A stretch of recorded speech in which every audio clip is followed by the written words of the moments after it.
Labas rytas, mėly susirinkusieji. Good morning, ladies and Aš esu gentlemen. Agnė I'm archeologė, I'm an dirbanti Lietuvos archaeologist istorijos and institute. I work for the Ir man Lithuanian labai Institute of malonu History. pradėti I šią have this great honor to mokslinę start the tarptautinę scientific virtualią international konferenciją virtual skirtą conference Marijos Gimbutienės dedicated šimtmečiui to paminėti. the 100th anniversary Jus of visus the birth of iš Marija Nacionalinio Gimbutienė. muziejaus I congratulate Lietuvos you Didžiosios all kunigaikštystės from the Palace of valdovų Grand rūmų Dukes of salės. Lithuania, from the Džiugu hall of this matyti jus, spectacular mėly building. konferencijos I'm very dalyviai, happy to šią see akimirką you all esančius įvairiuose Europos as miestuose, you are located pasaulio in šalyse. different cities, different countries of the world. Despite this distance between us, it seems that you are right here near me in this very hall. On behalf of the organizers of the conference, I thank you all that you agreed to participate in this conference and you will contribute with your presentations and speeches to pay respect to Marija Gimbutienė. I'm very happy that this conference is under auspice of the President of Lithuania, Valdas Adamkus. We will share our insights and our ideas that were very close to Marija Gimbutienė, and we will spread the idea that science is a dynamic, variable, changeable and inspiring to pursue new goals. We found ourselves in very particular times, but this period is also positive. We will see you all without face masks, which is wonderful. My sincere thanks to everyone who contributed to organization of this conference. The Lithuanian Institute of History, Palace of Grand Dukes, technical staff of InSpot Live, also our interpreters, and the whole team that made it happen. I also want to thank everyone who supported this idea and joined it. I have no doubt that these 2 days of virtual conference, when we are able to see our faces, doesn't matter that they are on the other side of the screen, will not be prolonged and will leave us with very pleasant memories. I wish you all a very good and fruitful conference. And now I want to give the floor to the Vice Director of the Lithuanian Institute of History, Mr. Švedas, to give his welcome speech. Aurimas, the floor is yours.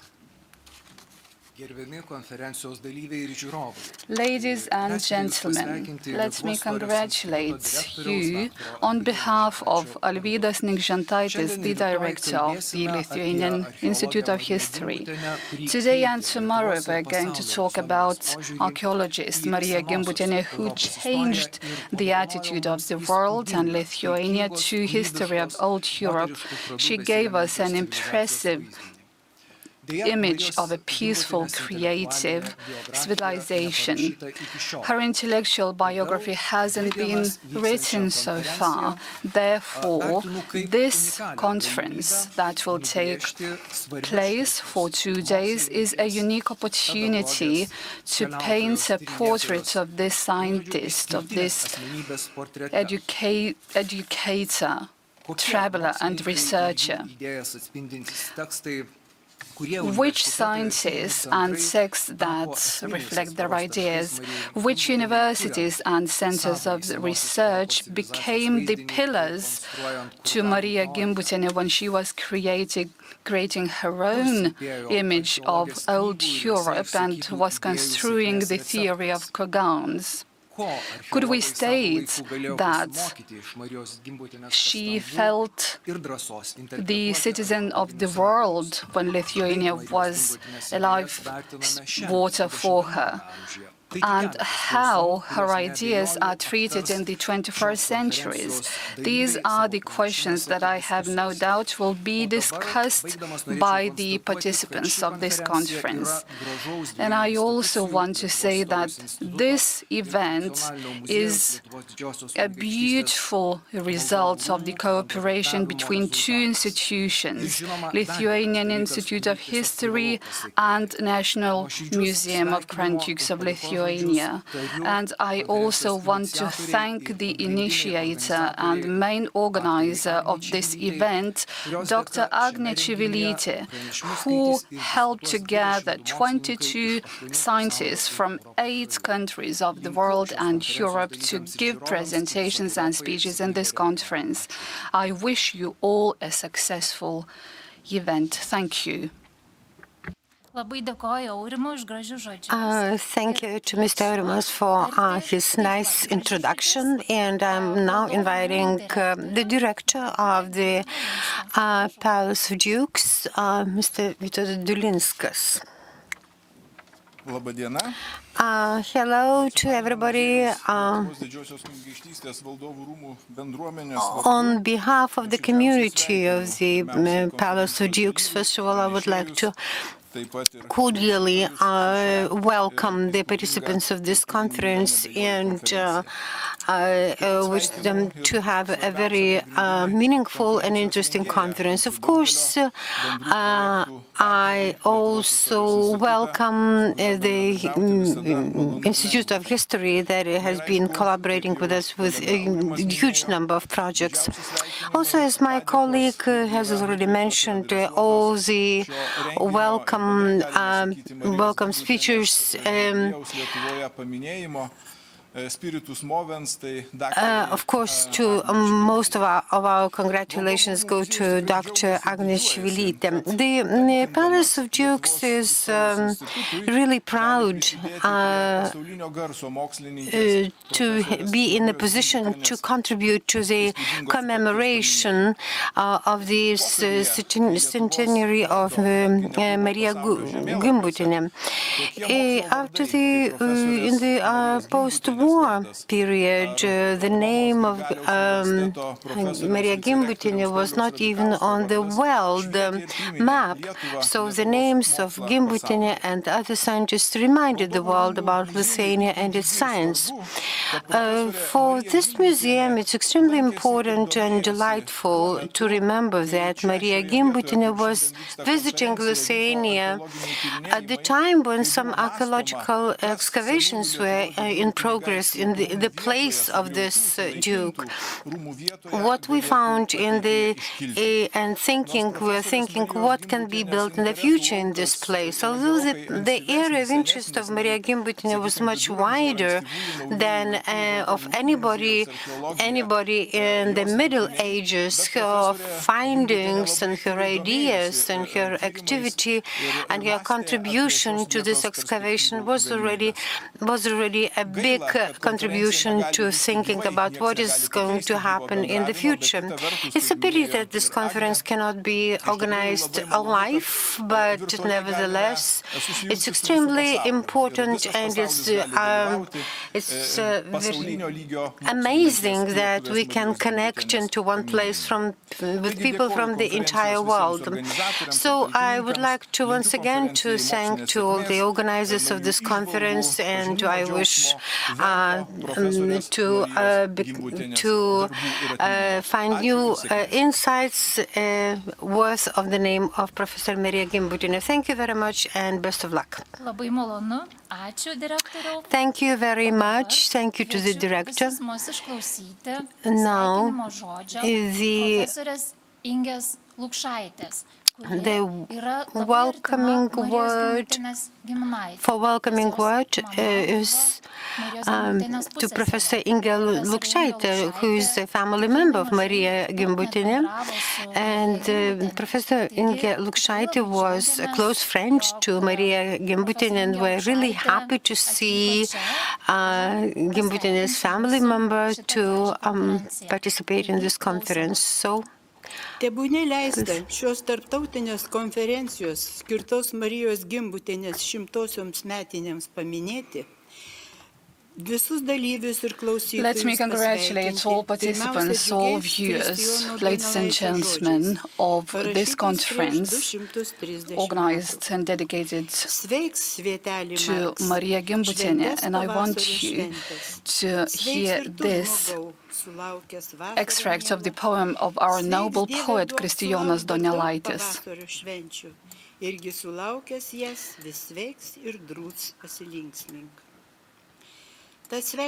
So we congratulate you all from all countries of the world that you gathered here to pay respect to Marija Gimbutienė, who comes from Vilnius, and we will do this in the Palace of Grand Dukes of Lithuania.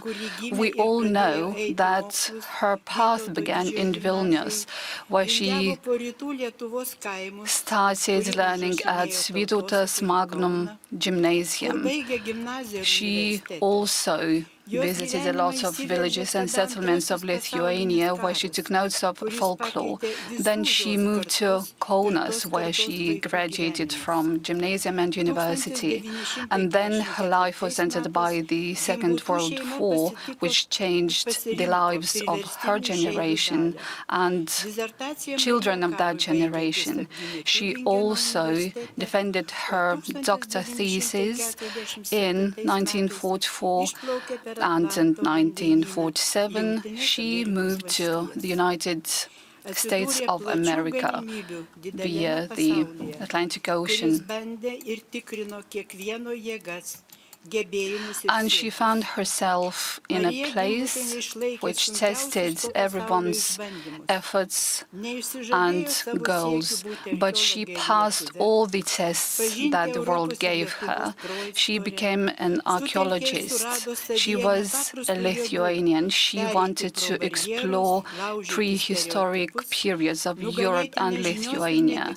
She put all efforts to overcome all barriers, to overcome all stereotypes, and to tackle the intimidating future because of uncertainty and unknown. And she contributed a lot to the scientific world. She was determined in her life, and she had to give up a lot to make everything happen. But the possibilities of the world did not come to everyone's life on their own. Everyone had to mobilize all efforts to make the ideas true, to make them scientific papers. Marija Gimbutienė learned a lot of languages. She read a lot of the works of other scientists, and she gathered the data from the European museums. While living in the USA, she organized archaeological expeditions in the Balkans and Middle East. And while she was writing, she had to deal with the massive volumes of facts.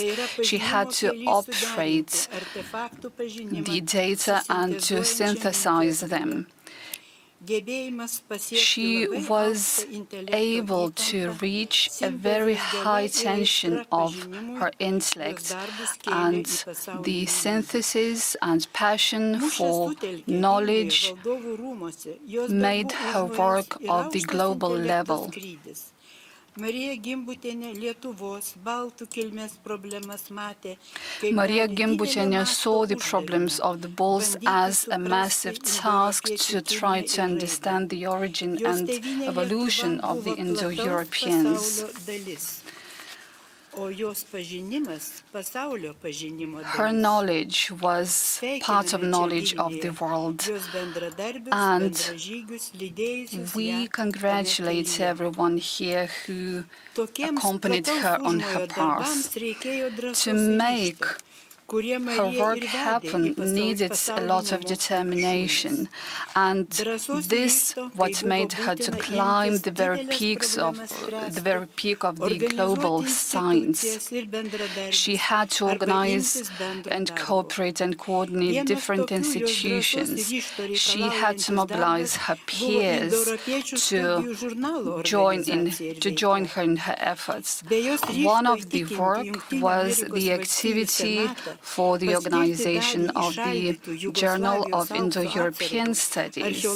She also persuades certain institutions to fund her to go to archaeological excavations. She needed a lot of courage and determination so that Europeans could go for the goals and pursue the objectives.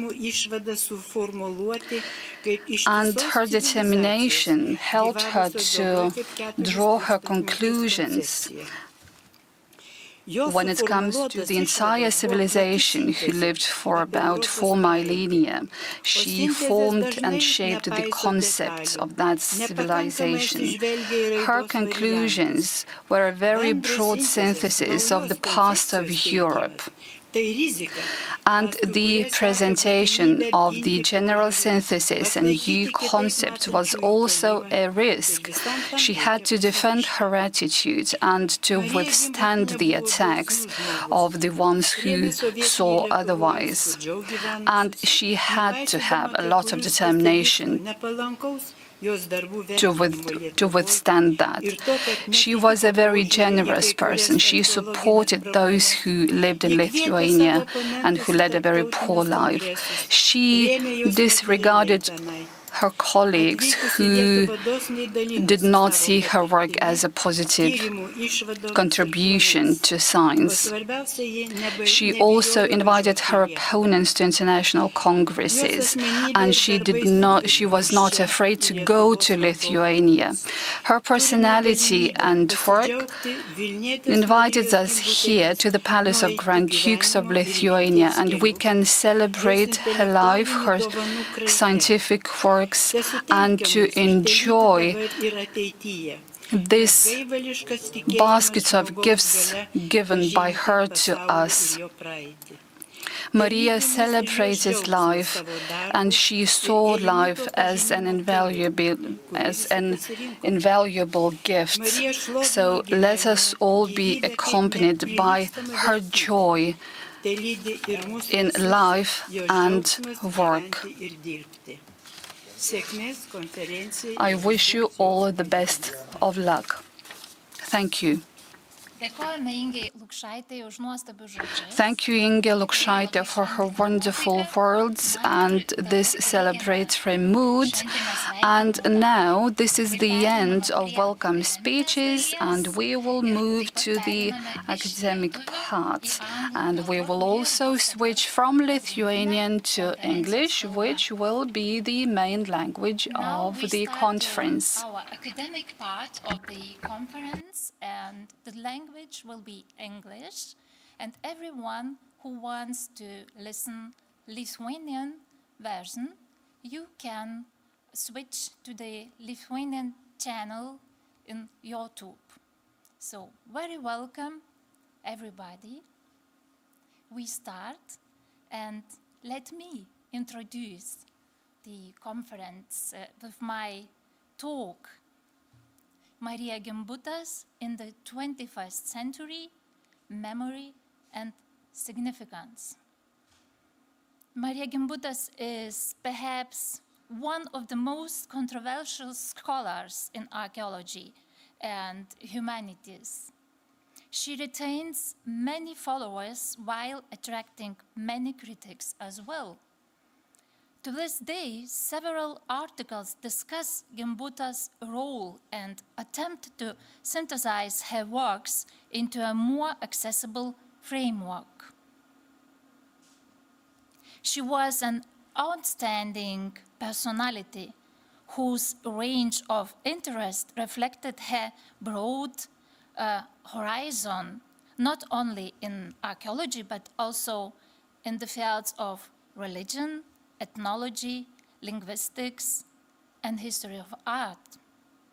Gimbutas left marked fingerprints in contemporary science through her insights on advanced archaeological studies, linguistics, and even ADNA.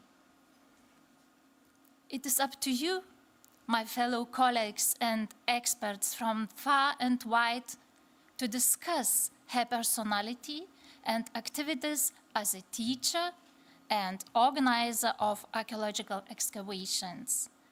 Questions on ideas such as the concept of an old Europe, the ritualization of anthropomorphic forms, the continuation and collapse of different prehistoric processes, migration, direct historical approaches, and the social context of religion and civilization as a keyword for historical discourse will be emphasized in this conference.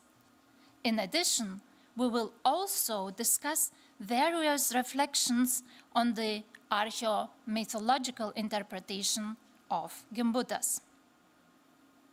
In this talk, I want to give you a 21st century picture of Gimbutas and familiarize our young generation with her works. To begin, what was Gimbutas' main message? What can we learn from her works and from her personal character? What is the impact of Gimbutas' studies on modern archaeology and other disciplines? Indeed, as Christina Berggren and James Harrod discussed, how is that we can understand Marija Gimbutas today? These are by no means low-hanging fruit questions, especially to Lithuanian scientists such as myself. As we know, Gimbutas is an iconic figure, something close to a folk hero in our country. I remember first learning about her during my studies at Vilnius University in early 90s. Marija Gimbutas was presented to me as a major Western thinker. Ironically, however, I never heard about the concept of Old Europe in Vilnius, only in Germany, where I pursued my PhD. As a young student from Lithuania, I was deeply influenced by a nationalistic approach to archaeology, one that exalted the bolts and archaeological cultures and associated them with notions of ethnic supremacy. I will never forget my paper about the so-called Western Baltic barrow culture, a model based on Marija Gimbutas' book, The Balts. The reaction of the audience was just strange, and since then I developed an aversion to ethnic nationalism in our discipline, archaeology. As a result, my written master exam was to discuss these questions in order to maintain a critical review of that we call archaeological cultures and how far we are able to connect them with geographical regions and ethnicity. As scholars whose postgraduate studies were based in Germany, naturally, Gimbutas and I are both heavily influenced by the German archaeological school of thought, albeit from very different times. She was a student of Professor Jonas Puzinas, who obtained his PhD from the same University of Heidelberg. Professor Ernst Wahle, Jonas Puzinas, and Marija Gimbutas are archaeologists from a period when the questions of ancestry and the ethnic origins of ancient peoples played a very important role. It is therefore hardly surprising that Gimbutas, whose childhood and formative academic years were spent in Lithuania under the Polish regime, found her teachers' controversial views and the ideological positions of the Vilnius intelligentsia appealing. I am talking about this because, in my opinion, it is very important to try to distinguish between the impact of archaeological trends in the early 40s and personal methodology, which Marija Gimbutas applied to her later studies. Interestingly, my colleagues and I discussed how Gimbutas was known for her nationalistic way of thinking only several weeks ago. This sounds very surprising, especially when we bear in mind that Gimbutas' mother and Marija herself saved the lives of 2 Jewish women during the German occupation of Kaunas. It is easy to judge people without knowing their background or their plate. At any rate, coming back to my master exam in Heidelberg, one matter became clear. Gimbutas' approach of the archaeological cultures is a depiction of the traditional archaeological school linking the cultures with sharply defined archaeological cultural areas. This unquestionably corresponds to the areas of particular peoples or tribes. This is the nub of the eminent position articulated in the so-called Kosinos law, which strongly continues to influence archaeology until this very day in Lithuania. Nevertheless, although archaeological cultures played a very important role in Gimbutas' works, the cultural processes took the main position in her texts. She distinguished herself from the mainstream approach since her study years at Vilnius University, whereby Gimbutas did not focus too much on details, but more so on interpreting the material in a global context. It could be submitted that the first takeaway from Gimbutas' work for 21st century scholars is that archaeological cultures can be treated as dynamic, interacting groups. And we will hear next day a paper of Dr. Rasa Banita-Rowell about this, about her early works and about her dissertation, where she states the same, what I already said.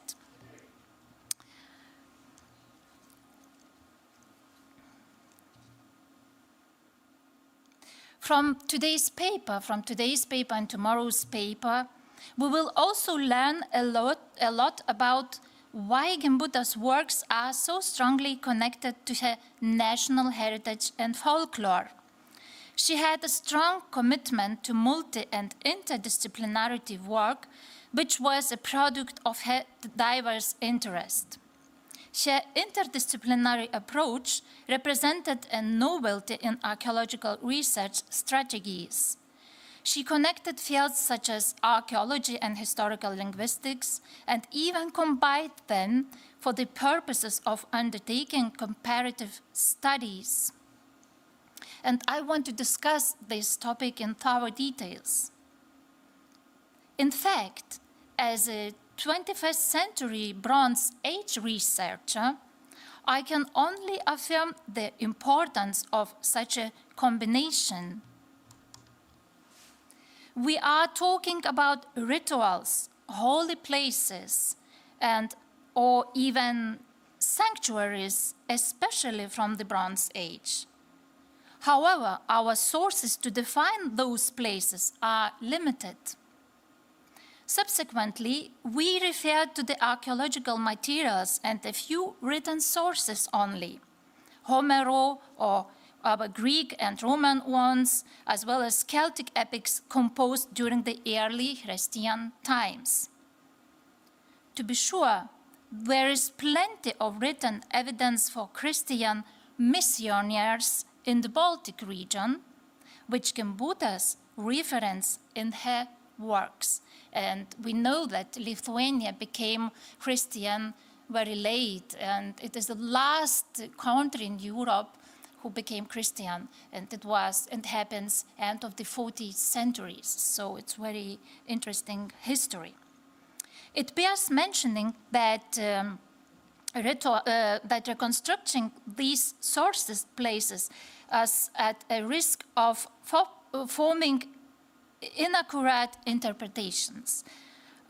Yet, it is possible to find out to that degree the information we possess about certain rituals or deities or gods meets mythical worldviews in the context of folkloric rituals and beliefs.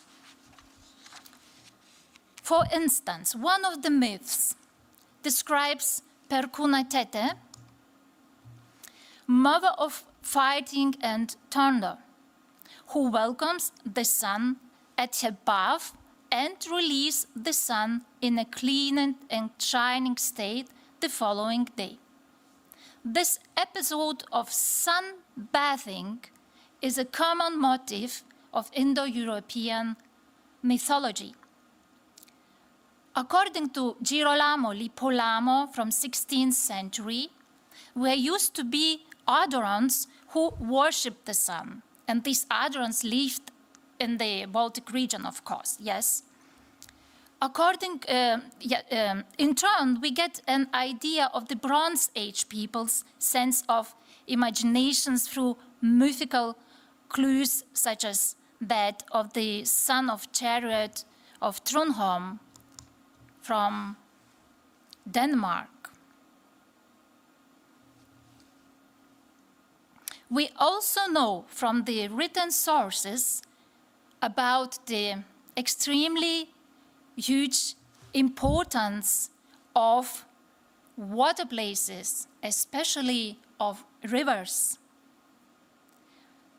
According to Mikalojus Husoviano, observations describe, he observes episodes about pagans throwing grain and livestock into rivers from high cliffs while worshipping the deity of rivers. We also sacrificed goat blood by pouring it into the river. We also find written evidence about a man whose hazardous experience crossing a river led him to sacrifice hens at the river every year as mythical means of mitigating harm. So, rivers keeps many secrets, and we know it very well from the Bronze Age research. We know that bronze, especially bronze weapons and other bronze artifacts, were deposited in the rivers or close to the rivers, and we see the map made by David Fontaine, and we see how close to the rivers the find spots are, and it is no question about that. Rivers are very important for ritual ceremonies, for ritual sacrifices of bronze artifacts. And we can probably also connect such observations from the Middle Ages, from the Christian written sources, and probably connect it to the Bronze Age. Furthermore, Gimbutas' worldview may be summarized with a simple binary of masculine and feminine, dividing into two poles, masculine and feminine. Interestingly, Bronze Age hoards clearly show boundaries between the angles of individual worldview. For example, men versus women, as we see here, we see the hearts, the swords, it's a fully men ensemble of men, yes. And also we see here other examples from the other regions, and we see women's horde, where only women were participated by putting these objects into these hordes. So we see this dividing also in archaeological material in the Bronze Age exactly.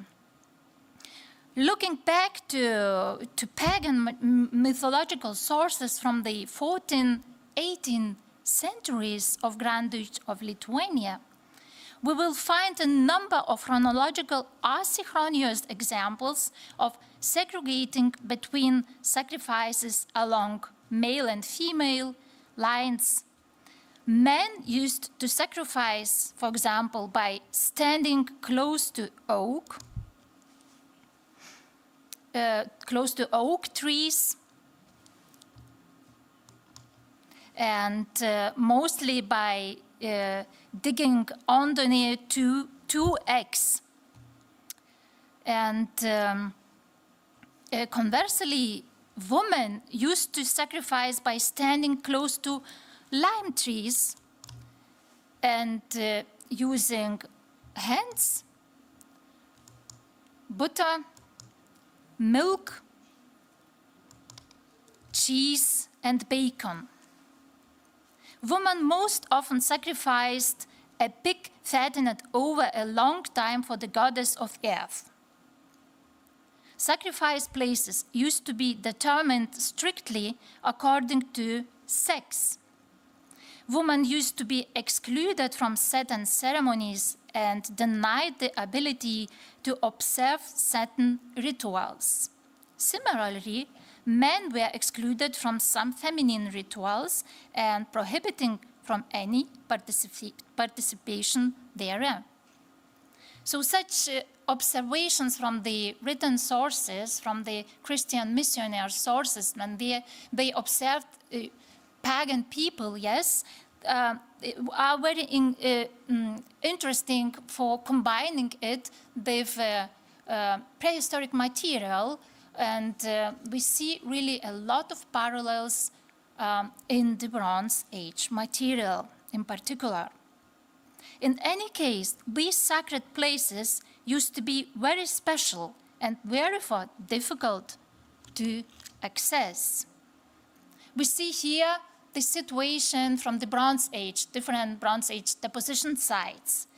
For example, some of these places were situated on top of hills or in the middle of swamps to prevent accident wandering into these sites.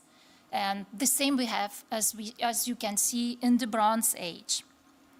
Finally, I would like to discuss one more element of archaeomythological material, which in my opinion could be connected to spiritual things practiced during more recent times.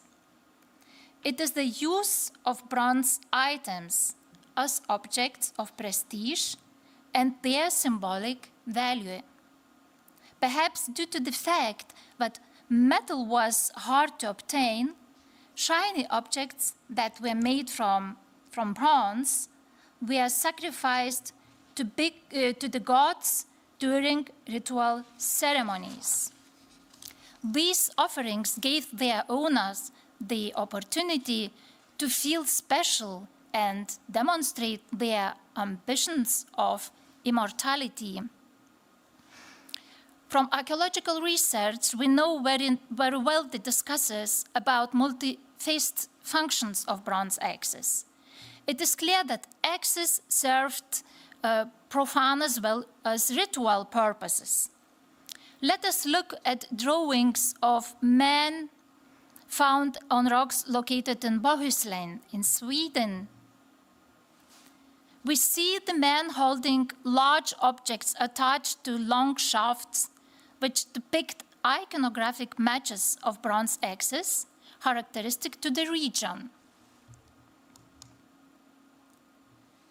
It is a perfect example leading us to a more comprehensive understanding of ritual axes. Meanwhile, in the 16th century, at the end of a funeral procession, a man used to go by stretching and waving his axe in thin air in order to deflect a violent attack from early deceased spirits. At the end of the celebratory feast at the funeral, the oldest priest used to wave a copper axe and shout loudly to make the ghost leave. These are observations from the Middle Ages. But probably we can also guess that it was possible in the Bronze Age as well. Finally, the eggs used to be thrown behind the threshold and washed in a live water stream to cleanse it from bad spirits.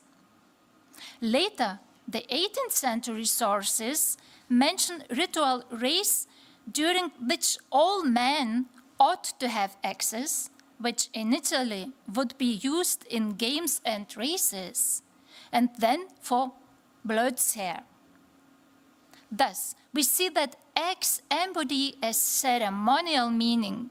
So far, we have not found evidence of axes being put on profane use in the written sources.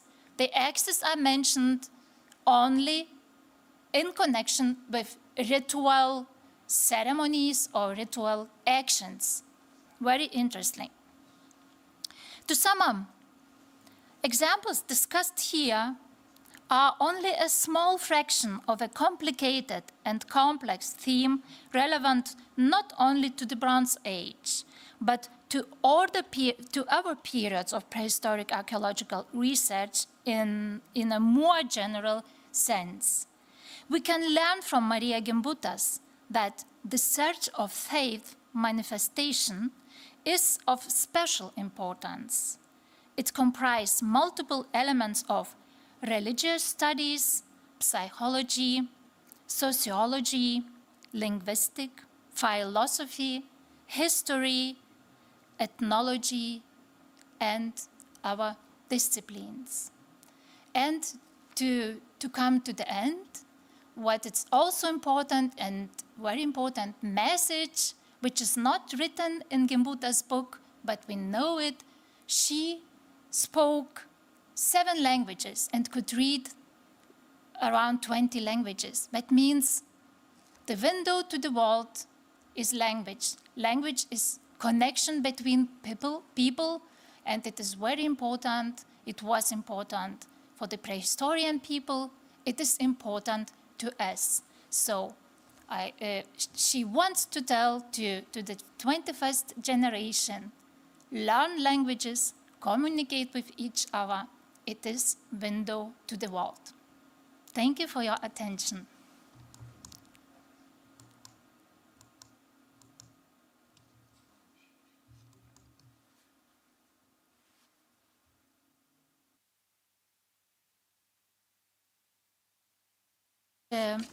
Time for questions. It is possible to make questions for those who are not in Zoom room, to write in the chat on YouTube, on comments, and colleagues who are in the room, they can also put the hand and I can see you, and if you have questions, please ask. But I have to excuse me, I have to take my iPhone, the chat of questions, just a second. So there are no questions at the moment, and I don't see any questions from the Zoom room. Yes. So let me kindly invite to the next presentation, to the next talk, Professor Egidijus Aleksandravičius from Vytautas Magnus University in Kaunas, and he will speak about Marija Gimbutas in the intellectual space of the Lithuanian diaspora. It's a very important and very interesting topic, and Egidijus, welcome. Yeah, I will repeat. I said good morning. I said that I hope that you hear me well now, especially interpreters, because I will turn to my Lithuanian Samogitian dialect, and they will need to follow me. Labas rytas visiems, atsiprašau už savo aparatų ir mano žioplumo. I'm very sorry for my mistake and for this technical issue. I will explain what I'm going to discuss today in front of this professional audience that gathered in front of the screens.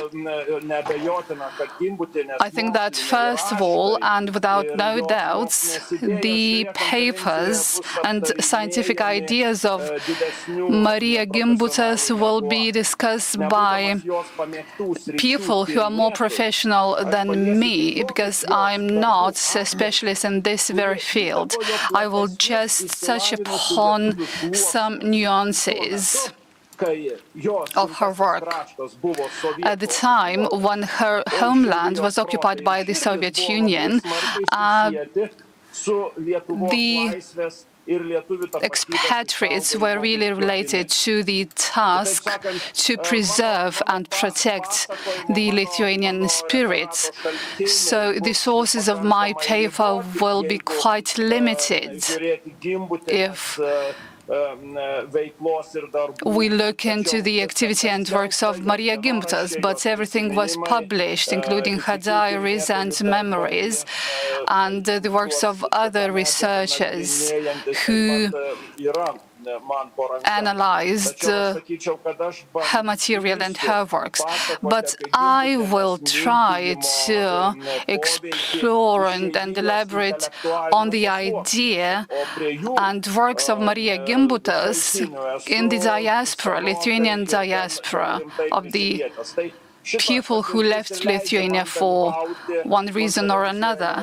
And this topic particularly lets me take part in this conference and to contribute to this event. I think that my topic needs some explanations when it comes to some terms, some definitions.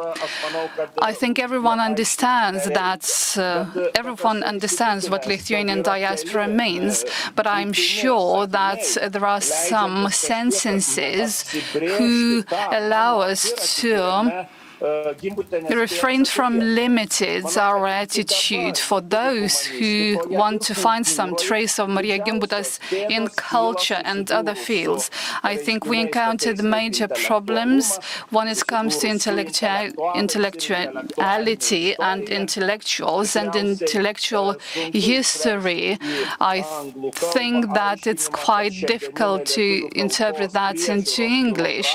When it comes to bureaucracy of the supervision of the Lithuanian language, when they exclude some of the terms, some of the words from our academic text, when they disagree with the term intellectual and they want us to use other words, intelligent, for example, that would be like nation opposed to nationality,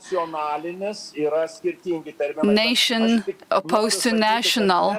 And there are some nuances of the Lithuanian language, which is also somehow supervised and managed from our institutions. And this also raises some particular problems when it comes to our works.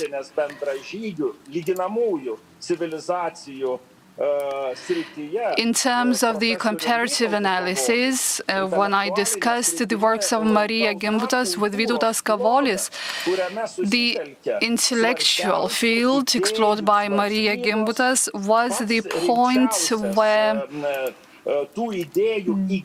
different ideas collide, when different means to implement the ideas collide, where the explanation of the ideas and involvement of academia and artists also collide. And this means that they are forced to make in this civic society and civic communities. In other words, this is it's the symbolic critique, symbolic analysis, and some means which maybe are not the best ones to be used, and it's discussion of all those means as a whole. I will refer to Vytautas Kavolis in terms of what intellectual culture is.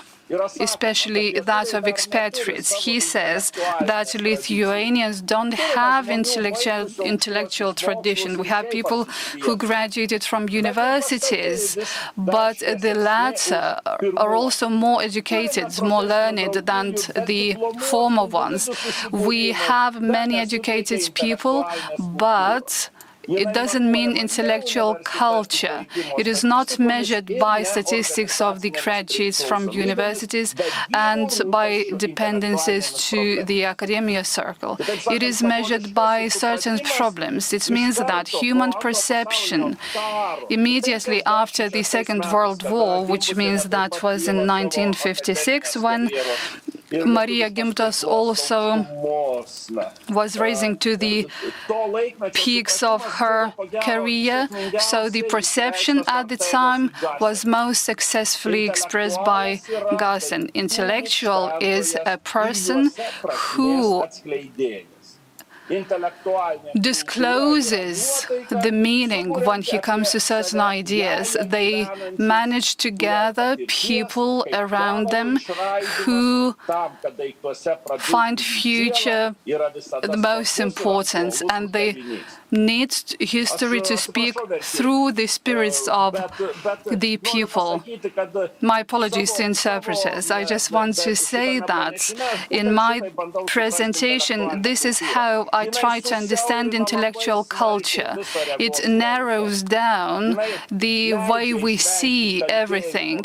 It also lets us avoid discussing Lithuanian diaspora, intellectual context, and Lithuanian culture, history of Lithuanian culture as a whole. In this particular context, intellectual culture is spread through these most serious, most solid journals, events, and conferences, such as the journal Aidai, Echoes, or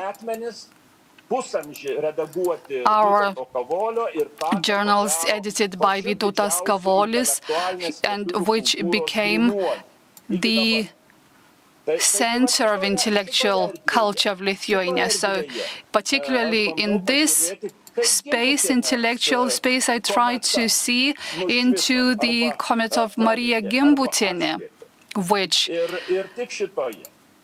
shed some light on this intellectual culture, because at the time the expatriates did not develop that intellectual culture. And when we were occupied by the Soviet Union, Marija Gimbutienė and the works on archaeology and history were very, very significant. But the Soviet Union did not have any means, any components, especially freedom, to develop intellectual culture. That's why it is in the underground, and that's why we don't see it. So that's why when we speak of intellectual culture, we have to define it. We speak of expatriates, and we speak of the period from 1945 to 1990.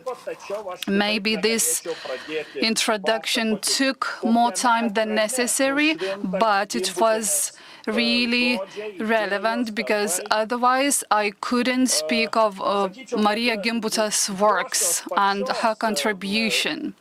I would say that her activity and the Lithuanian and American maturity were, or rather to say, took the path that left a trace in the intellectual junctions of these two countries. First of all, we have to note that expatriates, artists, intellectuals, and sciences expanded and elaborated those conflicting discourses. They expanded also the mutual competition between those intellectual trends as well as the cooperation links, cooperation relationships, and the diaspora after the Second World War. Ir gerbiamo Gimbutienės profesoriaus Mykolo Biržiškos išsireiškimo. When it comes to Marija Gimbutas, Mykolas Biržiška, when it comes to this generation of expatriates, they were divided into left-wing, right-wing, center trends and more strict organizations. So each of those participants had their intellectual expression, field of their intellectual expression. There was some called dating. That was an extremely intellectual flow that could be considered one of the strongest representatives of Lithuanian intelligentsia, especially after the Second World War. That was a kind of some of them could write in the magazine called Santarvė that was printing and publishing the most serious content up to the theories about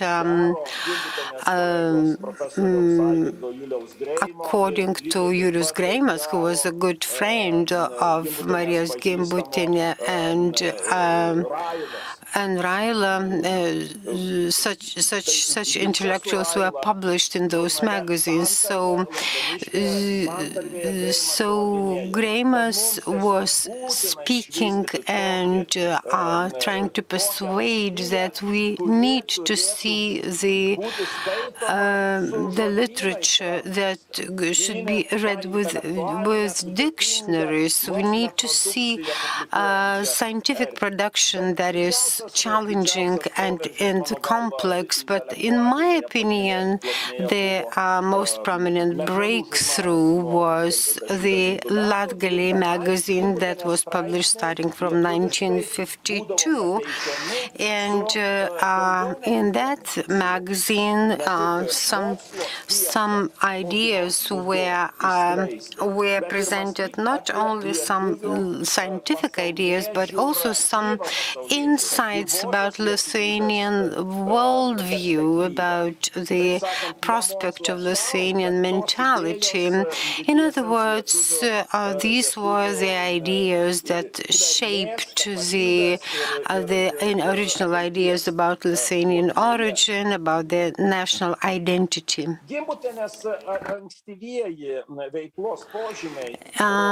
The works and most attributes of her contribution shows that most probably we should see her in a group of Lithuanian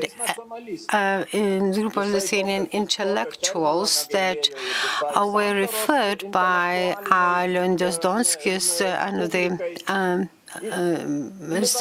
liberal nationalist or liberal nationalists. So the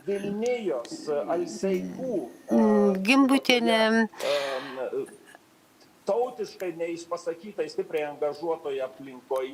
Gimbutienė was working in a very nationalistically loaded environment, and in this part of very important academic cultural life, and we could see three most important groups of Lithuanian diaspora. That is ateitininkai, that was the right wing with especially developed intellectual personalities. That was kind of academic scout organization. It was born in something in like 1904 at the time of the Kaunas Vytautas Magnus University. That was a kind of group, and later on that group broke down into the students' organization called Viltis, that is functioning up till nowadays. And being a scout, Gimbutienė did not contribute much to academic scout movement because her choices, even during her study time, were mostly shaped by her scout mentality and some contribution from Vilnius Corporation that was heavily nationally loaded organization. So according to the articles of association of that or statute of that organization, she could not be at the same time the scout member and also at the same time member of the Vilnius nationalistic organization. In her marriage with Jurgis Gimbutas, her contribution became even stronger to the ideas, to the identity of the university society, because Jurgis Gimbutas was extremely active academic scout. He was a prominent personality in the diaspora and one of the most prominent personality in the diaspora scout organization next to Alexandras Plateris and next to other people who were extremely active scouts up to the very last days of their lives.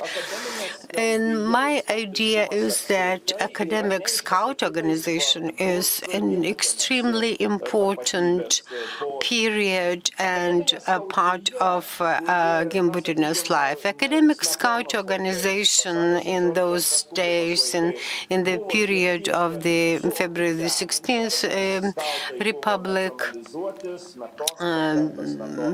the President Smetona was kind of sponsor of that organization, and they were active as part of a free university. There were some in the middle of those ideological conflicts. Those academic scouts acted as the best organized moderators between the conflicting flows, because they were kind of developing this eliminating of that party position. They focused on bringing and showing other qualities and their contribution to economy and to some economic ideas. So this organization was kind of a scout organization, but the two flows, the two positions were greatly conflicting in that environment, but they were really fighting among themselves. They were disputing and arguing, and Gimbutienė all of a sudden emerged as a personality able to moderate. On the other hand, she left an important footprint in the Lithuanian intellectual society because of her academic achievements. When I was reading her diaries, I could say that it was absolutely clear that her authority and her position as a scientist, as a researcher, and some other people who were greatly respecting Marija Gimbutienė, like Zenonas Sivinskis and other professors and scientists prominent in the Lithuanian Catholic scientists and Maceina and others. So all those people were respecting Marija Gimbutienė to an extreme. Her solid contribution to science and research and some kind of mild, soft, liberal, nationalistic expression. So she was greatly recognized and was respected by people from most different views and stances. Up to 1946, when the organization called Šviesa, the Light, that was the predecessor for the organization of Santara. So it started in Hamburg, and Gimbutienė had already defended her doctoral thesis in Hamburg at that time. So she was delivering lectures, and so she kind of steps to the other level. So she is no longer a member of a students' organization, but she's the teacher, but she's not part of the organization, but she is already a professor. At the same time, it's neat to be said, if you could ever have a chance to see the publications or discussions from Šviesa, you could see the intellectual level of those people that belong to that organization. And in my opinion, one of the most important observations in this relation is that from the academic scout organization and definitely from the scout society in the diaspora, gave birth to an independent flow that in 1955-56 became the Organization of Students Santara. So this was the organization that united Adamkus and many other prominent personalities. This Šviesa organization was the first to speak about liberal cultural movement and the necessity to find this liberal cultural path, and were extremely concerned about the highest cultural mission. So up till 1957, several years, there was a magazine published regularly. Vytautas Pagonis was the kind of sponsor and of that organization. He was supporting Marija Gimbutienė in all cases and working for several decades in that organization. It was amazing to see the raising intellectual level and presenting itself as the organization without an organization, with the principal objective for every member was to create the atmosphere for free flow of free thought. So that was the organization that united people from different stances and people from different ideas, and that was the forum for exchanging this kind of ideas. And Gimbutienė becomes extremely necessary is very much welcome in that organization.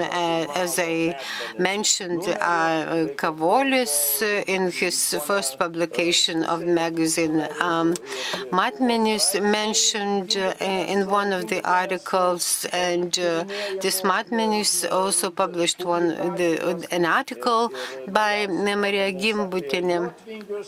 They were speaking about Jotvingiai, about the balls, about the beginning of the European civilization.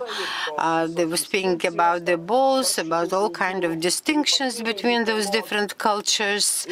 And at the same time, they were always concerned that some texts from Gimbutienė that were already became known on the world stage,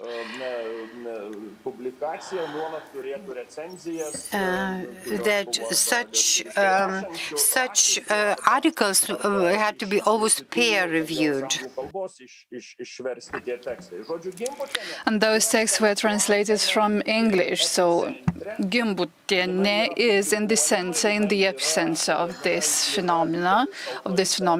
She is an authority in this particular field, and the readers of the journal Matmenis, the liberal wing of those readers, is the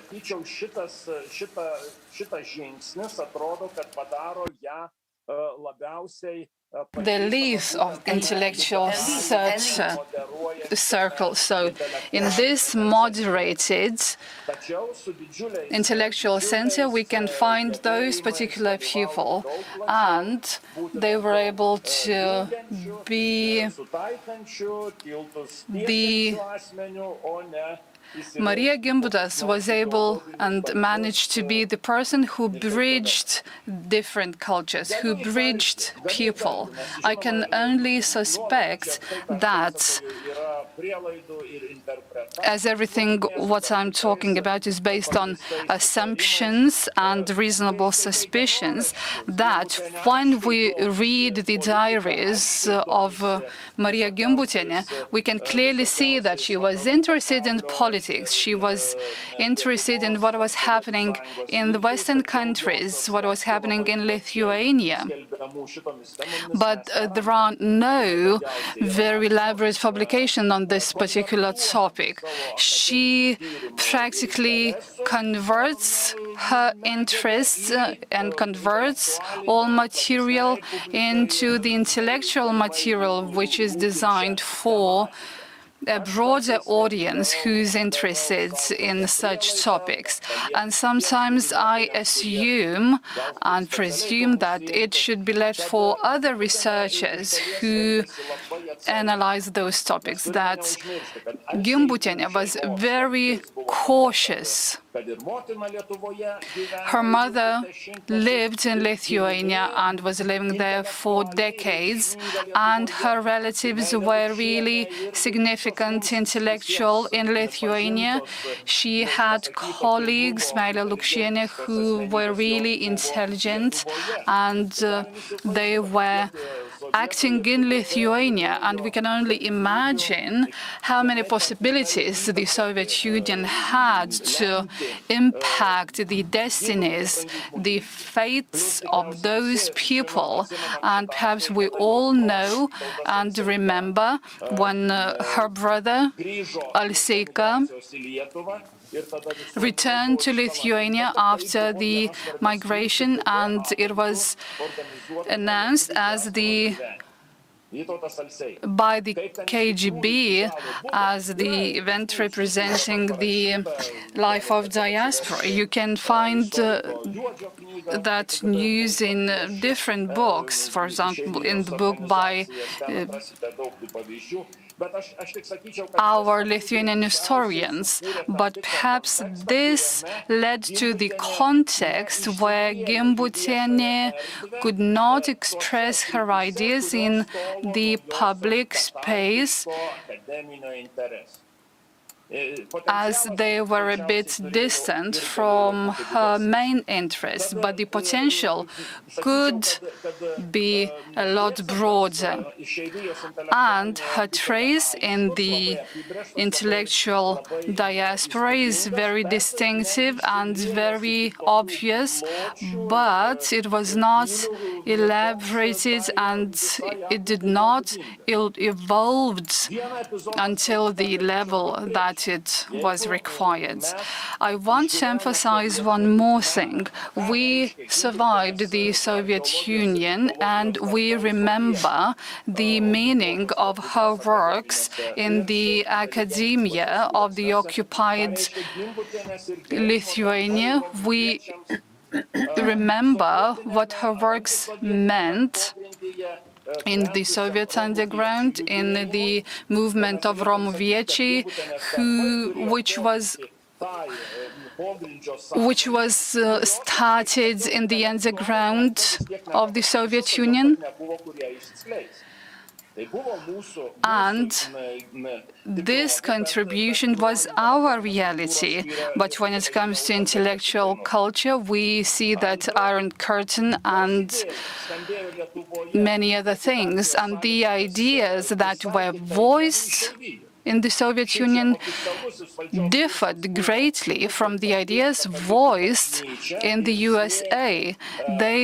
Here they were directed against the Catholic Church, and they were related to our Lithuanian culture, and the pagan movements could be manipulated to compromise the Lithuanian Catholic identity.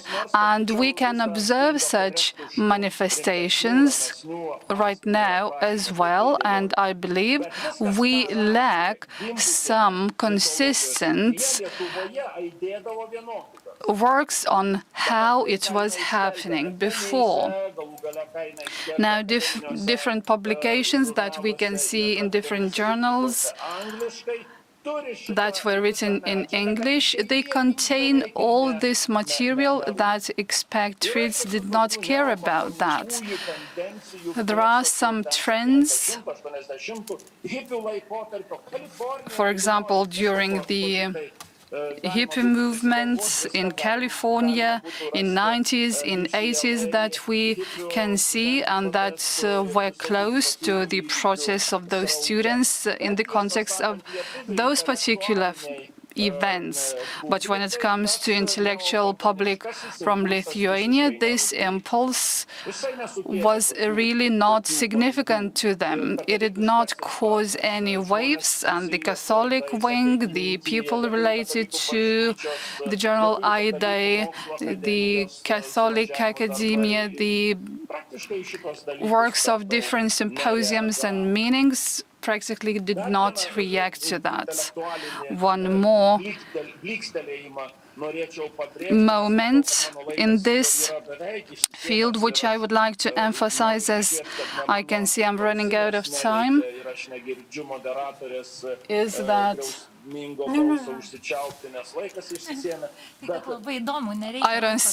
I don't have the headset, and I cannot hear any of the organizers who could warn me that I should already end my speech. But I want to emphasize that Marija Gimbutienė, by her academic career, by her academic life, was the example. She was like a text to the whole academic community. When she was contemplating the new Lithuanic identity, when Kavolis was emphasizing that the diaspora was threatened by closing itself in this ghetto of immigrants, they were helped by other people to implement the program of Lithuanian identity, so to say. They also said that being a Lithuanian doesn't preclude us from being good people. Our Lithuanian identity doesn't preclude us from being the best career people in the world. We must foster our Lithuanian roots. We must care for Lithuania. We must care for universal people. Only then we can somehow realize our potential. We can take Gimbutienė, Kavolis, or Greimas.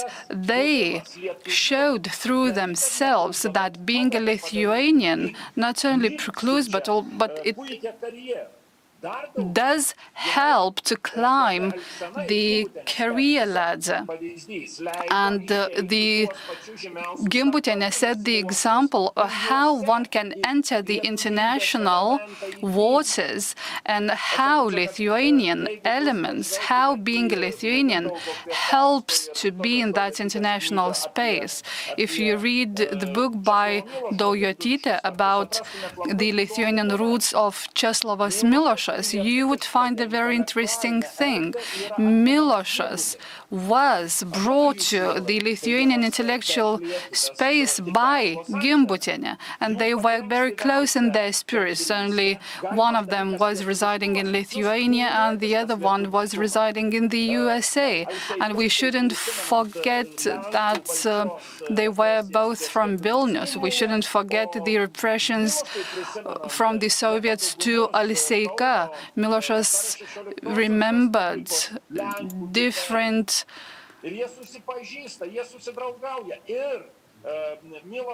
events that took place in Kaunas during the occupation of Soviet Union. They became familiar with other prominent people. And during the last year of Mr. Mackus, Milošas used to go to Santara. He learned the Lithuanian language. And as his letters show, in his international intellectual journey, he is fascinated by this Lithuanian product, by Lithuanian intellectual outcomes. And in his correspondence to others, he says, if you just were able to see what Lithuanians can do, what they are able to do, you would be fascinated. And they were also trying to bring Paris culture to Lithuania. And Gimbutienė herself, even though she didn't write on those topics that were analyzed in Milošas' text, still she supported Lithuanians. And it was, let's not forget that it was 1957, and there was the translation into English. So Milošas' works were also spread in the USA. The anti-Soviet posture was expressed there. They were able to show what would happen if the occupation takes longer than necessary. So this intellectual life of Lithuania really was beyond the exile limits, beyond the limits of migration. And maybe we don't fully realize this. And I want to cite something, but I will just read the very last point before I thank everyone for listening to me. Unfortunately, intellectual biography hasn't been written so far, and there are no systematic analysis. They were not targeted to the history of Lithuanian exiles, to wisdom, to heritage of Lithuanian exiles. It's still like beyond a very thick glass, but still our intellectual capacities allow us to deal with this. But still, these are two very different phenomena. I just want to hope that such conferences like this one is a very good occasion for us to remember and to commit to exploring and to continue that and to continue sharing our insights, because otherwise our attitudes, the ways we see will be restricted. And once again, my apologies to interpreters. It was indeed very interesting to get the background of Gimbutas' lives in the immigration and cultural background and her positions. We now have no questions to you, but it is slight delayed. We have to wait. Probably somebody will write on the chat some questions to you. But I have to add that, as you know, that Gimbutas, she also has a very interesting connection to the church. First, you have already mentioned it was a Catholic church, yes, and it was an episode in her life when she was, let's say, she was looked negative from Catholic church because of her very strongly pagan, let's say, position, because of her writing about pre-Christian times and her ideas. So it was a conflictual situation. And she also changed at the special period of her life. She also changed the her beliefs or religions beliefs from the Catholic to another church, because it was better for her, you know, at the university and to get a working place. So it's very interesting, such a intimate, let's say, details which are really very important to understand how she works and how works the intelligentsia and the relationships between different groups, conflicts, and etc. So thank you very much for this background. Yes. Mm-hmm. Thank you. We have already a question on the screen. I take my glasses. I don't see it on the screen, but I just second. Yes.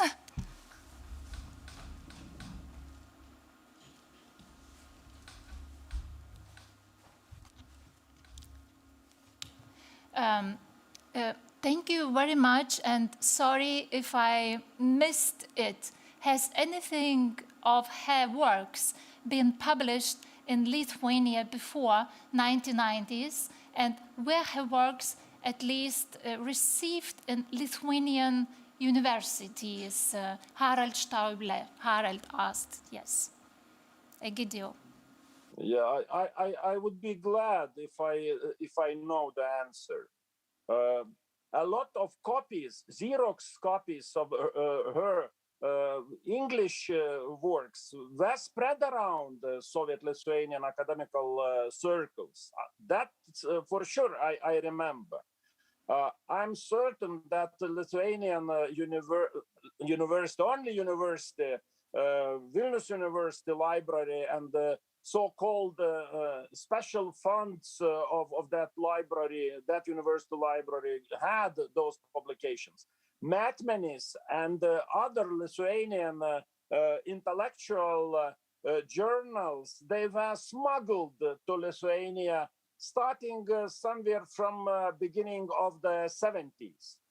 I mean that those publications which were in emigre journals published by Gimbutas, they reached us. And some very cautious lectures, those meetings. I remember myself, my first steps of my academical career at Vilnius University, and Marija Gimbutas visiting our department, drinking bad coffee and discussing, and later on lectures. I mean, it was quite a lot of opportunities for those ideas and results to reach Lithuania. But please don't take me as the bibliographical expert on that. Yes, I can add, yes. For example, her book Balts in Lithuanian language was edited on 1986. Yes, before 1990s. 1986, Baltai, the Balts, And Lithuanian folk art, as far as I remember, it was also in Lithuanian language, but as Professor mentioned, there were circulated copies, unlegal copies, and Gimbutas was very wondering about it, that she saw the unlegal copies circulated between the intelligentsia here in Lithuania in the Soviet times. So, but yes, some of her books were known in the Soviet time, but lastly, only in 1994, the first book of Old Europe in Lithuanian language was edited also after. The irony, if I may interrupt, the irony would be that probably the number of those copies, those bad Xerox copies, was bigger than contemporary academical publications in Lithuania. Yes, so thank you very much. We come to the time now for the coffee break, yes. I wish you a good coffee, a good break, and we see us on 11:30, okay, 11:30. Thank you very much, and see you very soon. Bye-bye.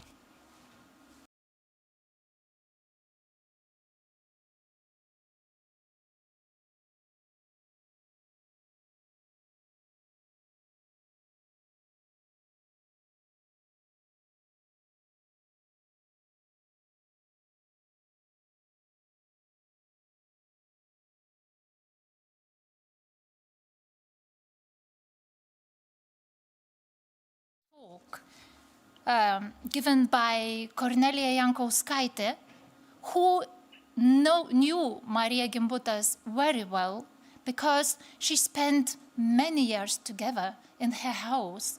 So we will get an incredible, interesting talk about her as personality, as a traveler, her adventures while she was traveling. And yes, Cornelia, we are very looking forward to hear your presentation. Welcome. Good afternoon, ladies and gentlemen. Sveiki, dėkoju už jūsų pakvietimą dalyvauti šitoje konferencijoje. And my presentation is based mostly on my own memories. And also I pay attention to Maria's personal character, and also I will talk about her trips as the researcher and traveler. And I am very thankful to destiny, which brought me to Maria's house, Pitapanga, in 1989. Cornelia, tu angliškai ar lietuviškai? No, in 1989. And since then, I also connected actually with Maria, spent, much or less time with Maria, almost up to her death in 1994. Yes. So now I will talk in Lithuanian.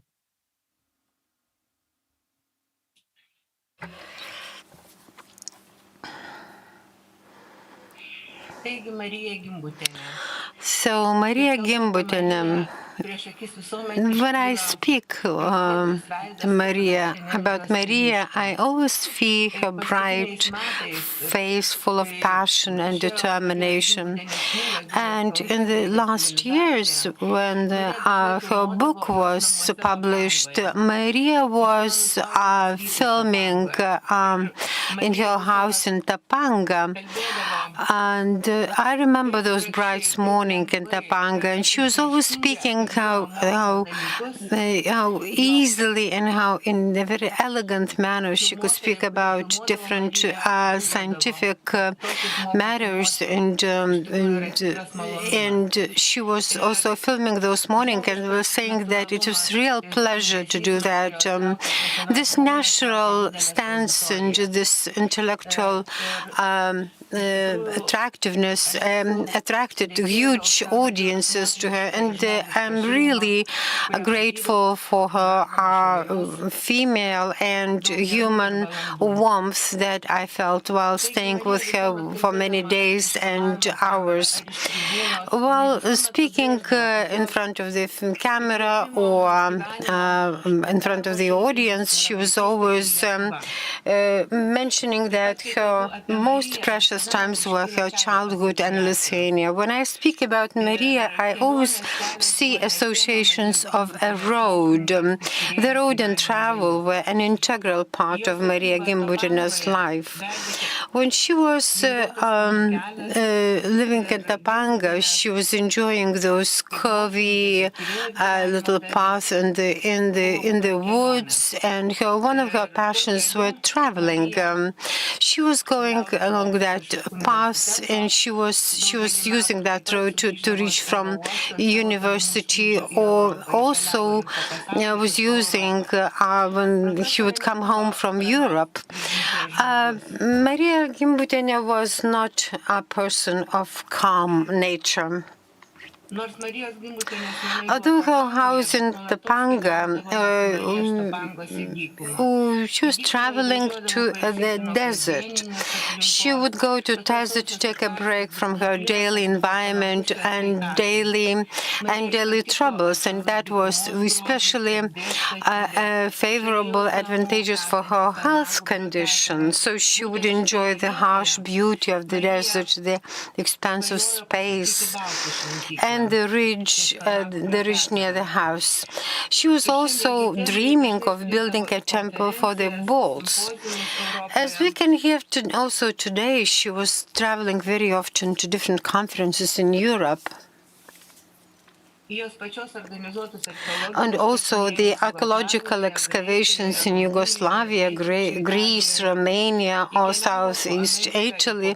She was traveling around America and the world a lot. Such travel experience was an integral part of her life. When she, this is what she was doing in the past, and that became very important for the rest of her life. And once she said that I will be traveling for the rest of my life. I just dreamed to have as many summers as possible. She started traveling very early. She was a very curious child from the very young age, and she was strong, physically strong. She became independent very early because her parents did not restrict her freedom and trusted her. Marija's parents, Danielius Alseika and Veronika Janulaitytė Alseikienė, worked as doctors in Lithuanian hospital, and they were very busy. Besides, they had some public duties and would return home usually very late in the evening. And Marija was wandering herself and was very well familiar with Vilnius and Kaunas streets in the old town. When she moved into Kaunas in 1931, and also later on in the Polish-occupied Vilnius, she would travel to Vilnius and would travel around in the surroundings. She really was enjoying and adoring the surroundings of Vilnius so much that every year she would come to wander around. In her youth days, Marija was very active. She was skiing, reading books, learning languages, playing the piano, also would ride a bicycle. She was a member of the Scout Society, and in 1936, in the summer, summer, being a high school student, she left for Denmark for the World Scout Congress. And she started communicating with other teachers, and could speak English well, so she was helping to organize that event. And she could also read and write in English, also in German, Lithuanian, and Polish. So, in fact, later on she could speak 7 languages and could read in 20 languages. Maria was a very romantic personality. She was attracted by adventures, nature, knowledge of her land, her homeland, and anything that was beautiful and mysterious. Once while swimming in the lake, Maria almost drowned, and when she returned home, she felt very happy and said that, and she was saying about the magical images of Lithuania. She was saying we were swimming for 10 days. We had to swim through all the wild places, jungles, swamps, where the lakes were completely without shores. It was not possible to step out of the boat because there were only swampy forests around. She was also saying that she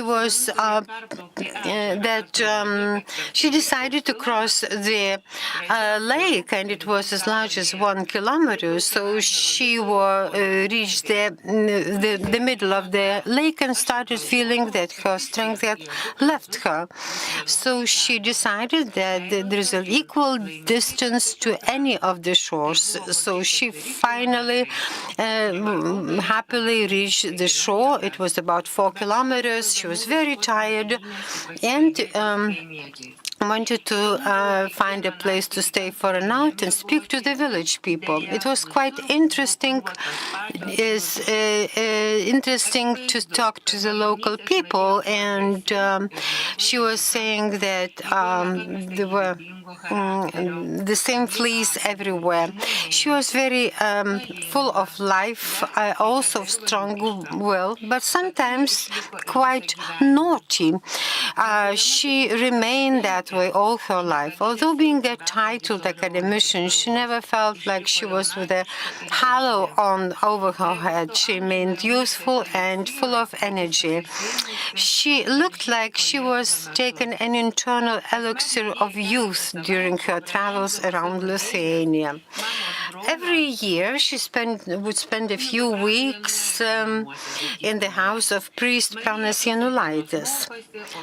Mary was studying half of the day, and the rest of the day she would spend walking around Dubisa. She was admiring the flowers, during also animals, birds. She was communicating with them, the rich conversations of women also visiting the church. So this was the way to accumulate her experience, as if in some kind of treasure box. So she took that treasure box with her for the rest of her life. Mary was an early bird. Marija Gimbutienė and the view of a sunny morning in my memory keeps coming back and recurring in my memory. In the desert, she would wake up at about 4 or 5 in the morning and would go to meet the rising sun. She would say, if you meet the rising sun, she feels the wish of life.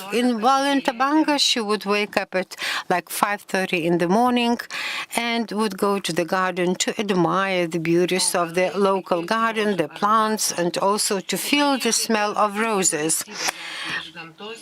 And she could feel the strength of life streaming into her body from the surrounding nature.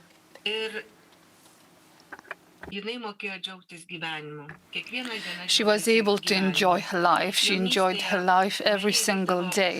In her youth, she would go to Palanga for the summer, where her mother and her sister, Julija Biliūnienė, as doctors, worked for the season. In Palanga, in addition to reading, she was reading an English book of 500 pages. She had many pleasant activities and hobbies. She went to play tennis and volleyball with Meilė Lukšienė. It was already clear to Maria that it was exploration and cognition rather than matter which were most important things in life. She said that education and love for work, so that not a single hour is wasted, are the most important things. She said that charging up and giving to Lithuanian culture and relatives were significant things. And this contributed to her posture as well as the noble features of her parents. During the last years of her school, she took an special interest in folklore. Maria and Jurgis would walk and travel on foot in 1938, 1939. With the backpacks on the shoulders and maps in the hands, they would travel on sandy roads through the villages. They would hear a 12-string cymbals in some of them. Maria heard so many beautiful Lithuanian words and songs that Maria could barely write them all down. In 1940, Maria traveled around Dzūkija in the vicinity of Valkininkai, a large and ancient village where what still existed.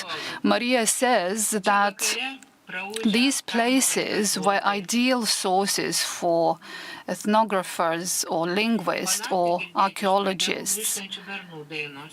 They would hear people coming back from festivals, from feasts. She was saying that this was the ancient, archaic village, and there were things that are already extinct now. Everything was hand in hand together, both mindsets and folklore and songs and the way of life. Maria would go to houses where stoves were heating, and she would talk to people in a very sincere manner. There were many women who would sing archaic songs, those of wheat harvesting and weddings. She wrote down many songs that were traditional ones and were related to certain events. After that expedition in Dzūkija, Gimbutienė encouraged all treasure seekers to rush and to write down the folklore material of those places, because she said that a very large part of that material leaves us together with every old generation. While living in America, Marija Gimbutienė would repeat every time that the main university was folklore for her, that she took that spirit and lived with it throughout her life.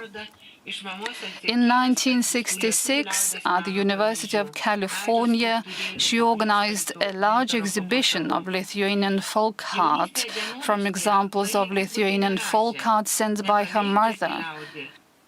She would write in her diary that it's important not to imitate the folk, but to listen to the values created by those people and try to create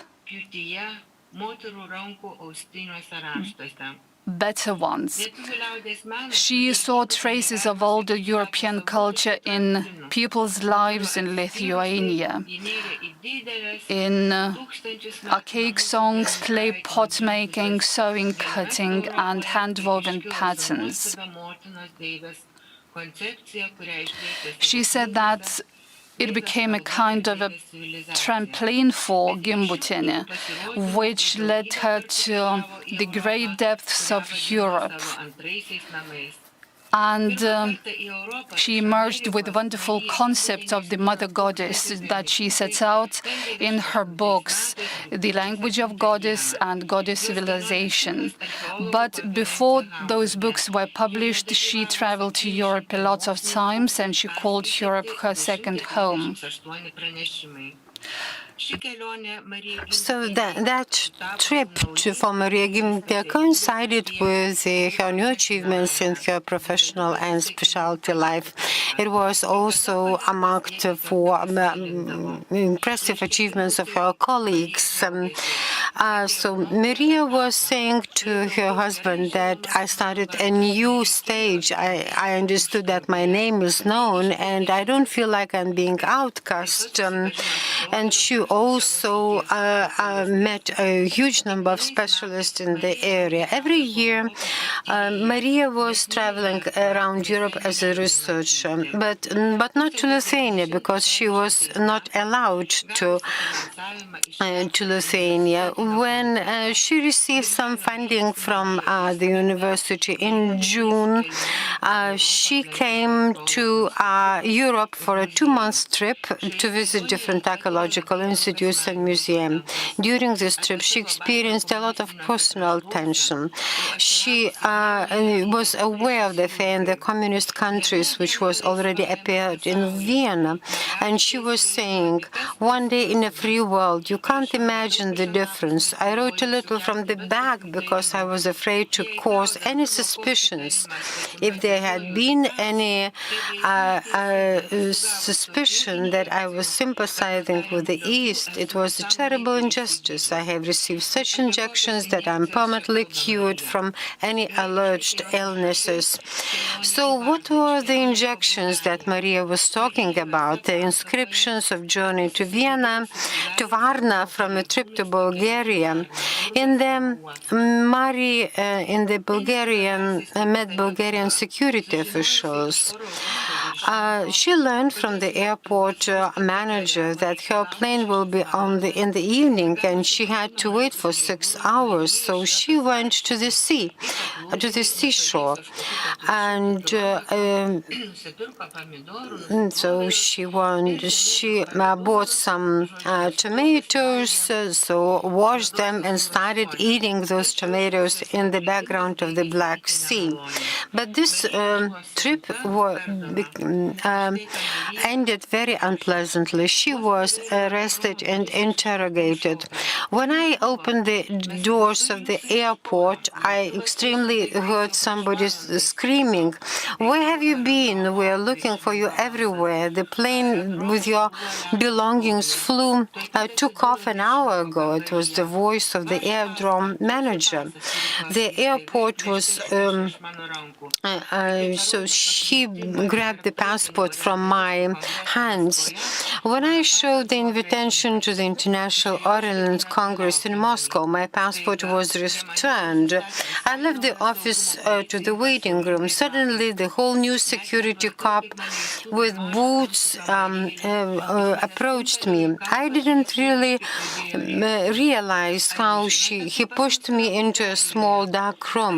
He pushed me into a corner and started yelling at me hysterically. "Do you know how we do things in Bulgaria? Do you know our orders? Do you know how we handle tourists like you? Do you understand Bulgarian? Tell me, why do you understand Bulgarian? You speak Russian. Why do you speak Russian?" I didn't hear what he was calling me then anymore. I could see only dark in front of me. It was a beastly face in front of me. I know I was trying to grab the door, but he pushed me back into the corner. I was knocking on the door again on the bank. At the same time, the manager of the airport came in and told that I had to be released. I was so intimidated that I no longer was the strength to blame somebody or to fight. After this trip, Gimbutienė had to go to Moscow, where she was planning to meet her mother after 16 years of separation.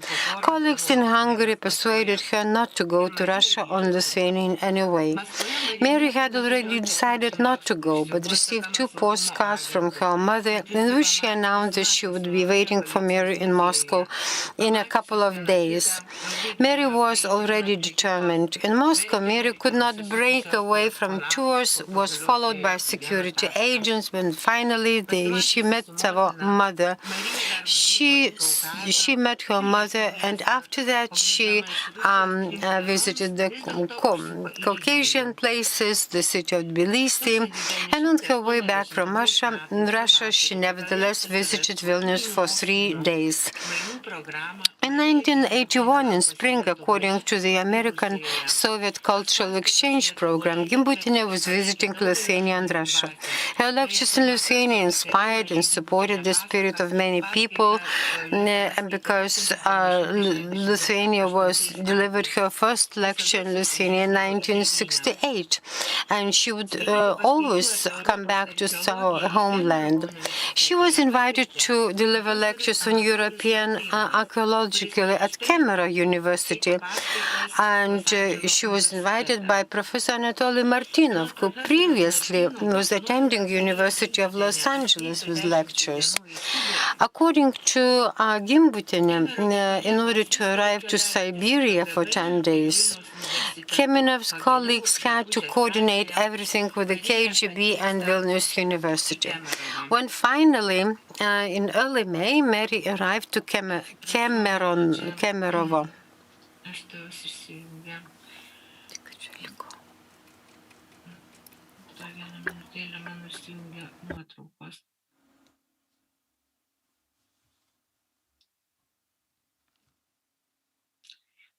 Mano nuotraukas, tada paprašysiu keisti nuotraukas operatorius. Dar neprašau. Taip, taigi 10 dienų Marija atvyko į Sibirą ir So she came to Siberia for 10 days, and the next day after she came, there was a meeting and in the faculty. There were lectures, then excursion around the town, and the work with the archaeological collections. So she then obtained permission to visit excavation sites in Siberia. There were several ancient settlements dating back to the 7th century that were excavated near Lake Berčiukulis. There were also medieval monuments near the landfills that were poured over there. There were large burial mounds of the Tagar culture. She also saw mounds near Barandat, Tusul, and Kaichak settlements. She was really satisfied. She was interested in that because she had never been in such a depth of Russia. She saw archaeology that was inaccessible to her. Also, there was a villa of Alexei Leonov, a person who went to open space for the first time in human history in 1965. He came from those places, so he invited Marija Gimbutienė and her colleagues to visit his house. And there's one more episode. The region that was traveled by Gimbutienė contains a lot of work camps of Siberia. Many camps were dismantled by then, and they imprisoned representatives of all nations of the Soviet Union, including Lithuanians. And here the car comes to the mountains, to the upper reaches of the Kiev River, to the village of Makarak. The most beautiful, most spectacular places, nature which was not untouched by human, waterfalls and mountains. And then when Maria Maria is approached by a woman who is dressed very poorly and uses a stick and wears rubber boots. She starts talking in Russian, then she speaks Lithuanian, and then she starts kissing Maria's hands. And Maria hugs her and kisses as well, and they talk for some time more. The people that accompanied Maria didn't question who that woman was, but they decided maybe she was from Lithuania, who had heard of Marija Gimbutienė before. So the name of Marija Gimbutienė is still very precious to everyone who knew her, and it is the symbol of Lithuanian spirit. Thank you. Emotional talk. We really know a lot of details now about how was Maria in her young years and which experience she has during her travels through the southeastern Europe, and also how it was to come back to Lithuania. And it's really very important to us to get this context. And thank you very much once again for your wonderful presentation. I'm looking for the questions now on the chat, but in YouTube we don't have any questions till now, and I'm watching to our Zoom group. Are there questions? Probably somebody wants to ask something. Cornelia?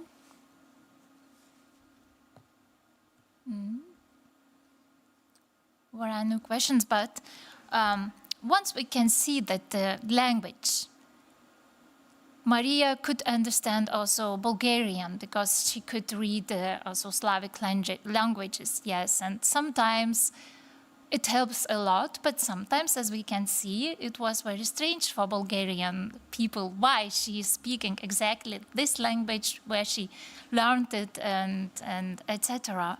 So I think that we have in the future to look for more facts about how she was traveling, especially in Eastern Europe, and yes, all the system of freedom or not freedom, and how she acted in these situations. It's really interesting, and also to see the impact of this experience to her studies in the later years. So thank you very much. And now I want to invite Professor Ernestine Elster from UCLA, from the University of Los Angeles, where Maria also teaches, as we know. And Professor Ernestina Elster was the student, one of the students of Marija Gimbutas, and she is ready to share with us her memories about Maria and about her ideas of Old Europe. We are going now to the Old Europe, to the concept of Old Europe, and I'm very happy to announce the video which we are going to watch now. So thank you very much, Ernestine, and we are ready to listen to you. Greetings from Los Angeles. Thank you to Agni Civility and her committee for the invitation to participate in honoring Marija Gimbutas, who was at first my mentor, and later we became colleagues and friends.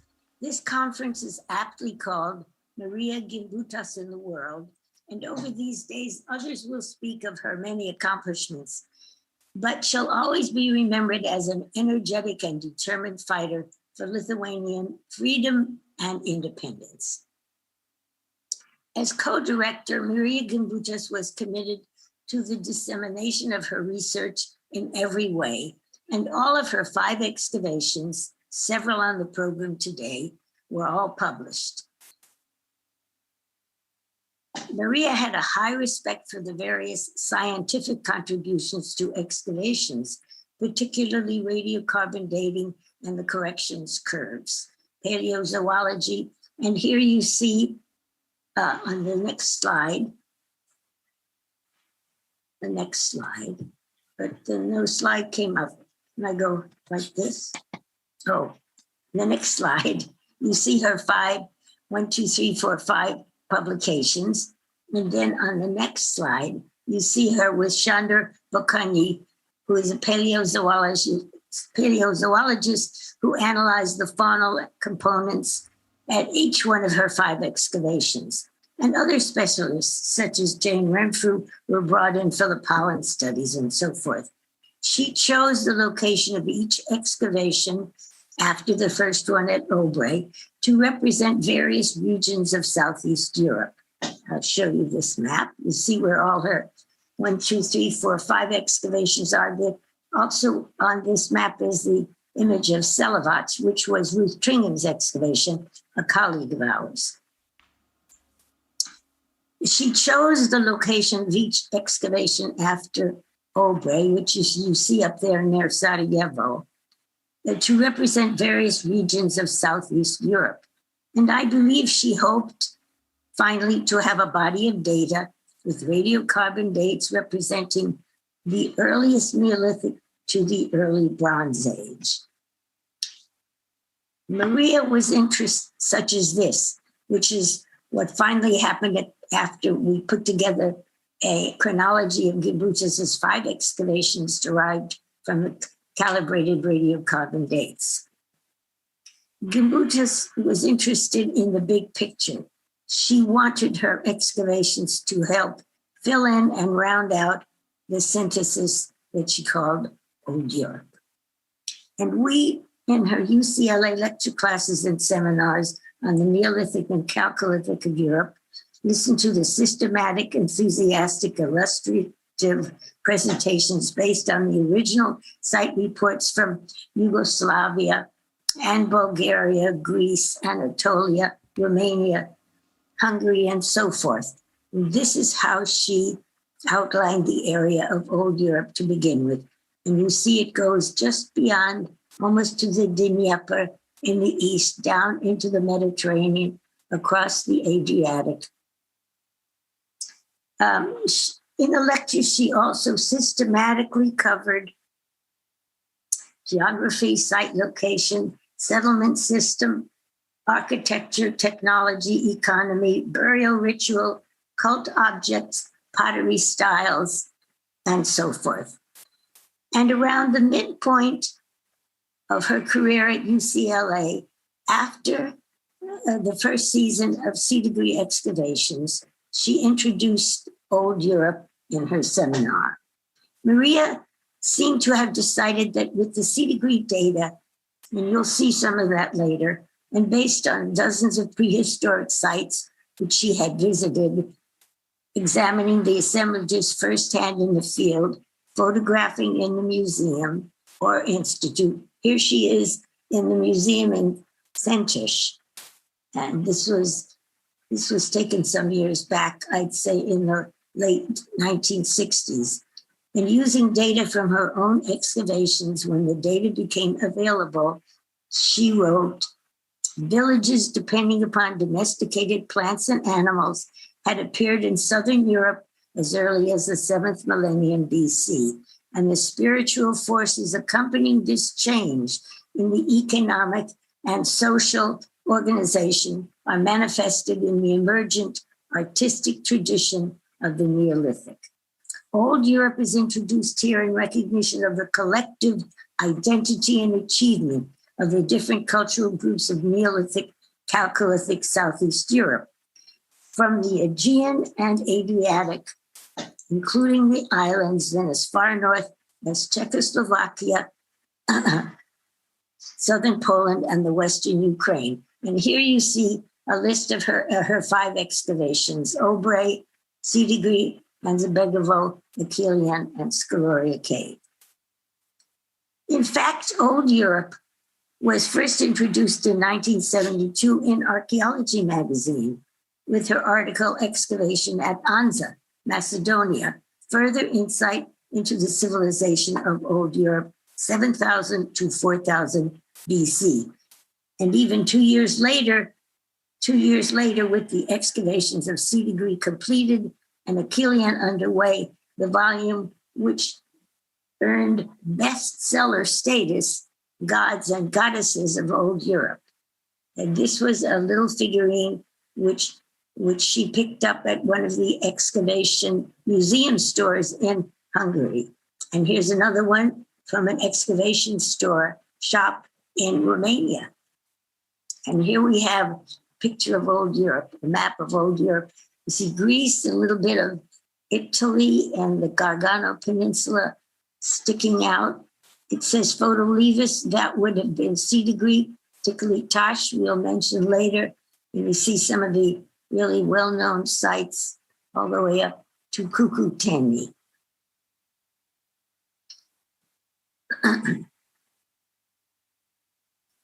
It has taken many decades for the term Old Europe to be accepted, but it's now being used most effectively.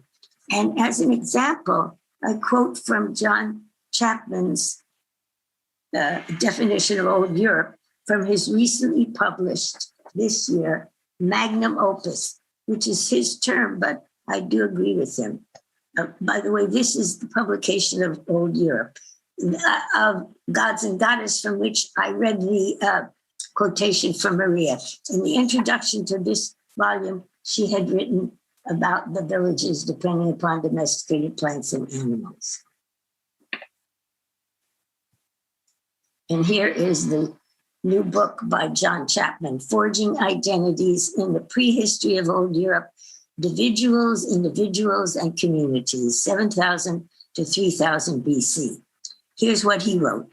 This sense of a geographically delimited region linked by distinctive long-term cultural practices with between 260 to 270 15-year generations from 7,000 to 3,000 BC in a diverse landscape of non-monumental settlements with gardens, fields, pastures, pathways, routes forming networks linking communities with the role of objects, their quantity and diversity, so vital in creating cultural landscapes. Well, it's pretty clear from that Chapman considered that the quantity and diversity in technology and symbolism were the primary characteristics of Neolithic to Chalcolithic Old Europe. But it is important, and as pointed out in a recent article by John Robb, things and practices would be different from place to place and region to region. That is, Thessaly to the Carpathians or the Maritsa Valley to the Adriatic. But in the end, as evidenced over this large area and time period of 3,000 to 4,000 years, the Neolithic package of farming and sedentism was chosen by hunters and foragers, never the other way around. I visited Maria's first excavation, Obre, and then participated in 3 of them as a grad student, C degree, Anzebegovo, Achillean. And now we'll see some slides. Here we have Maria in the center, of course, with Alois Benetz. This would have been near Sarajevo. The little girl is Rasa, Maria's youngest daughter. And this is the excavation. They're overlooking the workmen there in Obre. And here we have Maria in 1968, looking over the excavation units at the upper level of the mound. And here she is. And this is at Scaloria, where they're all working outside the cave. It's very difficult to get inside the cave, but you'll hear more about the cave later on. And here we are at C degree. Obre in Bosnia opened in 1967 with Benatz of the Zamalski Museum. Just a few years after her arrival at UCLA, Maria had organized it, learning about the availability of funds which were managed by the Smithsonian. Maria's team from UCLA and Benatz's approached excavation differently. UCLA was looking for a quantitative sample based on new archaeology approaches. all the UCLA students in the field had taken Binford's classes at UCLA. Benatz wanted a large opening to find house remains and settlement plans. Thus, the two teams excavated side by side, separate but equal, publishing 2 volumes, 1973 and 1974. Together, they provide a rich picture of early Neolithic and Middle Neolithic life against which the many radiocarbon dates could be measured. In Maria's subsequent excavations, all teams worked together. Now, before departing for Aubrey and during Colin Renfrew's visiting lectureship in 1967 at UCLA, Maria and he organized and planned the excavations at Sea Degree. And here you see the shepherd coming down the mound. This was taken at dawn one morning when we were working there. Up at the top of the mound, there's just see a little marmada, a little covering, which is where everyone would gather for the midday drink and respite for a few minutes. Because as you see, it's quite an open area. It would be.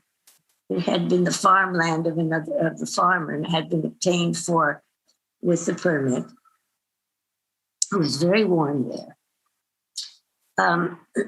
Sea Degree was called the place of wheat. It's in northeast Greece, and it is a magula, which held about 3,000 years of occupational debris.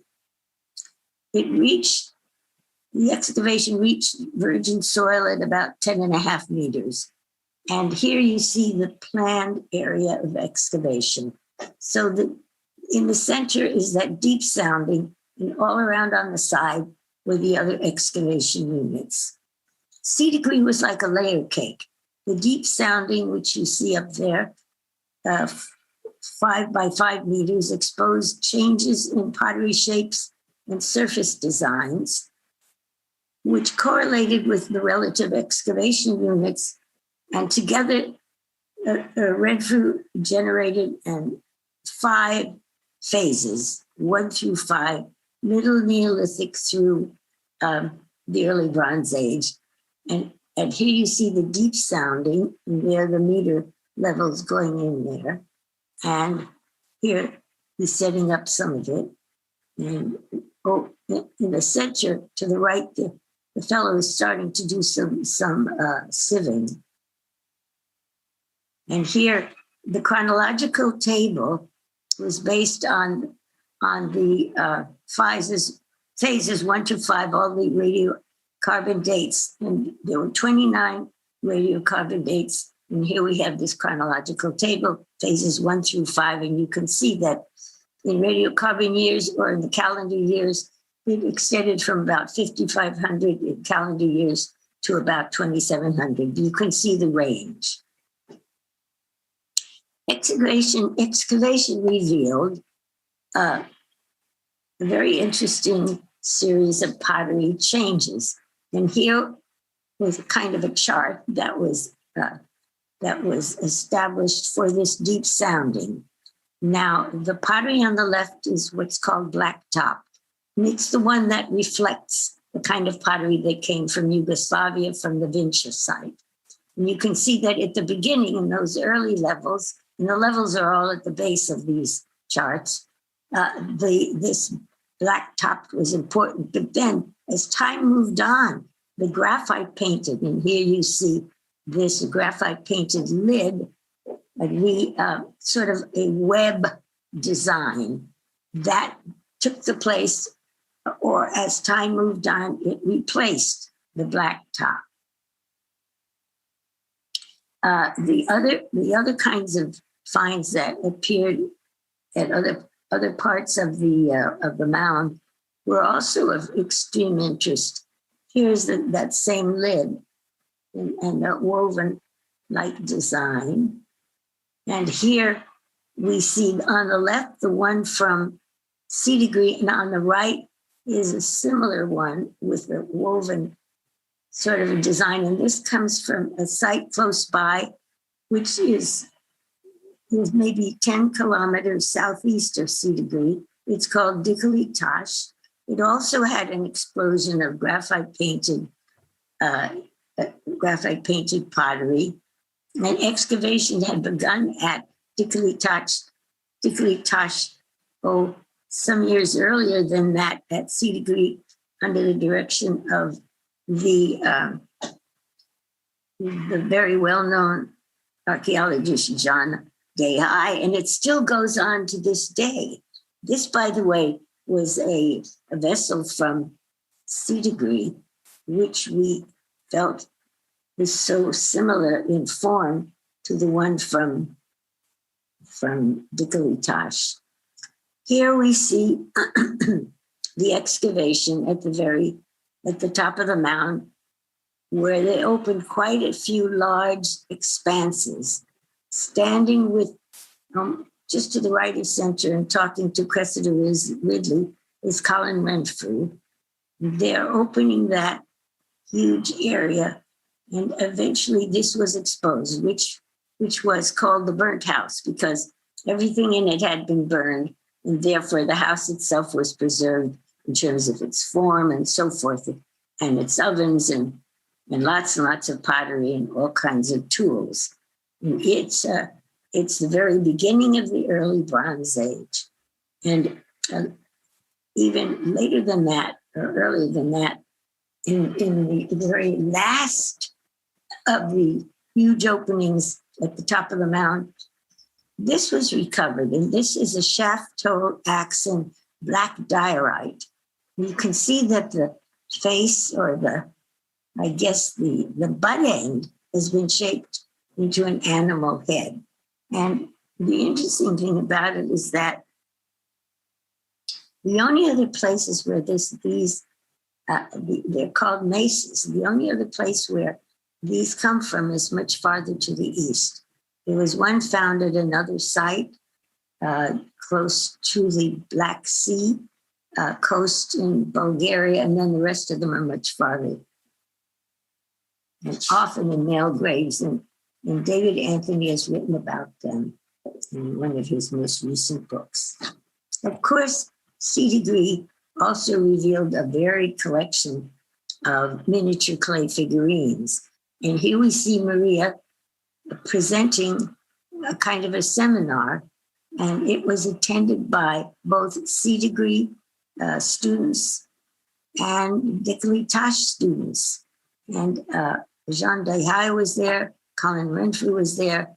And if you look carefully on the table, you see some of the figurines Maria was talking about. When the clay figurines, by the way, about which so much has been written, they were animals and humans. Some of the humans were naturally modeled or schematic. Some were masked, some were not. And Maria identified these as symbolizing a mythological prehistoric pantheon.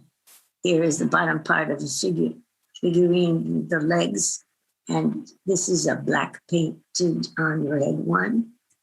And here is very naturalistically modeled back end of another figurine. Here we have these schematic ones. These are quite small. She called them bird goddesses because the heads she felt represented a bird with a peaked nose and little tiny eyes. This was one of the other small figurines with little holes on either side, maybe for feathers or to be hung, and a whole series of these heads that were discovered. They may be masks. Maria felt they were, and we'll find out more about that. And this is really quite a wonderful animal. He's an unusual animal. He has the snout of a pig. He has a kind of a raised back on which there probably was some sort of an offering bowl. And underneath, and on each one of his upper legs, he has little openings where you could hang him. You see those little kind of openings. And here's another one of those. We called this the wise one. We had to give some names to some of them.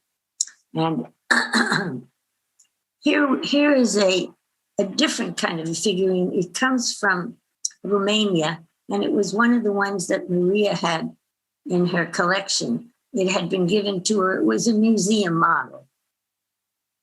She had examined so many photographs, so many, and visited so many of the museums. And we found some of these also, but you'll see more figurines now. And the last excavation I want to talk about is Achilleon. Achilleon was opened a few years after Sidigui was closed and after Marija was finished at Anzabegovo. It was 1973, and in cooperation, Synergia with the Greek Archaeological Service represented by Dr. Dimitrios Theocharis, they opened Achilleon. He felt that this particular site, which he had tested, was a gently rising mound, one of many in the Greek Thessalian plain, and he felt that it had a pre-pottery Neolithic level. The excavation started with all kinds of hopes and continued in the second year, 1974, when it was suddenly stopped, truncated along with all other foreign projects because of the political situation. Nevertheless, the results of the two seasons, the short one and the longer one, as evidence in the publication, were very rich with what was exposed. Hundreds of figurines, evidence of trade, craft, architecture, economy, and so forth. And here I'm showing you a picture of this woman who is spinning with a spindle whorl. It's a drop spindle whorl, which we found so many of on the sites. And as I was going out to the mound, she was walking along spinning, and she was the shepherdess. She was really watching over a great flock of sheep at the same time. One of the interesting finds, here we have Marija at Achilleon, where she was having a meeting with all of the students and the people who were working on the site, in which they were discussing the issues that had come up in all of the different squares. And here we have some of the finds. This was a very important one. It's very little, you can see its size. It's just a little pillar with a movable mask. And the reason why she was so interested in it was because she had concluded that many of the old Europe figurines were masked. And this, she felt, was a clear vindication of her analysis.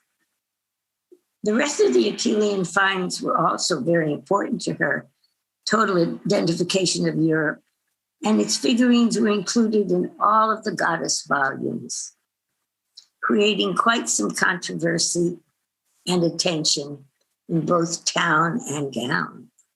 And here is a whole collection of not all of her books, but about 5 of the goddess volumes. And maybe there's even one more that I don't have, and that very important book on the Slavs. And she did another one on the Balts. It's very important. In preparing for this symposium, I did a considerable amount of reviewing, and I'm quite satisfied that Old Europe has become the accepted and right descriptive term for a long period, Neolithic to Chalcolithic, in covering a large region. That the region seems to carry with it from the Aegean to the Danube and west to east, hundreds of sites, virtually all revealing numerous human and or schematic figurines, mostly formed in clay, similar in appearance yet distinctive at every site, sometimes uncovered in house or under, in a pit, broken, unbroken, also brought us Marija Gimbutas' pantheon. She was hailed for the wonderful images presented and the elaborately, carefully designed pantheon, and roundly criticized for what was referred to as her idiosyncratic identification of these sculptures. Marija infuriated academia because she didn't present her ideas with a cloak of ambiguity. Rather, she was quite certain Some of her critics felt she was not helping feminist studies or efforts to scientifically identify gender in the archaeological record, but was presenting simple ideas on females as mothers, nurses, traditional female roles in a patriarchal world. In the end, she paid no attention to her critics, for she had been carried aloft by a group of feminists who delighted in the idea that once God was a woman, or at least men and women were equally in charge. Now, 3 decades after her death, I think she was correct in identifying old Europe. I think she was correct in her instincts as to why and where to excavate, and totally fearless with her bold ideas. And she referred to herself in the end as an archaeomythologist. Her goddess writings have generated passionate, positive, and negative responses and considerable new studies. The latter refer to the enormous efforts to figure out the significance of the figurines in their own time to challenge Maria's pantheon. We will hear later from several other scholars on this continuingly interesting subject. Thank you. The end. Thank you very much, Professor Ernestina Elster. Other question, I want to mention and stress that there is a possibility for those who are watching our conference in channel YouTube to write questions on the chat, and we received the questions. And other questions in the Zoom room under participants. I don't see, but it was really amazing to see many pictures which we probably here in Lithuania are seeing for the first time, Ernestine. Really, it is the kitchen of excavation is exciting, and we are really looking forward also to hear more about how it works. How was Maria in the excavations? How she reacted to different complexes which were found, how she communicated probably with other colleagues, because as we know, it was not everything like white. There were deeply, sharply discussions and controversial meanings also during the excavations. So it's really very interesting material. And yes, all through Europe was born, let's say, in Sitagroi, I think, yes, by the hundreds of figurines were found, and as Maria probably started to think about it, what is it, and how she could interpret it. So very interesting. Thank you very much, Ernestina. And now we are traveling to another site, to another excavations, and I'm very happy to invite Professor Jean-Paul Demoule from the University of Paris, Pantheon-Sorbonne. Monsieur Professeur Jean-Paul Demoule, bienvenue. Nous sommes très intéressants pour votre présentation. Et s'il vous plaît, merci beaucoup.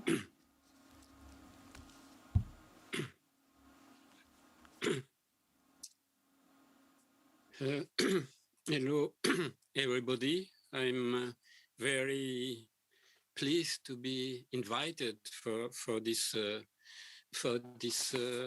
commemoration, and it's a truly great pleasure for me to share my memories of Maria, even though she's sadly no longer with us. While these are not childhood memories, they are linked to my formative student years. In fact, I first met Marija Gimbutas in 1969 when I was a graduate student working in my PhD thesis. In that time, I was working on the excavation of Dicolitash in northern Greece under the direction of Jean Dehaye, professor at the University of Paris and head of the Department of Archaeology. he was also my supervisor for my thesis on the late Neolithic and Chalcolithic ceramic from this site. So that's the site, the excavations. Here, the first publication, my thesis was within of that, and I'm just in the middle here with Jean Deshayes at the right and my friend and colleague Serge Closiou on the left, and my first woman, Laurence Kahn, on the left.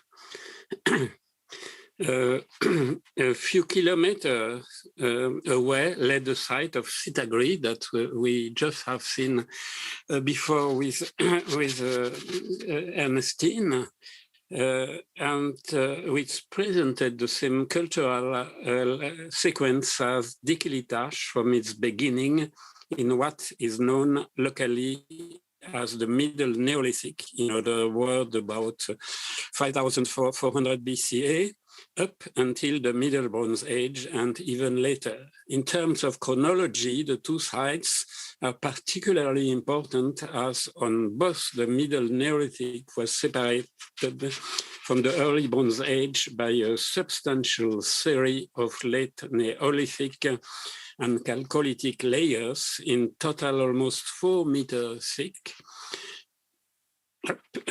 Up until then, based largely on the work on Vladimir Milojčić, it was generally believed that these two cultural phenomena were synchronous. The excavation at Sitagri was co-directed, as we have just seen before with Ernestine, by Colin Renfrew, professor at Sheffield at that time and after in Southampton and Cambridge, and by Marija. The teams working at Sitagri and Dicolitash visited each other on several occasions, although the Sitagri excavation only lasted 3 seasons, from 68 to 70, while that at Dicolitash, which began in 61, is still ongoing today. It was here that I was first introduced to Marija, who, on the recommendation of Jean Deshayes, had already agreed by letter to give me a position on the excavation in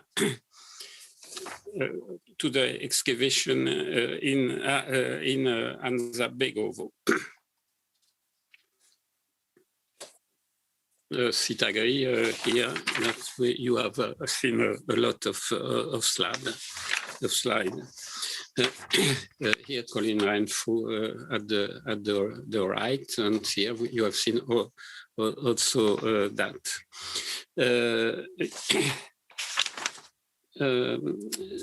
At Anzabegovo in Yugoslavian Macedonia, which was due to begin the following months in this year 69.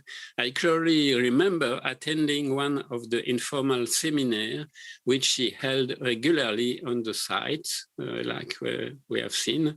On this particular occasion, the seminar was on the subject of the figurine discovered at Sitagri.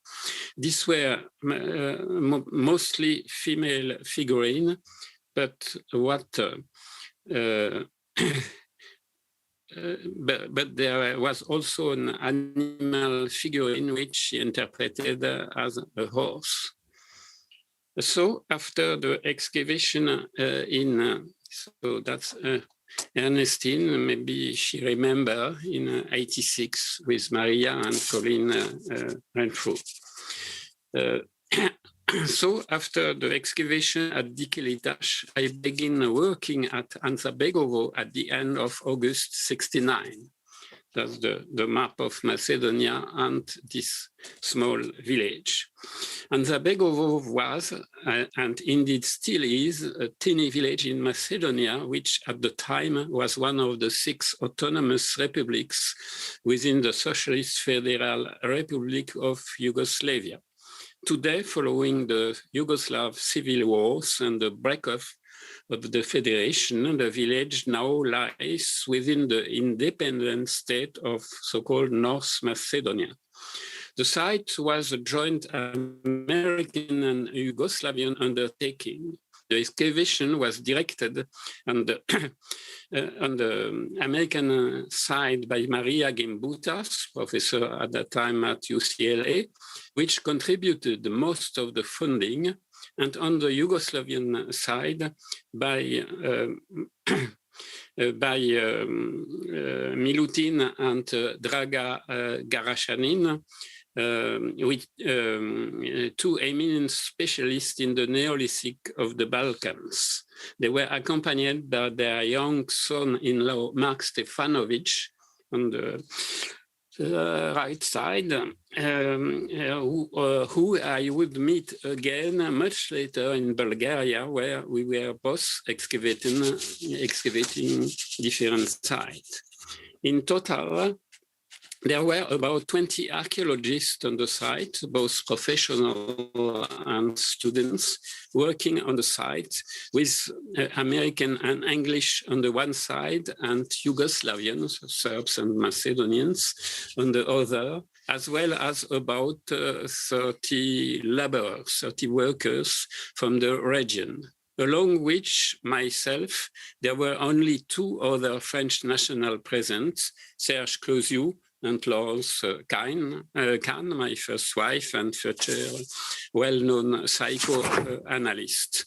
Occasionally, these cultural tensions arose, not only regarding their life, but regarding archaeological techniques between the two teams, each of which excavated their own area on the site. We, the French, held a kind of neutral position, even though we clearly had more in common with the English and Americans as regards excavation techniques, but felt closer to the Yugoslavians as fellow continental Europeans. Thus, one day, I accompanied my young Yugoslav colleagues on a frog hunting trip in a nearby stream. Our Macedonian cooks cooked the frogs, which we later ate with great relish. Of course, this enforced our image as so-called froggies among our American and English comrades. The fact that I picked up Macedonian while working on the site would later stand to me when I was working in Bulgaria, since the two languages are very similar. At the time, there was no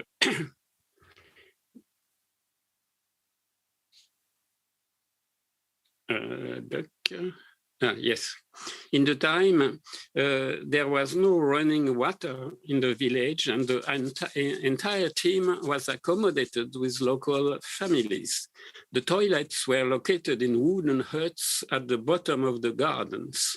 We washed ourselves as best we could with water from the village pumps. Some weekends, however, the volunteers were brought in the small city of Stip, located about 20 kilometers away, where we were treated to a more thorough wash in the municipal showers. In this part of the Balkan summers, are very hot, while winters are very cold, with regular snowfalls in the uplands. While Marija Gimbutienė was general director of the American excavation, her field director was American archaeologist Gene Sterrod, here on the right side. Picture here on the excavation of the Neolithic site at Obre in Bosnia, which he had directed prior to coming to Anzabegovo. In this photo, he is here accompanied by Ruth Trinkham, who would go on to become a professor at Harvard and then Berkeley, and who was also one of the pioneer of feminist and gender archaeology. While she was not directly involved in the Anzabegovo excavation, she nonetheless spent several days on the site. I first met Ruth the year before on the famous excavation at Bilani in Czechoslovakia.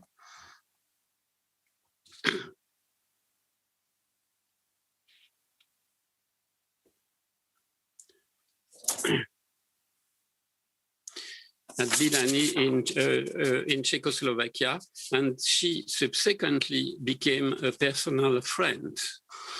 Bilani is a Neolithic linear band ceramic village where site director Bohumil Sotsky used scrapers for the first time in the world, thus allowing some 6 hectares to be investigated. In the 60s, Sotsky was also one of the first archaeologists in the world to use computers on his work. So in August 68, just a few weeks after the student revolution in France, and as the Prague Spring was taking place in Czechoslovakia, I made my way to Anzabegovo on Bilani on the recommendation of Jean Dehaye. And that is where we were, myself and Ruth Tringham, when we were awoken at 5 in the morning on August 21, with the radio announcement that the Russian army had invaded the country, putting an end to the Prague Spring and within all hope of political reform. Bohumil Sotsky would leave Czechoslovakia for good in 71 and went to Paris, where he founded the first university chair in Neolithic archaeology in France, and where I became his assistant. Getting back to Anzabegovo,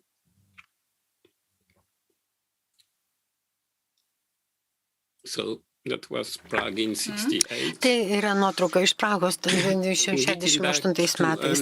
Na, kalbant vėlgi apie Anzabegovo, reikia pasakyti, kad Marija buvo nepaprastai draugiška ir gerai susitvarkė su savo pareigom. Mes kalbėdavomės vokiečių kalbą, tai mano vokiečių kalba yra daug geresnė negu anglų, o ji puikiai mokėjo vokiečių ir mes galėjome lengvai bendrauti. Reikia prisiminti, kad palikusi Lietuvą 46 metais po Antrojo pasaulinio karo, ji apsigynė savo daktaro disertaciją Tübingene ir persikėlė į Ameriką tik tai 1949 metais. Tuose kasinėjimuose dalyvavo kaip studentai keli kiti žymus archeologai. Tuo metu jie buvo studentai. Jūs matote nuotraukas 2 garsių britų neolitų specialistų. Nuotrauka daryta 70 metais ir vėl po 40 metų. Bob Chapman, kuris vėliau taps Redingo profesoriumi, ir Steve Shannon, kuris vėliau dėstys Londono universiteto koledže. Steve tuo metu dalyvavo kasinėjimuose su jo būsimąja žmona.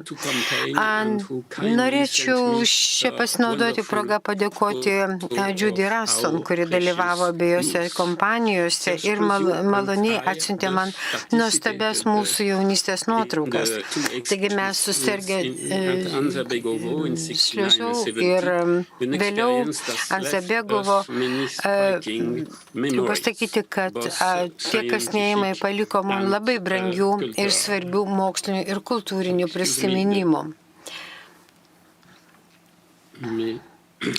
Kai kuriem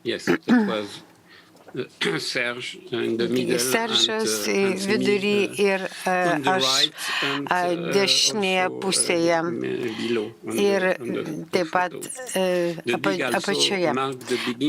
Reikia pasakyti, kad šitie kasinėjimai tapo kai kurių labai vėliau tapusių žymių mokslininkų karjeros pradžia. Tai yra Serge Prancūzijoje, taip pat aš pats universiteto Paryžiaus universitete vėliau dėsčiau didžiąją savo karjeros dalį. Taigi galite matyti mus įvairiose nuotraukose. Tai nuotraukos darytos skirtingų metų, 96-70 metais. Deja, Serge mirė 2009 metais nuo vėžio. Dabar aš norėčiau šiek tiek pakalbėti apie rastų įvairių archeologinių radinių mokslinę svarbą. Faktiškai tai buvo dvi atskiros ekspedicijos ir po jų buvo padarytos du leidiniai. Matote, yra plana Anzabegovo, tai yra, matote, tai yra balta spalva, tai yra pažymėti Jugoslavų daryti kasinėjimai ir juoda Amerikų. Tai yra įvairūs archeologai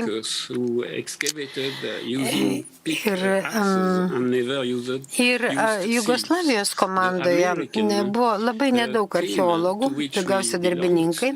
Jie kasė naudodami kirvius ir niekad nenaudojo sietų. Amerikos komandai, kuriai priklausė daug mažiau darbininkų, jie naudodavo menteles, viskas sausai atsijodavo. Iš tikrųjų, tai buvo vadinamos naujosios archeologijos aušra. Aš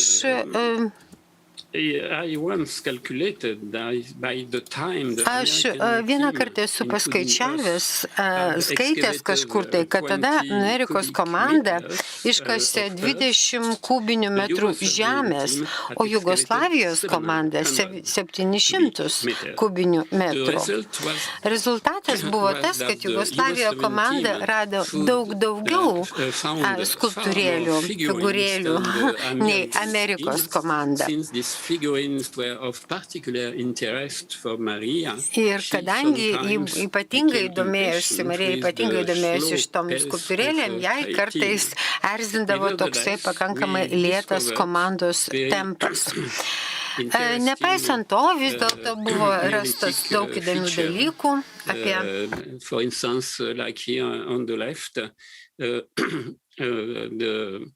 the remain of war built on unfired clay bricks, or on the left, the rest of in the Yugoslavian sector of the post holes of a quadrangular house.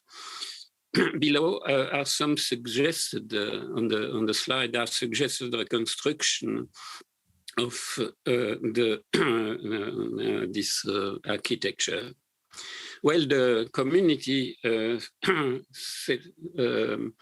cemetery was probably located somewhere outside the limits of the settlement. The skeleton of a child was nonetheless found deposited within a ceramic pot. The pottery from the site is clearly the most important chronological marker, especially the decorated ware with white painted motif on the red ground. In fact, it permitted a specific cultural entity to be defined, namely the Anzabegovo-Vršnik culture. Despite our painstaking approach, we nonetheless managed to discover several figurines which, when the gender was distinguished, were generally identifiable as female. Marija carried out an in-depth study of them, which we will return to later. After Anzabegovo, Marija Gimbutas went to Achilleon. Unfortunately, the dig lasted just 2 seasons, 73 and 74, because the second season was cut short by the invasion of Cyprus by the Turkish army. following a disastrous military coup organized from mainland Greece by the regime of the colonel. Indeed, the failed coup ultimately led to the collapse of this Greek dictatorship. Achilleon yielded an important stratigraphic sequence, but Ernestine spoke before about that, and I will be very, very short with the publication and the pots undercurated in the earliest phases. But with a lot of figurine like that, and a lot of carbon 14 dates, which prove the existence of an initial Neolithic between 60,600 and 60,300 prior to the classic early Neolithic. I only mention in passing the next Neolithic site investigated by Marija, namely the cave site of Scaloria in southern Italy, which John Robo is described in more detail in another paper here. Returning to the early Neolithic of the Balkans, I will now like to briefly show very quickly some image of the excavation at Kovachevo in southwestern Bulgaria, located a short distance from Anza-Begovo. In fact, it was 15 years after participating in the Anza excavation that I was able, along with my colleague Marion Lichardus-Iten here on the side, to carry out an excavation in the same region and on site belonging to the same period. The dig took place from 86 to 2003 on covered an area of 2,000 square meters, with an average stratigraphy of 3 meters. Over the course of the excavation, we uncovered 60 tons of archaeological finds. As we can see on the slide, the buildings, which are quadrangular and built of posts, are very similar to that found at Anza on the right. Likewise, we found evidence for burial rituals involving the deposition of the remains of very young children within ceramic vessels, like also in Anza. A study of the pottery, about 2 million sherds, allowed us to establish a detailed chronological sequence. And it is clear that the cultural group defined at Kovachevo is very close to the Anza-Begovo-Vršnik group. We also found the same type of small triangular and quadrangular vessel, Kovachevo on the left, Anza-Begovo on the right, referred to as altars, but which were probably used as oil lamps. Finally, we found numerous figurines, and again, like at Anza, the vast majority are female in form. This led me to the final part of my talk, in which I want to focus attention on Marija Gimbutas' well-known studies on the female figurines and her numerous publications, which were translated into numerous languages, including French in this case. In the US, her work was instrumental in giving the way to the emergence of gender archaeology. Her work on these figurines led her to postulate the existence of two radically different Neolithic civilizations in Europe. In short, she envisages what she termed Old Europe, which extended over much of Europe and which was characterized by a peaceful matrilineal organization in which women were creators. On the other hand, there existed a patriarchal, warlike civilization which originally occupied the steppes of modern-day Ukraine and southern Russia. It is a fact that the Neolithic civilization of the Balkans were particularly brilliant, as was that of Central Europe, with the linear band ceramic culture and its collective long houses. However, the later culture was not peaceful, as has been demonstrated more recently by the discovery of a number of mass graves, for example, in Talheim, Ashparn, and elsewhere. Furthermore, Marija Gimbutas used the term Kurgan Civilization to designate the culture of the steppes and argued that this Kurgan spread out in various directions to invade all of Europe and Southwest Asia, movement that she linked to the diffusion of the Indo-European language. While Marija didn't have time to develop her hypothesis any further, her work was taken up by one of her principal disciples, James Malloy, here with us this morning. His explanation of the diffusion of Indo-European language was subsequently challenged by Colonel Renfrew, who counter-argued that the diffusion of this diffusion coincided with the diffusion of the Neolithic from the Near East. As we are aware, and as will be developed by others over the course of this conference, recent paleogenetic analysis have demonstrated that migratory movement did indeed take place from the steppes toward northwestern Europe at the beginning of the 3rd millennium BC, with the principal culture of the steppe known as the peat grave culture or the Yamnaya Kultura in Russian, apparently giving rise to the Cordovere culture of Europe. Following on from the pioneering work on Marija and others, happily much work still remains to be done in terms of detailing this movement.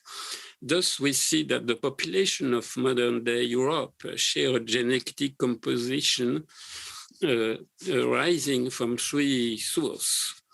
Mesolithic hunter-gatherer in blue here, early farmers from the Near East in orange, and population from the steppes in green. But if we look at the present population of Europe in the upper side of this table, there is no difference in terms of genetic heritage between those who speak Indo-European language and those who speak language belonging to other linguistic family, here Estonian, Hungarian, Basque. Likewise, the most recent analysis has found that the steppic culture were not the sole genetic origin for the migration towards northwestern Europe, and that the process was in fact much more complex.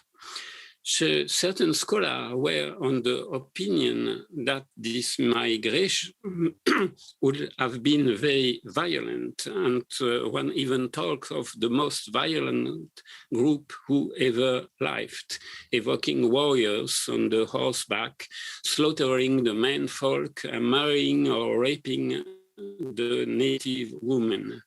In reality, only one mass grave is known from this period, namely the site of Košice in Poland. Furthermore, most of the two buried here were in fact women and children, and not men, as one might have expected. A final example is the bell beaker culture, which occupied a large part of Central and Western Europe in the second half of the 3rd millennium BCE. While their material culture, exemplified by the famous beakers, is very homogeneous, the genetic heritage of this population differ greatly depending on whether they were based on the north or south of Europe. This is the reason why Marija Gimbutienė have avoided emphasizing the role of violent invasion in the diffusion process and referred instead to a process of so-called co-organization. This involved complex acculturation phenomena, an hypothesis which is much more rich and interesting. Concerning the same issue, James Mallory, a long time ago, was equally wary of over simplistic explanation. In conclusion, I am happy to have had the good fortune to have known Marija at the key moment of my scientific education and to have met her on several subsequent occasions, most notably in Los Angeles. Even though I regret not being able to visit the beautiful city of Vilnius again in this occasion, I am no one less delighted to have had an opportunity to pay tribute to Marija Gimbutienė on this, the 100th anniversary of her birth. Thank you for attention.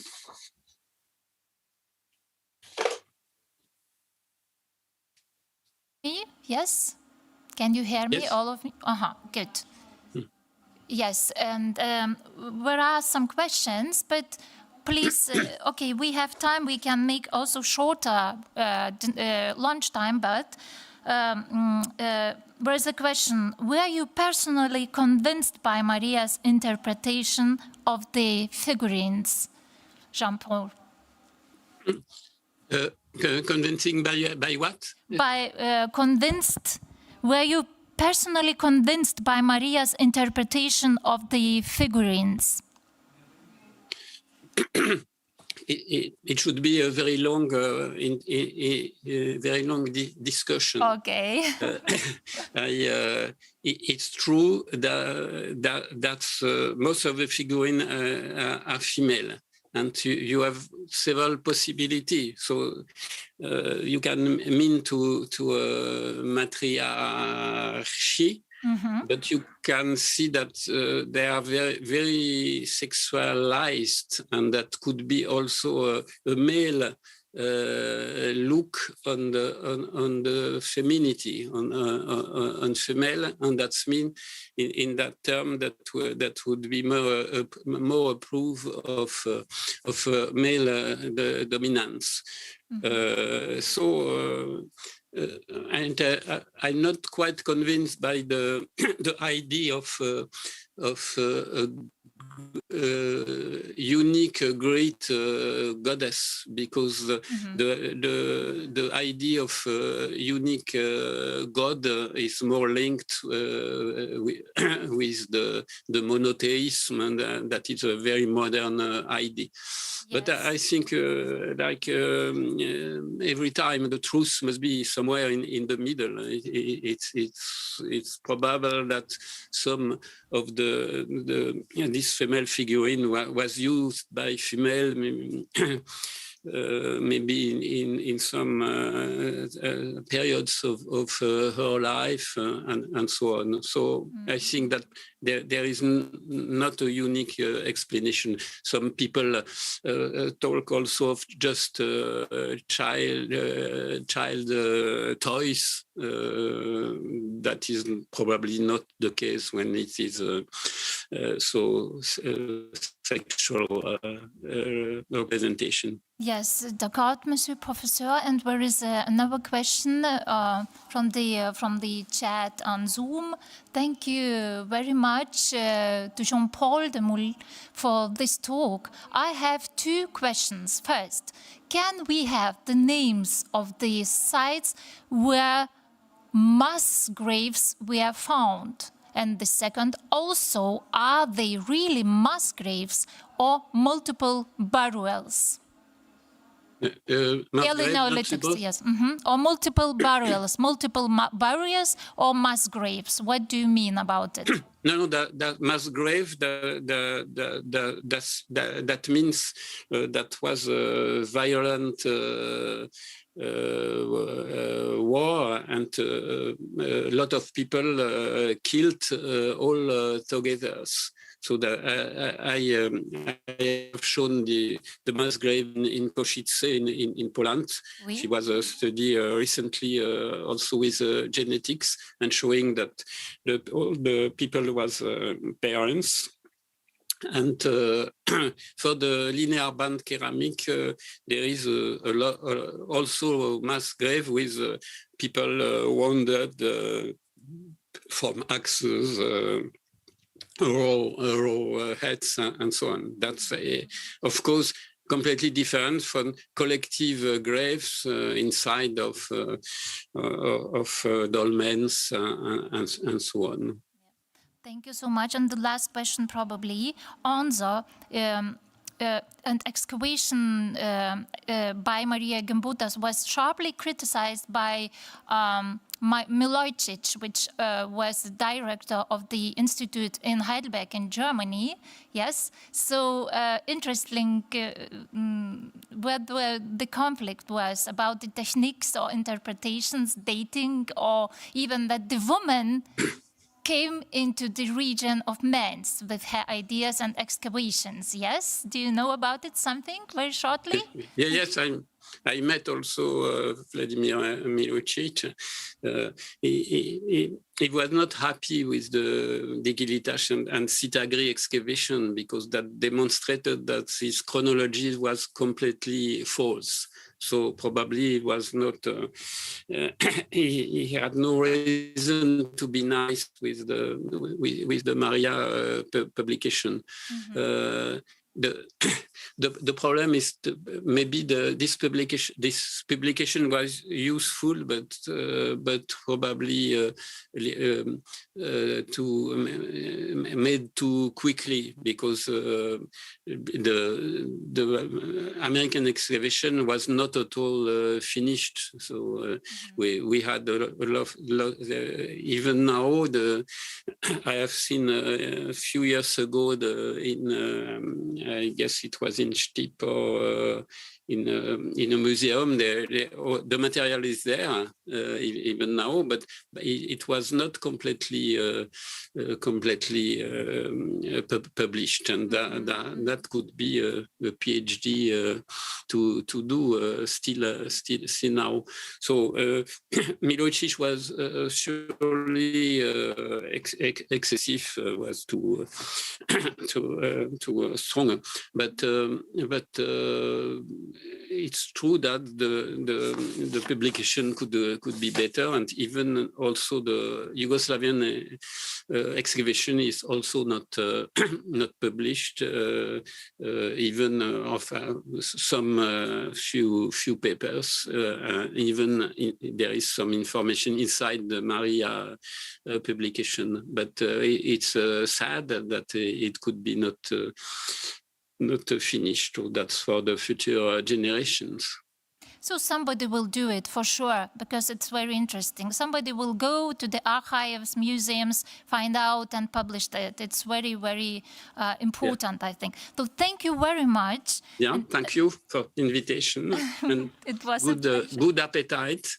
Then we have, before the lunch break, we have very interesting presentation by Professor James Mallory from Queen's University, Belfast, and she will tell us about Marija in the classroom and in the field as personal reminiscence. So also personal experience, personal memories, and we are very happy to invite you, dear James, and we are listening. Please don't worry, we have time. We will make a shorter lunch break. Just enjoy, okay? Thank you. Okay. Okay, my topic is going to be Marija Gimbutas in the classroom. The subtitle, A Short Personal Reminiscence, requires me, I think, to explain at least what my relationship with Marija was. I first met Marija in 1967 when I crossed town to meet with her to discuss doing a PhD at UCLA. That was the building. She was in the top floor of the building there that you see in the picture. In 1968 to 1969, I attended classes on the European Neolithic and Bronze Age. And the classes were held just around the atrium that you see there in this old social science building.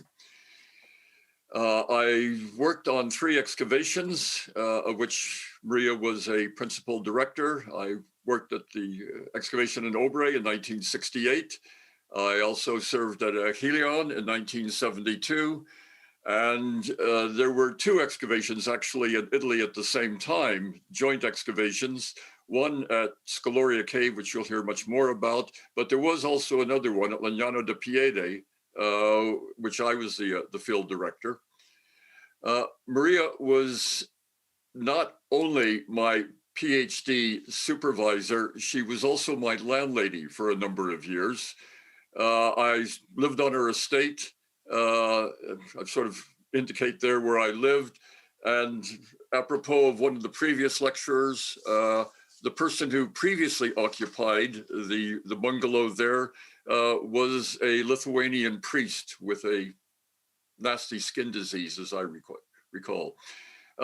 Living there on Marija's estate, I and my roommate, we paid Marija a certain sum every month, far lower than we would normally have to, because we also worked for her every Saturday, working on her estate, doing such things as, well, Jeff, my roommate, is up a tree cutting a limb off, and you can see me there scrubbing out her swimming pool. It was actually an ideal life, however, for graduate students. Marija had 2 dogs. They would come and visit us. So Marija was a dog person. She always had a dog of one sort or another, but the favorite by far was Sokolos here, who was the family dog. I walk him occasionally, and ultimately, I'm afraid I had to bury Sokolos as well. And I could still recall Saturday evenings after we had finished our work, sitting on the porch. This was the view of Topanga Canyon from Marija's house. I then left, went off, had my own job. I visited Marija with, at the time, a very young family back in 1988. These are, I'm afraid, are the only slides I have that actually have Marija in them. And the only reason I'm showing them here is to embarrass the 2 eldest of my children who appear in this picture. And the last time I met with Marija personally was at an Indo-European Studies conference that was held at the University College Dublin in 1989. Now, the topic of my discussion is Marija in the classroom. And I'm going to talk about what she taught, actually, regarding the Neolithic and Bronze Age in 1968 and 69. I am not going to pretend that I have a fabulous memory that can recall lectures from 53 years ago. In fact, I can't remember a single thing she said in those lectures. And I wouldn't be doing this if it weren't for the accidental preservation of my notes of both of those classes for Neolithic 1968 and 69. And what I want to try to do is try to describe what she taught, how she presented things, and also where she was at this time intellectually regarding some of the main topics that have come up. Marija would normally begin a lecture if there was a reason for a chronological chart of some sort or another. We were getting them, Jessen's pollen zones, for example, for Northern Europe, or Carl Becker's Scandinavian sequence. And so my notes would be full of such charts, the stratigraphy of Arena Candida, the stratigraphy of Koranovo, things like this. She would then introduce the cultural setting of the cultures. And what I've done here is just simply typed up to give you an idea of the content of how she would be describing each culture. And she was basically covering everything from the Urals to Ireland in her lectures here. She would then describe the architecture, and I give you examples from Smilchit's Bilini, of course, and Blengel culture, just 3 examples of the many that fills the notebook. She would then take us routinely through the economy of each of these sites, mentioning what domestic cereals have been recovered, the animal bones, and also how the animals were used. As was previously shown, she always had the advantage of having Shandor Bikini doing the faunal remains from her sites. And then we get to ceramics. And the ceramics, well, I put it this way, I taught for over 40 years, and I would have never tried to give the detailed descriptions of ceramics that Marija was presenting to us, but here we were expected to be paying attention and learn these things. And just at the very beginning here, from the Danilo site of Smilchits, excavated by Shimibadovich, vessels, semi-globular, conical or biconical with flat or hollowed bases, poorly fired, large temper, monochrome with brown or orange slip, etc., lines after lines. And you would be sitting in her class writing as fast as you possibly could to get everything down. And at the end of every lecture, the slideshow. And this was simply my notes from the very first slideshow. And needless to say, I would have never made it as an artist, but I was sketching these things as fast as possible. And what I've tried to do here is distill what we visually got as archaeology students from Marija. And visually, it was well over half of the slides were of pots. This is for the Neolithic course here. Nearly 30% was for figurines, and that architecture, tools, and burials got actually very little look in terms of the visuals that were presented to us. One thing she definitely emphasized, and it's been mentioned by previous speakers as well, is radiocarbon dating. She knew quite well personally Hans Suess, which I'm very fortunate about, because I would have never landed my job if it hadn't been her friendship with Hans Suess, but that's an entirely other story. In any event, in 65 to 67, Hans Suess began publishing his papers indicating the need for the calibration of radiocarbon dates employing tree rings. And here in my lecture notes from 1968, Marija has fully embraced the idea of tree ring calibration, which pushed back the Neolithic up to some areas up to 700 years earlier than previously imagined. In her Bronze Age course, once again, it was ceramic dominated, followed by tools, and then some ornaments. Figurines, obviously, in the Bronze Age become far, far less important. She did not go through all of that many in the Aegean, although for the Greek Bronze Age, the only area that you're really getting them. Some cart models, very little bit of graves, and little of architecture.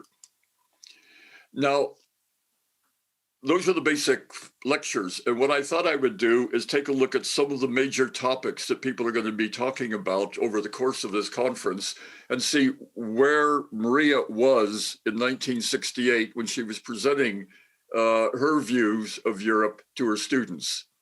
So after describing calibrated C14 dating, I find her saying that the Balkans and Aegean was a separate cultural center. She was already seeing this area, marking it out.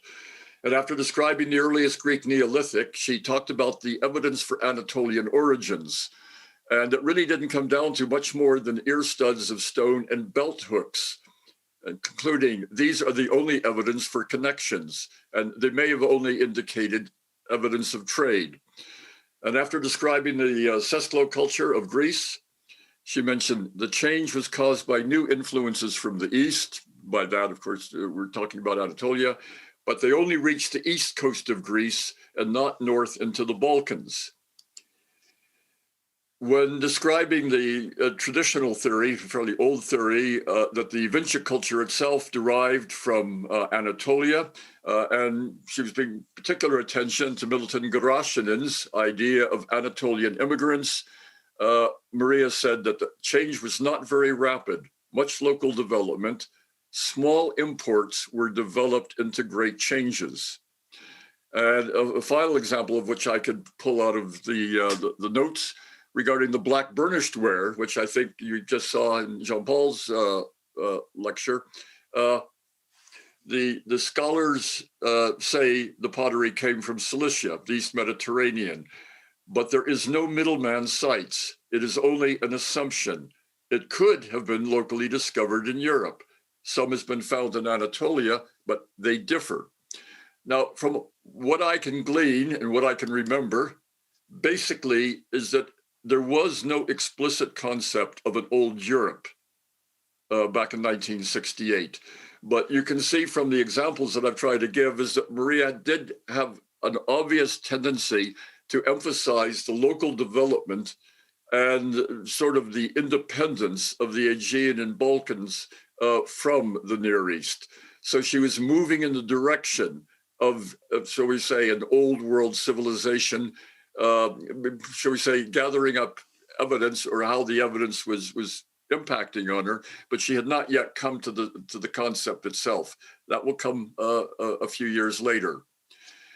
The second thing, of course, is there's going to be quite a few papers, I think, on the figurines and the goddesses. So where was she in 1968 on the goddesses?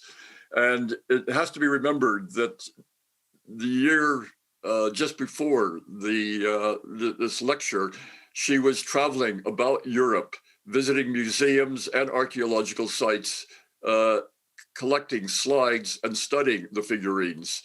And these are Marija's slides that you see here, probably from Corrugant, I think. And some of these, later decorated some of the books she wrote. Now, there's a tremendous number of figurines that I wound up copying down in the notebook, but normally they have fairly anodyne descriptions next to them. And this is basically how things come out. The first one there, I have Vinci mask, later period. The idea that what we were looking at here in these so-called stylized faces were masks, she certainly had by 1968. And indeed, in the excavation at Aubrey, she was already presenting the idea that when you're looking at these figurines, they are not simply bizarre gods, these are masks, which, given my background also in the American Southwest archaeology, you immediately began thinking of Pueblo Kachina dancers and things like that, as well, of course, as later Greek plays and the use of masks there as part of the ritual performances. Regarding the ceramics themselves, I have, once again, apologies for my drawings, a pot in female form, beak of bird, that's all that goes with that, or bird, Vinci lamp, or from Valach, Vinci centaurs. Going through the notes, basically where she was regarding goddesses, I think at this time, was that there was, no attempt to discuss the figurines in a systematic way, nor separate the various figurines into a defined pantheon. Nor was she mentioning, or at least promoting, the idea of a matrifocal society. All of that comes several further years down the line. So you're catching her when she's looking at the figurines and beginning to think about them and process it, but she has not yet come to the conclusions that you recognize from her books. Finally, the Kurgan Theory. Now, by 1968, the Kurgan Theory was fairly old hat with her. She had already begun talking about this from 1952 onwards. And this is my note sketch map of the different Kurgan stages and the position of Kurgan migrations to the West as she was presenting it in the Bronze Age class of 1969. And if you go through Marija's publications, one of the things that it's very difficult to find, if not impossible, is a discussion of her predecessors regarding the idea of a Kurgan theory or a steppe origin. However, during one of her lectures, she did offer us a sort of a background regarding archaeologists in the Indo-European homeland. And here I've reproduced precisely, word for word, whatever I could copy as she was speaking. She began with Otto Schroeder, who makes perfectly good sense because he is probably the first person that really developed an idea of a steppe homeland for the Indo-Europeans. She, of course, also mentioned Cassina, who, of course, will have this homeland in Germany. She mentions the 1933 paper of Tadeusz Sulimirski, deriving the corded ware from Indo-European expansions from the steppe. And she also mentioned that he had reversed himself recently, which is absolutely true in his book on globular amphora. And thanks to Agnes' lecture at the very beginning, I now understand why she was citing Ernst Walla, because otherwise I had no idea. He did write a short paper on the Indo-Europeanization of Central Europe, but I have them in the notes here. Cultural complex is not as important as a way of life. So she was obviously taking something from his works that I hadn't seen. And she mentions Bosch Gimpera, but 1955, this is a reference unknown to me because his monograph on the Indo-Europeans doesn't occur in 1960. What was not mentioned, and which I've never found in her work, are the real predecessors, precursors.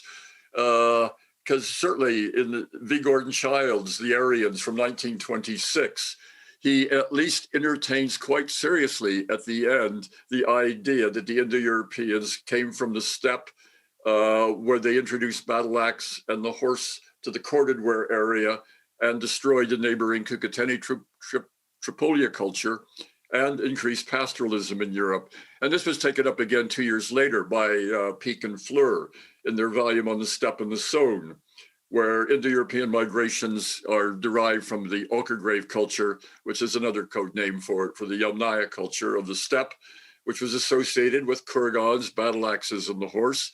Here, the Kukuteni Tripolia culture flee to the west as refugee. And the person whom I think is most slighted, actually in the history of Indo-European research regarding steppe origins, is Georges Poisson's monograph on the Indo-Europeans, where he derives them from the steppe again. He mentions their Kurgan burials. In fact, it refers to the Indo-Europeans and associates them with the civilization of the Kurgans, cord-decorated pottery, battle axes, and later copper metallurgy. And indeed, this is the origin of the Indo-Europeans from Poisson.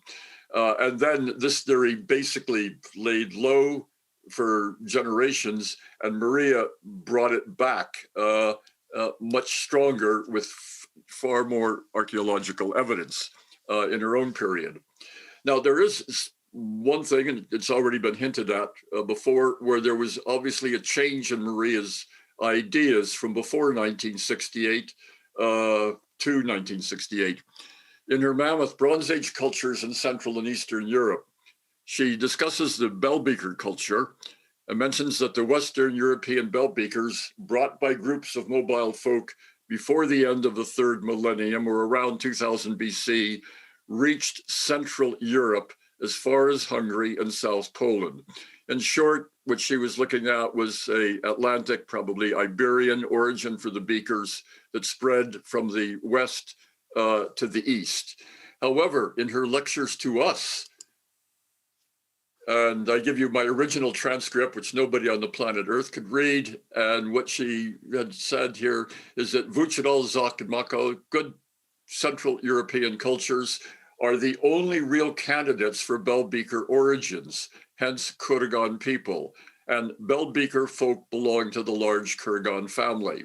So she, before 68, 69, she dismissed the beakers as being in any way associated with the spread of the Indo-Europeans. But by 68, 69, she had embraced it. And of course, at least for the northern tier of the Beaker culture, the ancient DNA does indicate that they are carrying the same step gene that we find elsewhere in the corded-ware.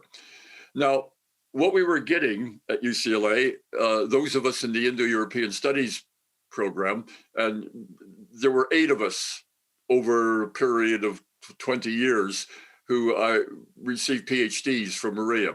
We were getting very much sort of a V. Gordon Child cultural history, a very traditional cultural history. The only difference is that Marija used radiocarbon dates, so things actually worked much better.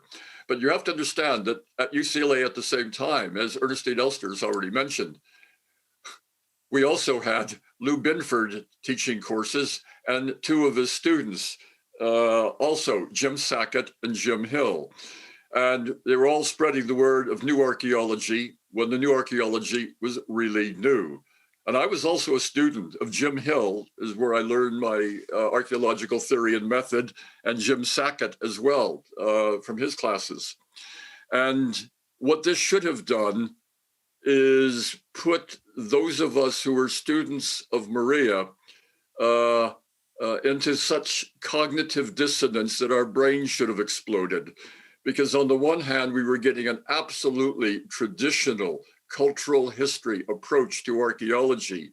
On the other hand, from the position of new archaeology, what Marija was doing was horribly normative, old-fashioned, not what archaeologists should be paying attention to. And somehow we managed to survive without becoming completely schizophrenic. And we did it, and I think the pattern you can see almost throughout all of the people who did PhDs is from Marija. We took the vast data sets that she introduced to us and the social hypotheses that she was continually spreading on the one hand, and from the new archaeology, we were embracing the concepts of hypothesis testing and also applying quantitative methods to trying to solve archaeological problems. And this resulted in the PhD theses that were being turned out. The first PhD that I think that came out of Indo-European studies was by Sean Wynn in 1973 on the signs of the Vinci culture. Now, not too much room for hypothesis testing, but he did do his entire thesis with the help of quantitative analysis employing a computer. And he even wrote his PhD using a computer. For younger members of anybody listening to this, you're probably laughing and saying, everybody uses a computer to write their PhD. But in 1973, when I talk about a computer, I meant UCLA's computer. It's one computer, 1 or 2 computers that were available for the entire students. And when I say that you wrote it on it, that means you sat down at a punch card machine and you put your entire PhD on punch cards and fed these things in and then have it spit it out at the other end. Steve O'Brien came sometime after me in 1978, did his PhD on the mortuary practices of late Neolithic peoples of Central Europe. Basically, it is statistical studies of social organization in the corded-ware culture and looking at Marija's theses regarding corded-ware origins. Susan Skomel in '83 did a very similar thing, however, regarding Chalcolithic and Copper Age cultures in Hungary, statistical analysis of Tisza-Polgár and Bodrog-Karastor cultures. Carleen Jones-Bly did a much more traditional PhD with Marija on the earliest Indo-European burial tradition in Ireland, where she was comparing what called Middle Neolithic burials in Ireland with Kurgan burials in the Ukraine. And Mark Stefanovich, I have never actually read Mark's PhD, but it was on the archaeology of ethnicity, and he was clearly straddling 2 things, Marija's world of cultural history and what he was picking up in the anthropology department. Now, I'm going to make just 2 statements regarding Marija in terms of research. And these are things that I learned from her, or impressions that I get. For me, her mammoth book is the Bronze Age cultures in Central and Eastern Europe. this book, Marija indicated to me, this is not written because Marija was an expert on the Bronze Age of Central and Eastern Europe. Many people might have thought, well, this must be a Bronze Age scholar who wants to divulge what she, her years of study are regarding the Bronze Age. No, what Marija told me was that, after she finished her Neolithic book on Eastern Europe, she felt she never really knew enough about the Bronze Age, and that the best way she could learn about the Bronze Age is write a new book about it. And the Bronze Age book was written for Marija to teach herself about the Bronze Age. And she used the same techniques that she employed when she wrote the Neolithic book, sat down and read every site report she could get her hands on, and using her vast linguistic ability to really incorporate a wide variety of things together. I should also say, many people are so impressed that she read so much, but you have to remember, Marija always read the conclusions first. And if it didn't look important, bang, she wasn't going to pay any attention to the article, because she was never going to waste her time starting from the beginning. She always started at the end of the conclusions. The second pearl of wisdom that I will try to pass on to you that Marija mentioned to me was that in 1973, Jacob Bronowski had a television program, one of the first of now, we've got lots of them in the present time, called The Ascent of Man. And Marija was very impressed with Bronowski's approach as he talked about the origins of civilization and so forth. And what she liked most about Bronowski was his use of intuition, as well as just straight evidence. And she buttonholed me because she probably recognized I had already gone over to the dark side and was worshiping Carl Hempel and logical positivism of the new archaeologists. And she emphasized to me, intuition. Intuition is the most important thing of all, and most important element. So remember the intuition here, because if you turn to the Wikipedia article on Marija's life, you will see that they have included in it excerpts of a review of Marija's work by another old friend of mine, Bernard Wales, who died in 2012. And he said that Marija was, quote, immensely knowledgeable, but not very good in critical analysis. She amasses all the data and then leaps from it to conclusions without any intervening argument. Well, Bernard died in 2012. Marija died somewhat earlier. But I like to think that if they wound up in the same place, I can well imagine Bernard turning to Marija and saying and accusing her, you leapt to conclusions without any intervening argument.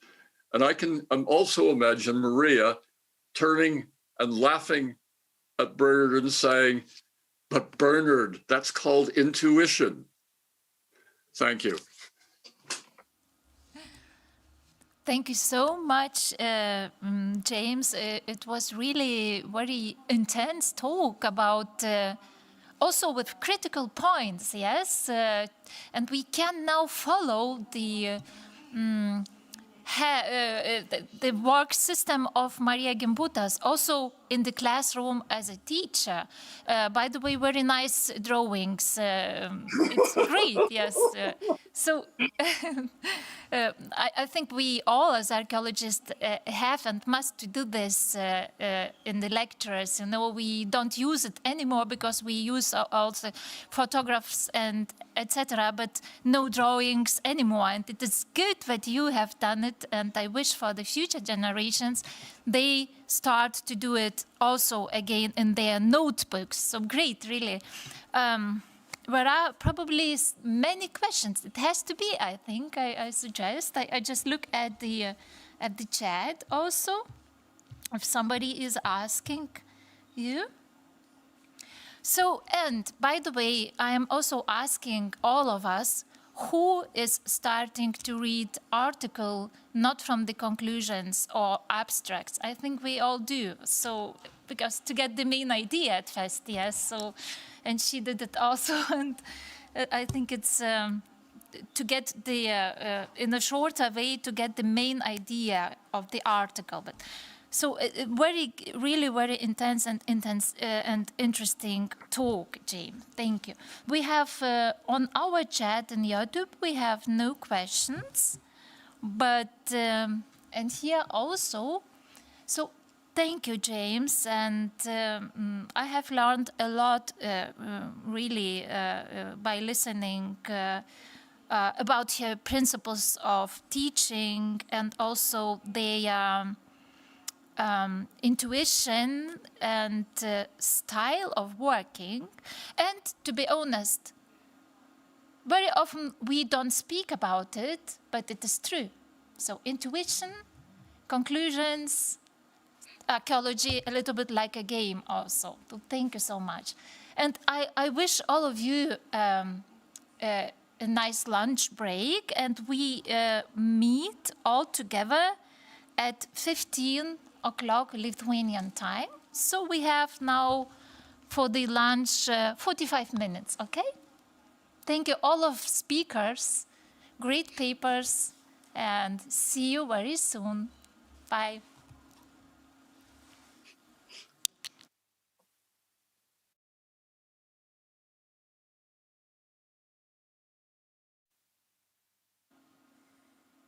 Good day, everybody.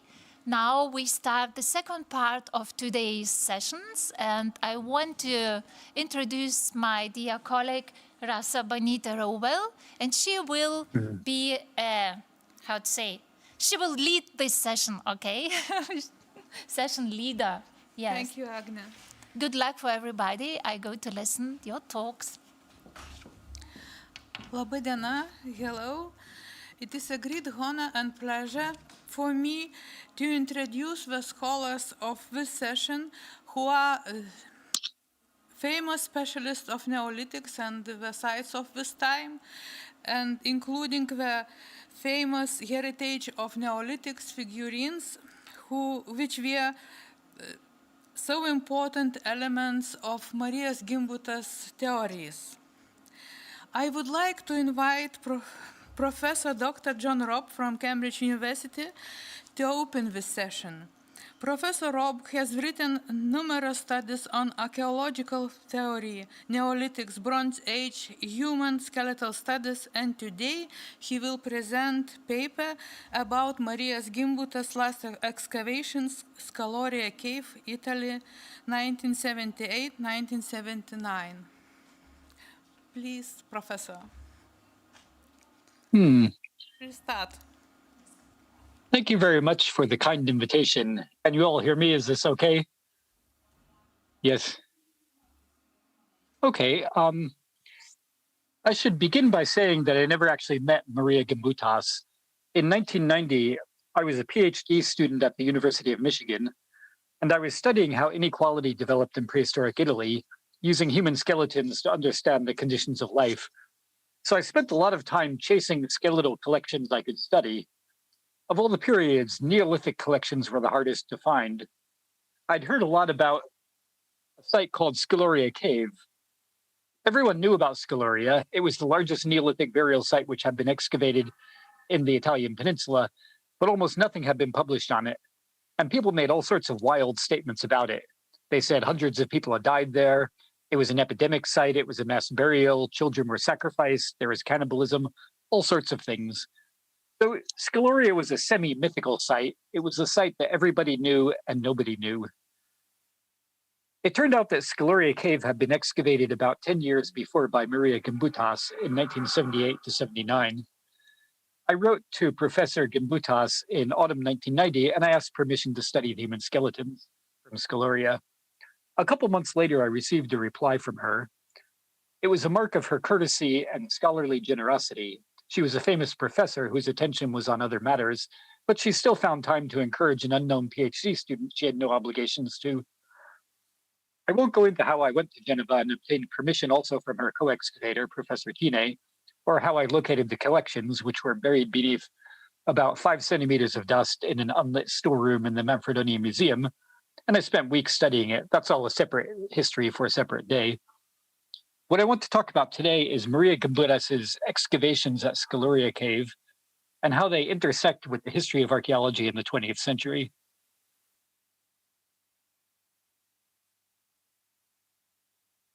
Scaloria Cave is located outside Manfredonia on Italy's Adriatic coast. It's a deep cave. It has a wide, low chamber near the entrance. That's what you see here, where people are working. And then deep passages go down a long way to a dark pool of water at the bottom.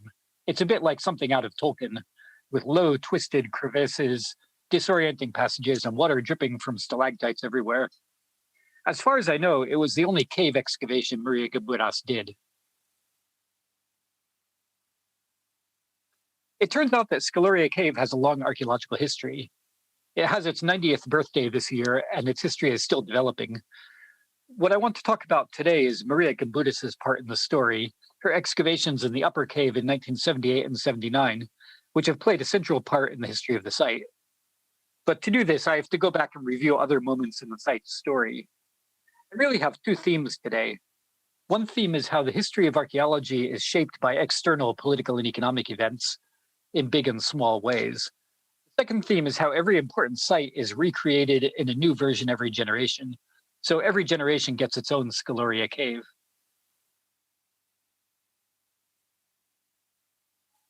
Our story starts in the 1930s.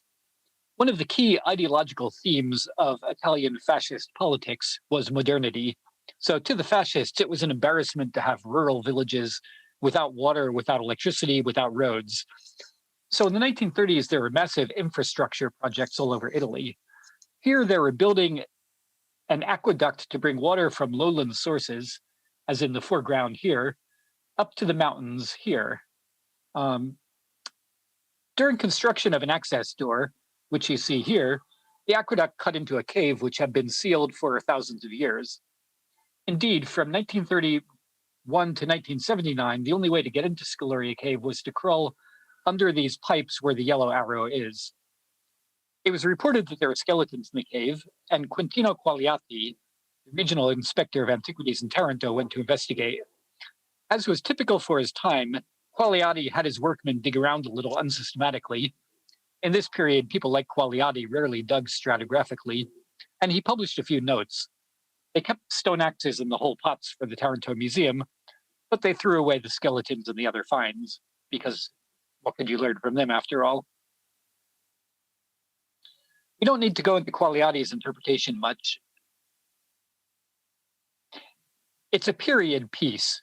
He was working in a vacuum with almost no excavated sites for comparison, and as was normal for the time, his goal was to write a kind of quasi-historic ethnic narrative. What's most interesting about it is that at the time, the two big centers of Italian prehistory were Rome and Florence, and they were engaged in a high-profile controversy about the nature of the Neolithic. Quagliati argued that Scaloria illustrated Luigi Figurini's Rome school theory, so he was trying to use Scaloria to address the big questions of his time. Incidentally, it was later on proved that he was wrong, but that's a separate story. The next step in the story involves filling in the landscape around Scaloria Cave. In summer 1943, a curious and alert RAF officer named John Bradford was flying reconnaissance flights over this area in preparation for the Allies' invasion of Italy. And he noticed lots of circular crop marks like you see here. After the war, he went to investigate these on the ground. They turned out to be Neolithic villages with ditches around them, thousands and thousands of Neolithic villages. Bradford published 2 articles on this in Antiquity, the premier British archaeological journal of the time. And this was transformative. Suddenly, from being in an archaeological vacuum, this place became known as the densest Neolithic landscape in Europe. And critically, to learn about it, you didn't have to go to obscure Italian regional journals. It was in English in a place everyone read. So it made this area of Italy a magnet for British and American Neolithic researchers.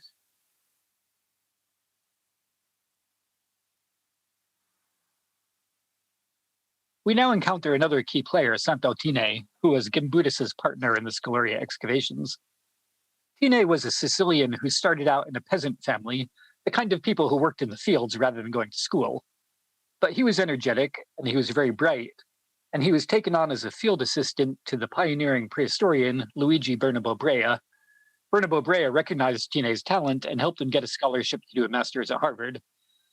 Tine worked as a regional inspector throughout the South before becoming professor at Geneva. Tine was a central figure in the founding generation that did things like make up the first solid chronological sequences for the Italian Neolithic. And in the 1970s, he was the inspector at Foggia near Scaloria Cave.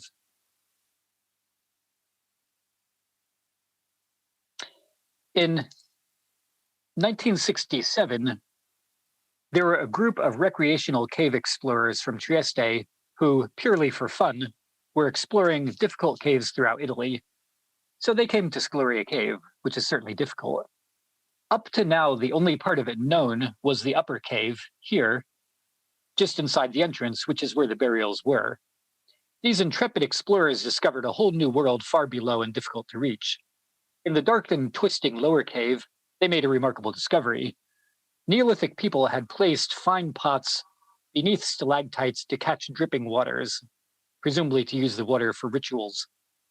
At the time, Santo Tine was inspector in Foggia, which again reflects the post-war prosperity and expansion of government. In Qualiati's time, a generation before, the regional inspector had been in Taranto, much further away. Tine collaborated with the speleologists, and he gave official archaeological direction to their work. Meanwhile, Marija Gimbutas had been teaching at UCLA since 1963, and by then she was one of the most prominent European prehistorians working in America, and she was actively developing her Old Europe hypothesis. She also had a pattern of excavating important Neolithic sites, mostly around the Balkans, working with local collaborators who could handle the permits and the actual digging, moving on to new sites and countries in about a 3 to 4 year cycle. As Ernestine Elster tells the story, Gimbutas and Tine met at a symposium on prehistoric religions in Valcamonica, Italy in 1972. Tine gave a paper presenting what he called the cult of the waters in the lower cave, and Gimbutas was particularly intrigued by the elaborate pottery decoration found at the site. She was already working on the interpretations that would turn into the language of the goddess. So they agreed to collaborate on new excavations in Scaloria Cave, and the focus was going to be the Neolithic burials in the upper cave. Now, all archaeological projects belong to their time, and this was no exception. It was very much a 1970s American-style project. Financially, in the post-war prosperity in America, there was abundant, readily available funding in America for scientific research. National Science Foundation had incredible amounts of funds, and they were giving them out. Politically, American scholars were encouraged to work all over the world as part of American diplomatic soft power through programs as diverse as the Fulbright Fellowships, the Peace Corps, and so on. Gimbutas had already taken advantage of such funding to work in the Balkans. And at the heart of the project, there was a classic bargain American researchers used all over the world, from Mexico and Peru to Asia. And it now looks a little bit colonial by today's standards. The Americans provided the money, the ideas, and the science, and the local collaborators would provide the sites, the permit, and the workforce. Intellectually, if you read Gimbutas's NSF proposal, which is on file in Los Angeles, it's typical of the 1970s new archaeology. It uses a range of new scientific methods typical of that period, and it focuses on themes dear to the hearts of new archaeologists. One of the most interesting questions about it is why Gimbutas made so little mention of what she was really interested in. By that time, she was focusing her efforts quite specifically on understanding the symbolic system and religion of Old Europe. But no trace of this appears in her National Science Foundation grant proposal, which is all about ecological adaptation and changing subsistence strategies, a phrase that's classic new archaeological jargon. The obvious explanation is that she already knew perfectly well that her goddess-oriented interpretation was completely contradicting standard American anthropological archaeology. And she decided pragmatically that if you want to get NSF money, you have to talk NSF talk.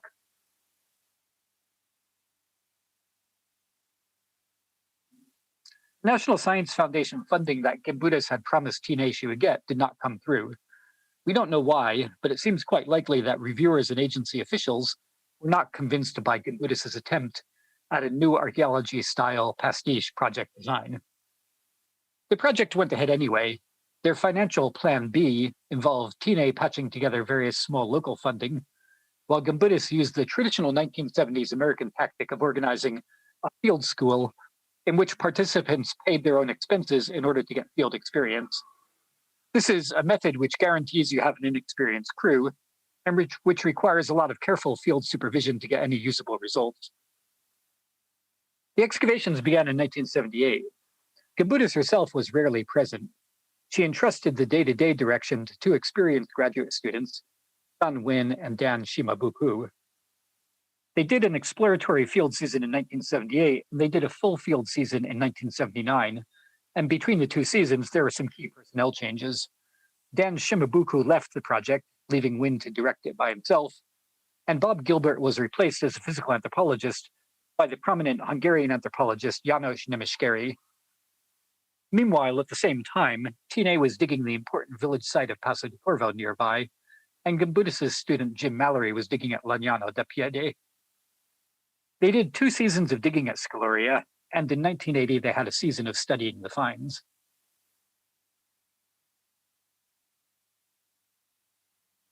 Scaloria was quite a difficult site to dig. It was quite unlike the open-air tells that Gimbutas had excavated previously. It was hard to enter and leave the cave. Here you see one of the field members crawling under the pipes to get into the cave. Water dripped constantly from the ceiling, and the lights were powered by generators outside the cave, which broke down frequently, leaving the crew in darkness. I don't think it was a dig for the claustrophobic. They dug 10 small trenches scattered around the cave. One distinguishing element of the Scaloria excavations was the range of new methods used, methods which had become standard in American anthropological archaeology in the 1970s, but were not yet widely used in Italy. So in the field, it looked a lot like a standard new archaeology dig. The sites were gridded, they used arbitrary 10-centimeter levels to dig in, they systematically sieved, and things like that. They experimented with geophysical prospection with the Lerici Foundation. They had a multidisciplinary team of specialists, so Gilbert's approach to skeletal studies drew very heavily on American approaches of the time.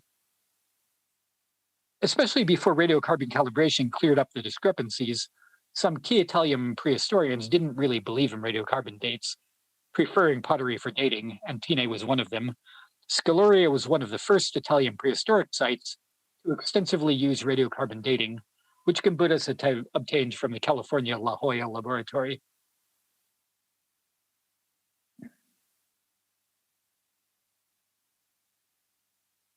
Gimbutas' Scaloria Cave excavations accomplished quite a lot.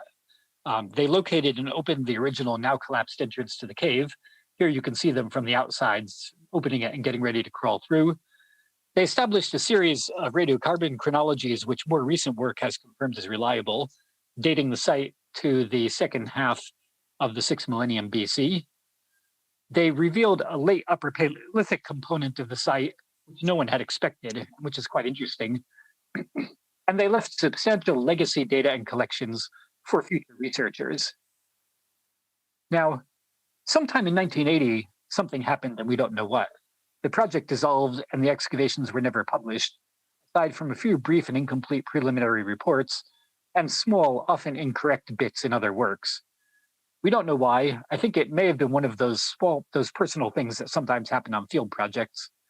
Both Santo Tine and Marija Gimbutas were strong personalities, and there are signs that Shan Win may have had some sort of a personal crisis. So, for example, quite a lot of documentation for the 1979 field season has big holes in it where you'd expect there to be field notes. But a major factor was simply that Gimbutas had moved on intellectually. Never again would she engage in field archaeology. Her interests were really somewhere else by now.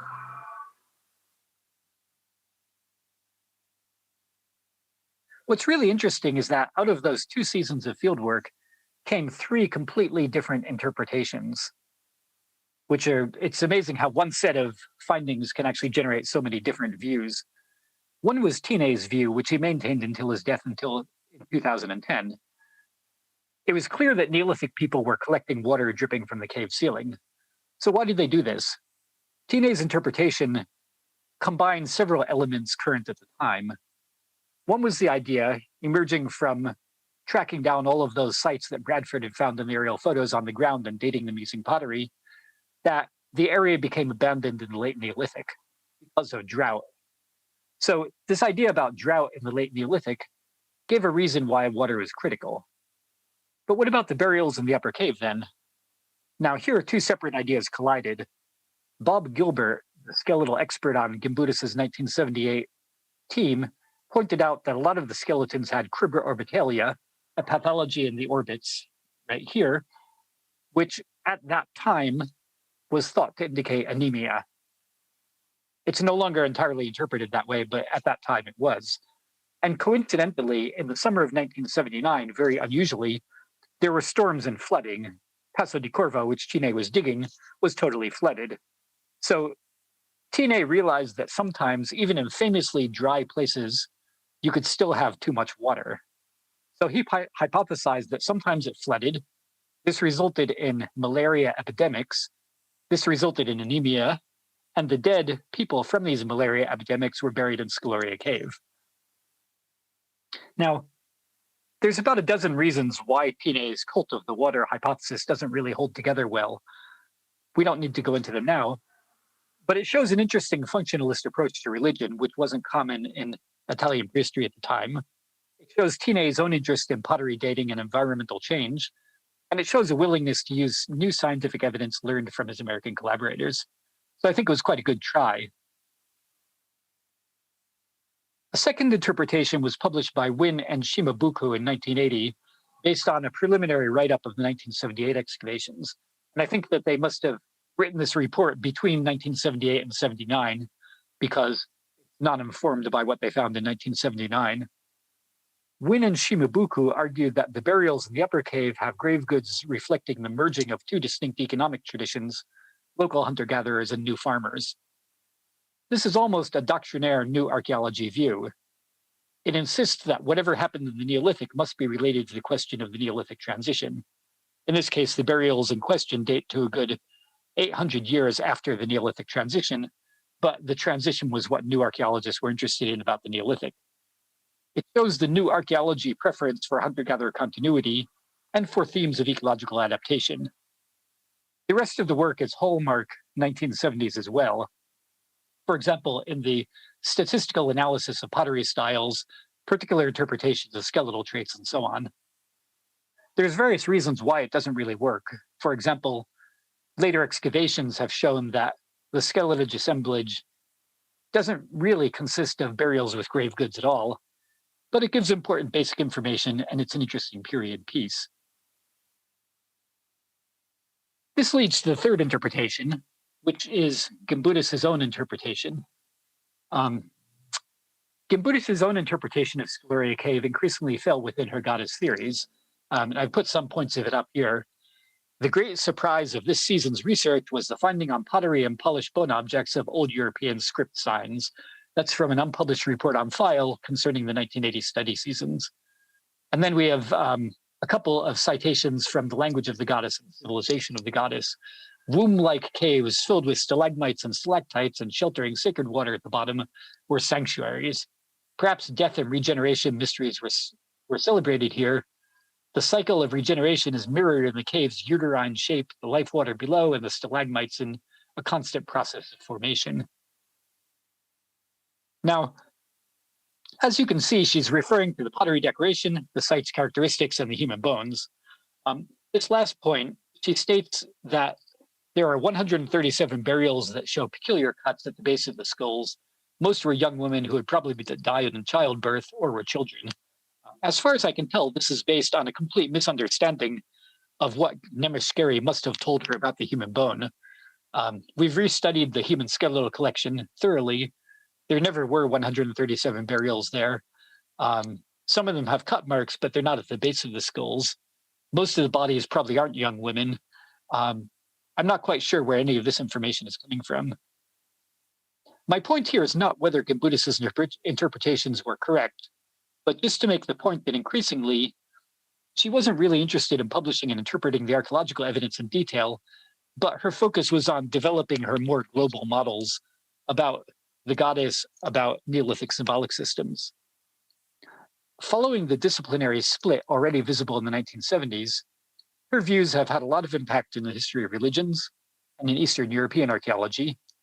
They've been controversial in areas such as feminist studies, and they're almost entirely ignored or critiqued in Anglo-American anthropological archaeology.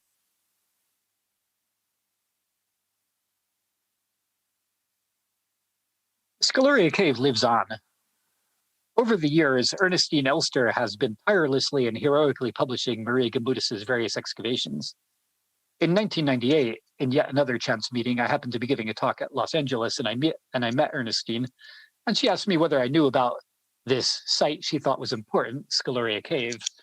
And naturally, I was excited, and with Eugenia Izzetti and Antonella Traverso, we formed a team whose goal was to finally restudy and publish Gimbutas' excavations. I won't present our results here because that would take another talk entirely, but you can read about them either in our short article in Antiquity or in the volume we published. And since then, Eugenia and Antonella have also begun a new round of excavations at the cave, some of which you can see here.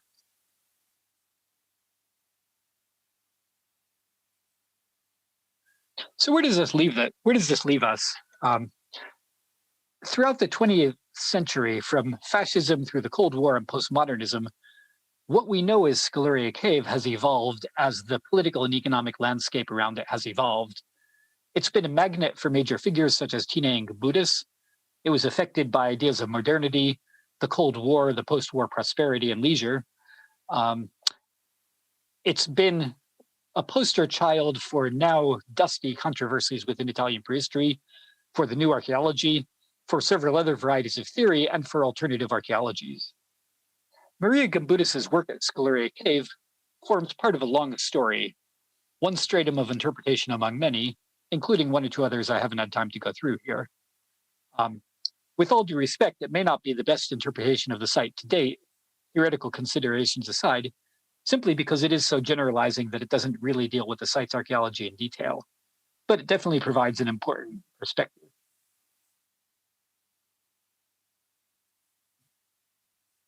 So just to conclude, anyone dealing with Scaloria Cave must recognize that Gimbutas' contribution is essential in this long and still unfinished story. In the entire history of the cave, she conducted the major fieldwork there.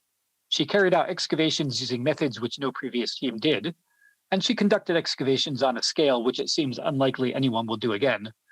And her work thus created the basis for all subsequent interpretations of the site, including ones that both follow her and ones that differ from her, and it makes the site among the most important sites for understanding the ritual life of the Italian Neolithic.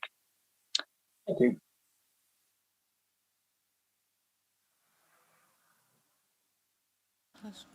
Thank you very much for giving us the opportunity to follow the results of Gimbutas' last excavations in Scaloria Cave, and also thank you for updating our knowledge about this extremely interesting Neolithic site with Paleolithic background, as I understand. And it seems very interesting that Marija Gimbutas herself maybe was closer to the old school of archaeology, but she had a team who used new methods at this time. And it seems that she was very brave with her conclusions, but also a very good manager to find funding from government of USSR. Thank you very much, and I will check now the questions, if there are questions. Oh, sorry. From YouTube, I can see them, and here.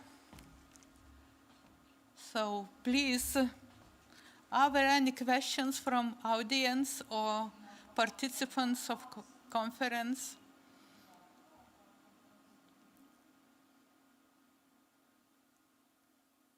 No, I can see. Thanks a lot once again.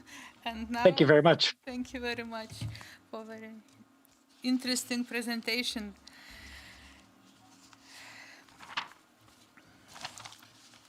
So I would like to invite next speaker, Dr. Narkan Yelman from Nişantaşı University, Istanbul, to contribute her presentation on the topic Marija Gimbutas and Çatal Höyük, New Interpretations of Symbols. It is also symbolic that one of the field of researches of Dr. Yelman is ethnoarchaeology, a field in which Marija Gimbutas was also deeply engaged. Please join us, Dr. Narkan.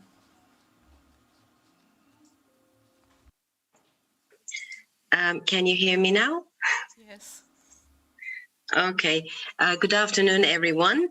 So more specifically, I'm going to look to Mother Goddess issues from Çatal Höyük perspective, which is a central Anatolian Neolithic site in Turkey. So in my first year at Çatal Höyük research project, I was a student at Istanbul University and prehistory department, and already an experienced archaeologist in Turkey, in Anatolia. And one evening in the excavation, a group of people visited us and asked us several questions about Mother Goddess. I obviously wasn't aware of the existence of, New Age Mother Goddess groups who wants to create a link between some of the archaeological sites and present to, legitimize, reclaim, or recreate the woman power and peaceful earth ideology. They asked us to build a temple next to the site and questioned if it is a good thing to excavate the site because it may disturb the goddess. I remember that they said to us, instead of excavating, dancing is much better. For them, visiting Çatal Höyük was a kind of going on pilgrimage, actually.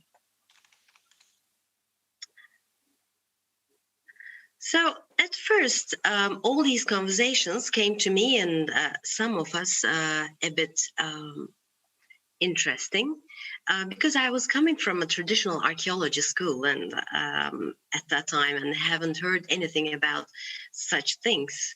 According to me, we were supposed to produce scientific research, and I never thought about a prehistoric site can be a subject or part of a continuing cult.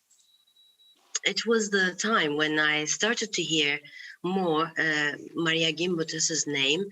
I knew her, but I heard her name more often. Actually, it was the year she passed away. Because goddess people was mostly coming from the state and inspired by Gimbutas' peaceful old world and goddess ideas.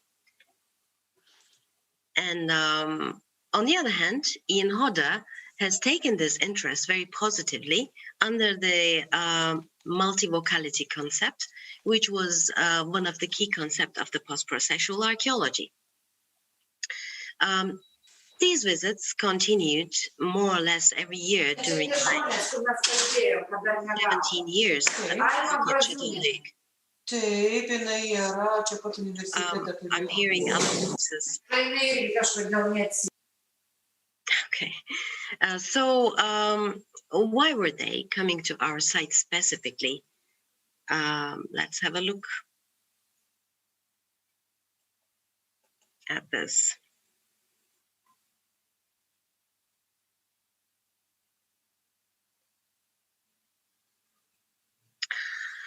It was this lady, the so-called Mother Goddess figurine, which was found by James Mellard in 1960s excavations. And this lady, depicted in such a sovereign pose between two big felines, which are interpreted as leopards.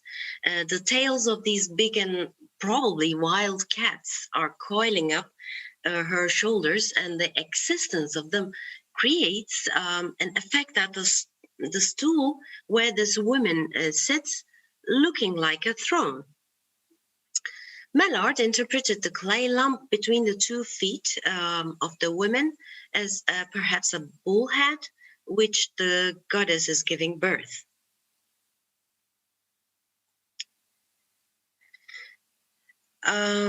This mother goddess and powerful woman deity imagination or imagery collected a lot of attention in those days when James Mallard was exiled.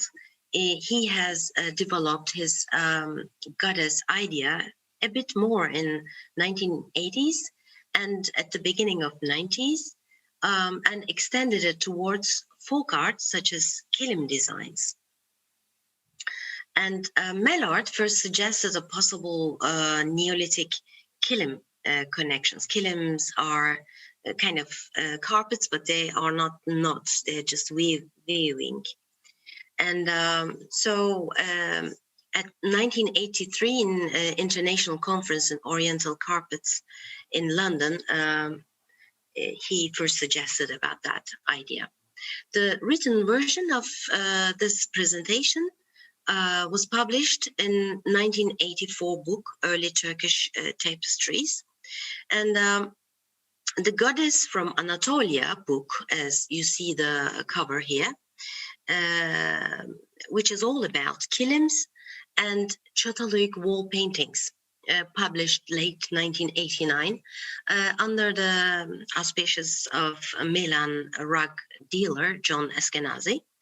So it is clearly understood that these great archaeologists like Gimbutas and Mallard fascinated by the idea of the mother goddess cult, which was existed from Paleolithic until the end of Neolithic in the Old Europe, and now it is in Anatolia. Also, we can, in Central Anatolia. Also, we can trace the mother goddess even until today. That was the idea also. That was such a motivating idea, and the more it was flourished, the more it collected attention.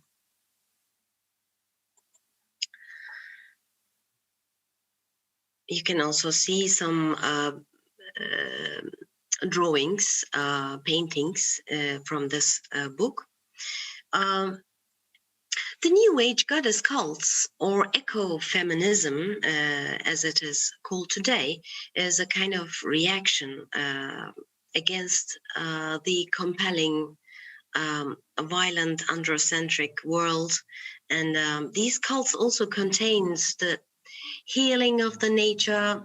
Mother Earth is not, is not only the deity of human being, but also all the other creatures. So in a way, it has also an environmentalist perspective. If we think of which historical periods Gimbutas and Mallard experienced in their lifetimes, only the Second World War would be enough, actually. Dreaming about a caring mother deity ruling a peaceful world must have come to them very relaxing and motivating. It comes to me very relaxing, to be honest, as well. And so I actually recommend Lynn Mescal's article about the New Age Mother Goddess beliefs. And so I'm going to add a reference list at the end of this talk. And on the other hand, to be able to support a hypothesis using selected or even changed archaeological data has been caused a big criticism among archaeologists and by other scientific audiences, and Mallard blamed for many years by making up some of the drawings or wall paintings, especially the ones in that book.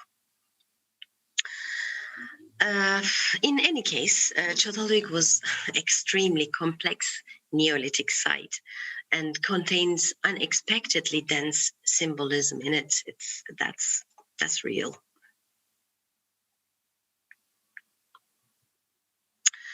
At the end, Çatalhöyük excavations has been stopped by the Turkish government and nobody touched here for 30 years. And until Ian Hodder started again in 1993. And I joined to this team a year later in 1994. He worked here for 25 years with a large team of experts. We found, let's say, more buildings, more burials, more figurines, and more wall decorations. But the point of view was a bit changed. This new team used the term of the woman figurines rather than the goddess figurines. Maybe we were hoping to see the roles of the women, the men, the children, the animals, and the plants within the society without the big shadow of the great deity, the Mother Goddess.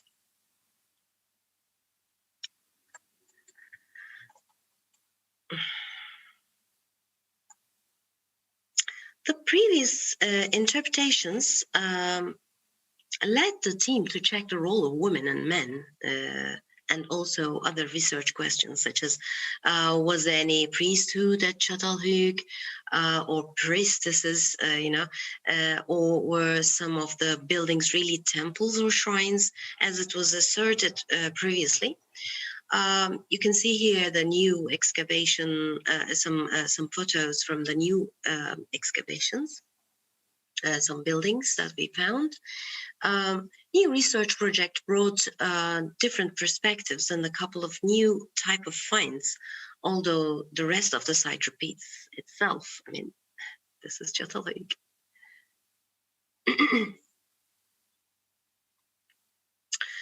One of these new results is that there is no temple. Only elaborated buildings where Mellard named as temple or shrine showed domestic activity evidences. It was clearly understood after the detailed analysis of floor layers and wall plaster layers. But the difference between the buildings in terms of the level of elaboration and the number of the burials created a new hypothesis. It is history houses that were continually rebuilt in the same place and include large numbers of burials have been termed history houses at Çatalhöyük.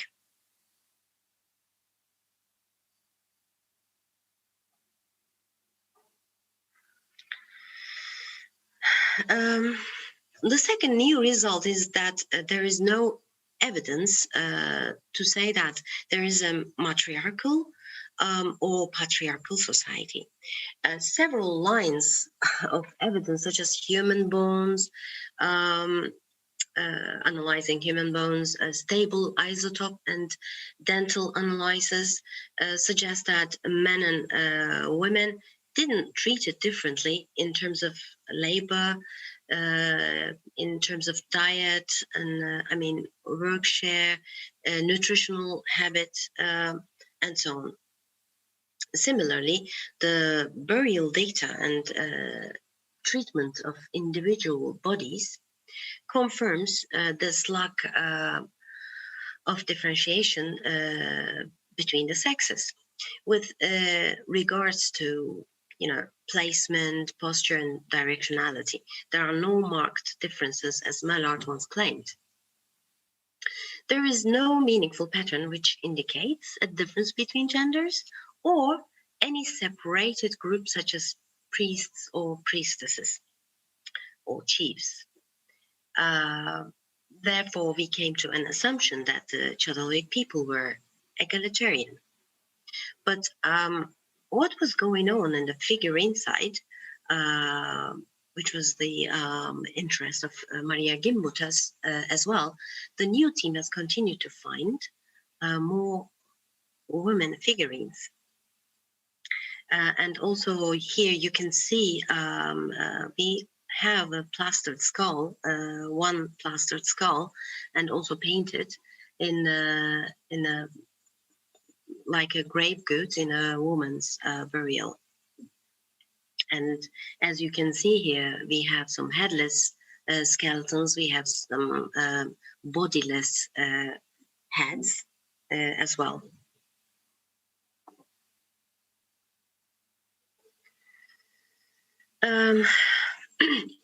So some of these figurines had deliberate decapitation.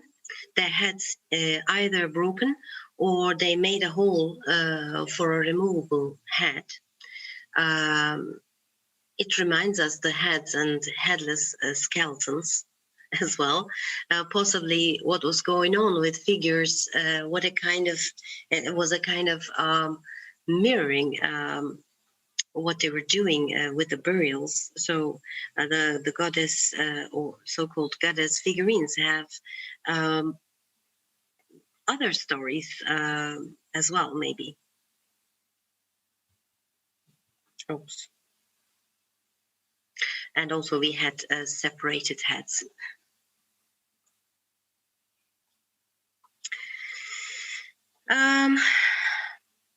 I would like to show you another figurine which has a hole instead of a head, or a removable head, probably.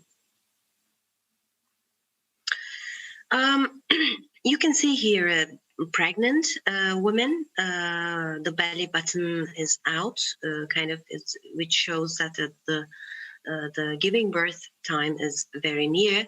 And if you turn it a little bit, you can see unexpectedly thin arms and fingers, on the breasts.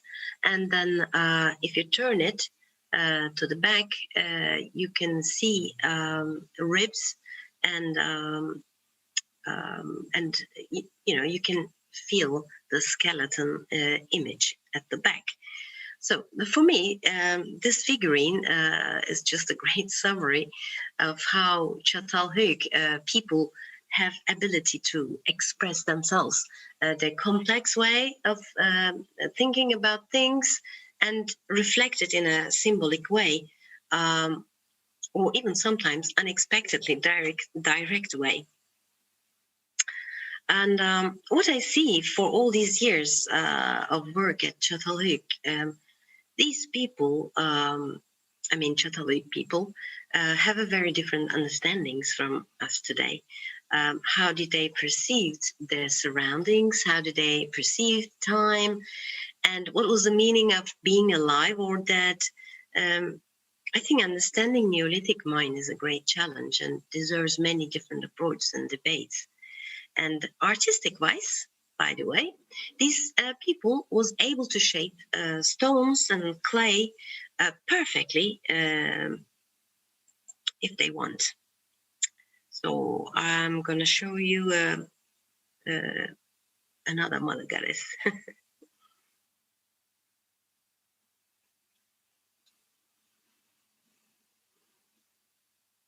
Oops. Okay. This is a relatively big figurine, 23 centimeter high and around 1 kilogram in weight. There are two perforations in the heads as if the object was suspended or string. So this figurine was found next to the eastern wall of building 150 and right by the northern edge of a burial. Its deposition is most likely associated with the construction of a platform, and it seems to have been deliberately placed on the surface of an earlier platform and then covered by the new platform. The figurine is made of marble and was deposited with a portion of an obsidian blade. And this one, a few days later, this one, a second figurine was found and deposited just the north of the larger one. Again, stone, but made of limestone and placed inside a lump of marl.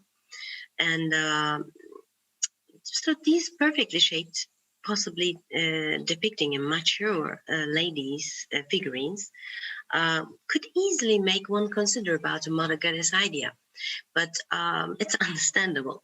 But maybe there are alternative ways of interpreting the existence of them. These figurines are increasing towards the upper levels. And I mean the women figurines, and they are found mostly within the building complexes rather than the middens or room fills as it was in the lower levels. It is interesting, but also the number of in situ burials in the buildings are decreasing. So these two facts made us think about the possibility that maybe these figures were replacing the dead bodies in a way. So how much importance did these figures and their productions had within the society? It is not easy to say, but were they the dominant type of figurines at Çatalhöyük? This can be answered.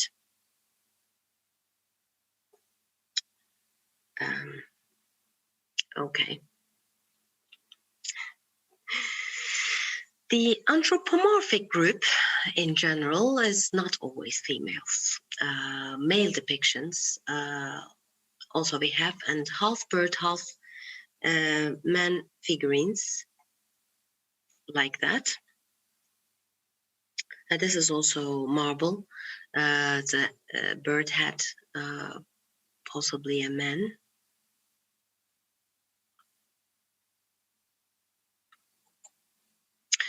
But in any case, the majority of the figurines at Çatalhöyük is the zoomorphic figurines, and animal pieces mostly belongs to quadrupeds. You can see here in the corner, and their horns sometimes depicted separately. And we have a lot of them. This is the majority. And there's also a large group of abbreviated figurines, and sometimes only some body parts represented, such as buttocks, breasts, bellies, and sometimes phalluses or human and phallus as one, like in this one.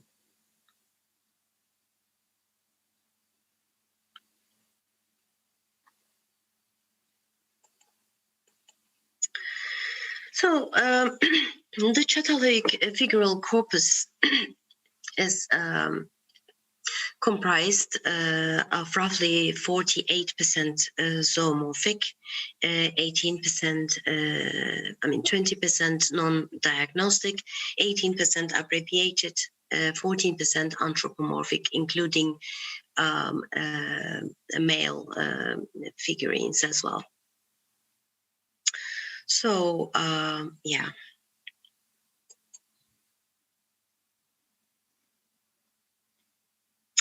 So Marija Gimbutas was very much excited about Çatalhöyük when she read the first publications of Mellart. She wrote in her book like this: the main theme of these wall paintings and reliefs revolves around the goddess of regeneration, portrayed as a frog-shaped woman giving birth. So what she was talking about was these figures, reliefs, wall reliefs. So what Gimbutas mentioning about what was the goddess theme, which was repeating on other types of symbolic depictions and material culture other than the figurines at Catholic, according to James Mallard as well. The goddess reliefs on the building walls, so-called temples or shrine walls, actually, that depict her in a birth-giving posture becomes another group of finds. Although the heads, hands and feet of these figures were deliberately broken, destroyed, still these figures interpreted as they are the mother goddesses, and this position is the moment of giving birth. Maybe the emphasized belly button also supported this imagination.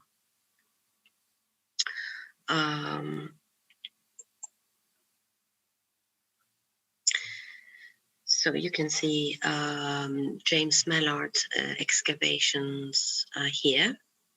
These are the old photographs.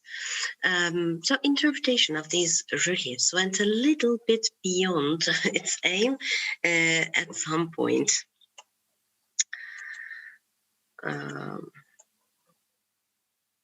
So James Mallard published drawings of some of those goddesses giving birth to bull heads, and some depicted like that. These are drawings, by the way, and like that.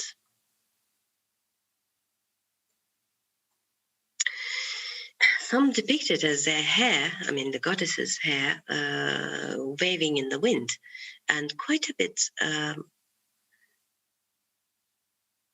sorry, yeah, here it is. That's the waving hair one. Quite a bit completed and interpreted drawings, not the photographs, that he criticized a lot.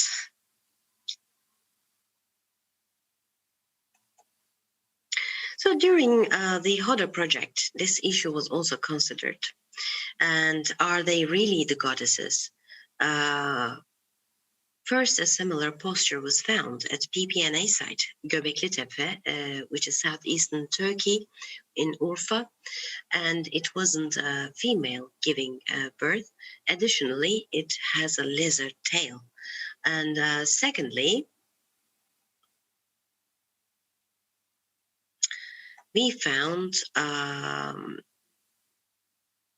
something else which could help us understand what was depicted on these postures. This little object is a stem seal, which is another group of artifacts at Çatalhöyük. The belly button also emphasized in the small one, and actually some of the reminder of the wall reliefs gives a little clue about this round shape of an animal head, and even maybe traces of ears, looking like a teddy bear though. So here you can see the upside down position, how it was found. It has a lid to hold as well. And so this is exactly the same position with our reliefs, but it was actually a bear. Actually, we found bear claws as well on the side. So there's something else is going on with the bears as well. So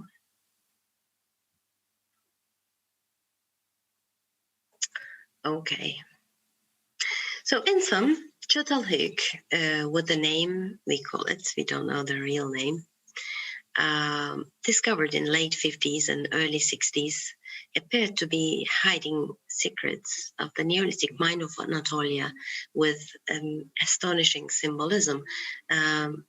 it is understandable how fascinated James Mallard with this amazing site, and his extreme excitement was reflected in other people like Marija Gimbutas. Mallard excavated here for 4 seasons and a new team for 25 seasons. But I'm not sure if we approached a little bit to understand its dynamics of this very complex site. It is still unique, and it is still alone in its time. So thank you very much for listening, and thank you very much for inviting me for this amazing, hard-working theorist woman, Marija Gimbutas' Memorial Day.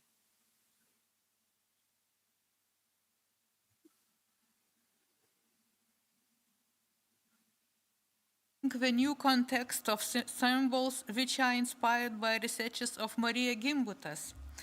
I will check if there are any questions.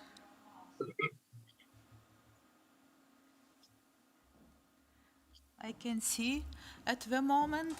Therefore, I would like to ask myself, and I will try to be as brave as Marija Gimbutas. I would like to ask about one female figurine of pregnant woman with thin arms, thin hands, and with features of skeletons at the back.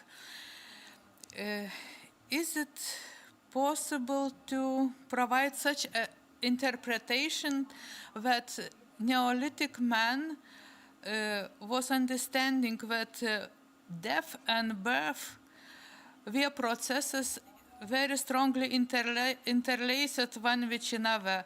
The process, death and birth may be the same stages of the same process, living and death. I would thank you. Okay, thank you very much.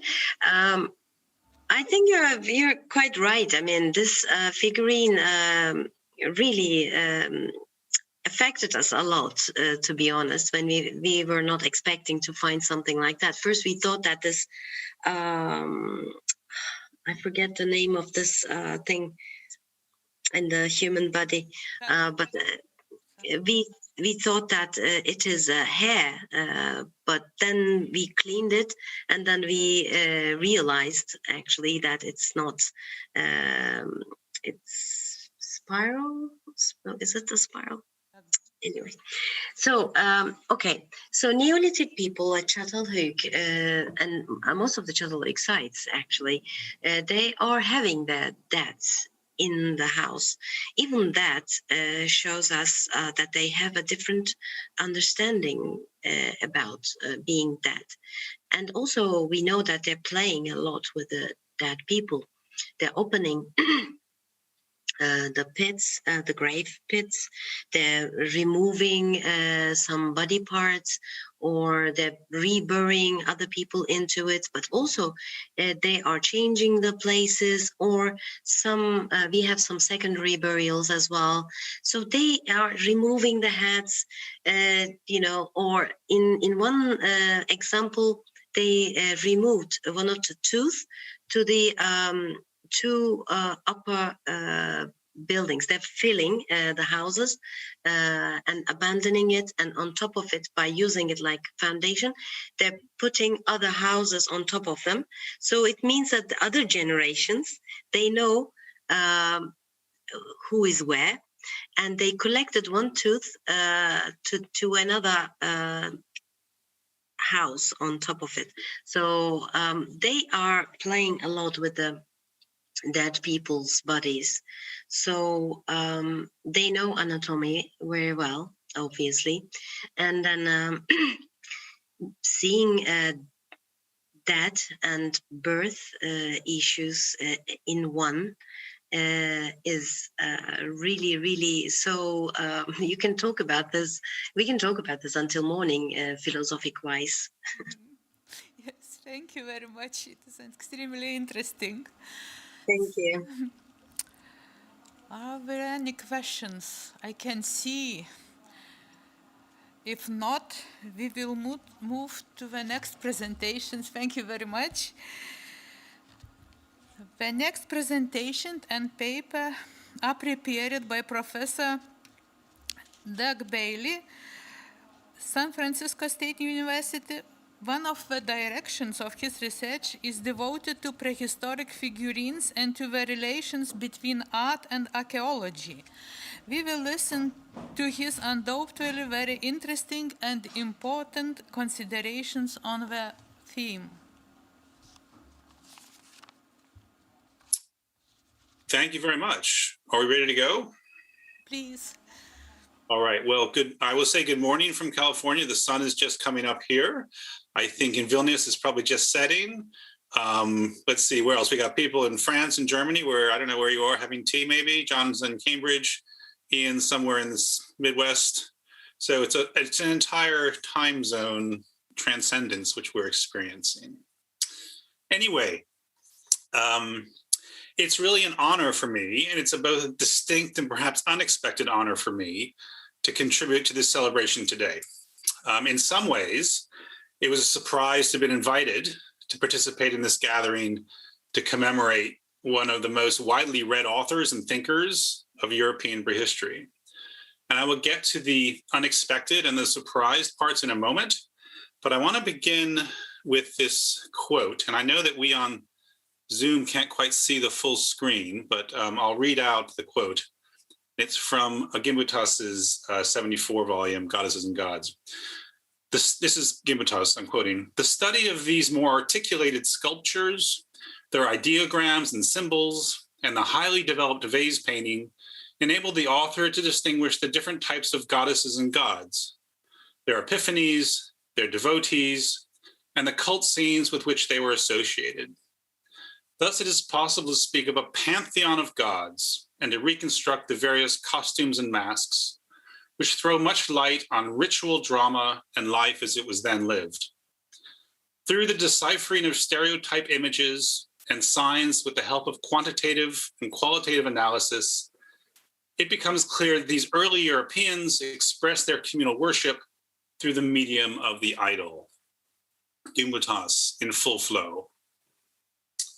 Now, I would not have made much headways in archaeology myself if it had not been for Marija Gimbutas's work, presented for me formally first in Gods and Goddesses of Old Europe in 1974, and then elaborated and further illustrated and republished with its reordered title in 1982 as Goddesses and Gods of Old Europe.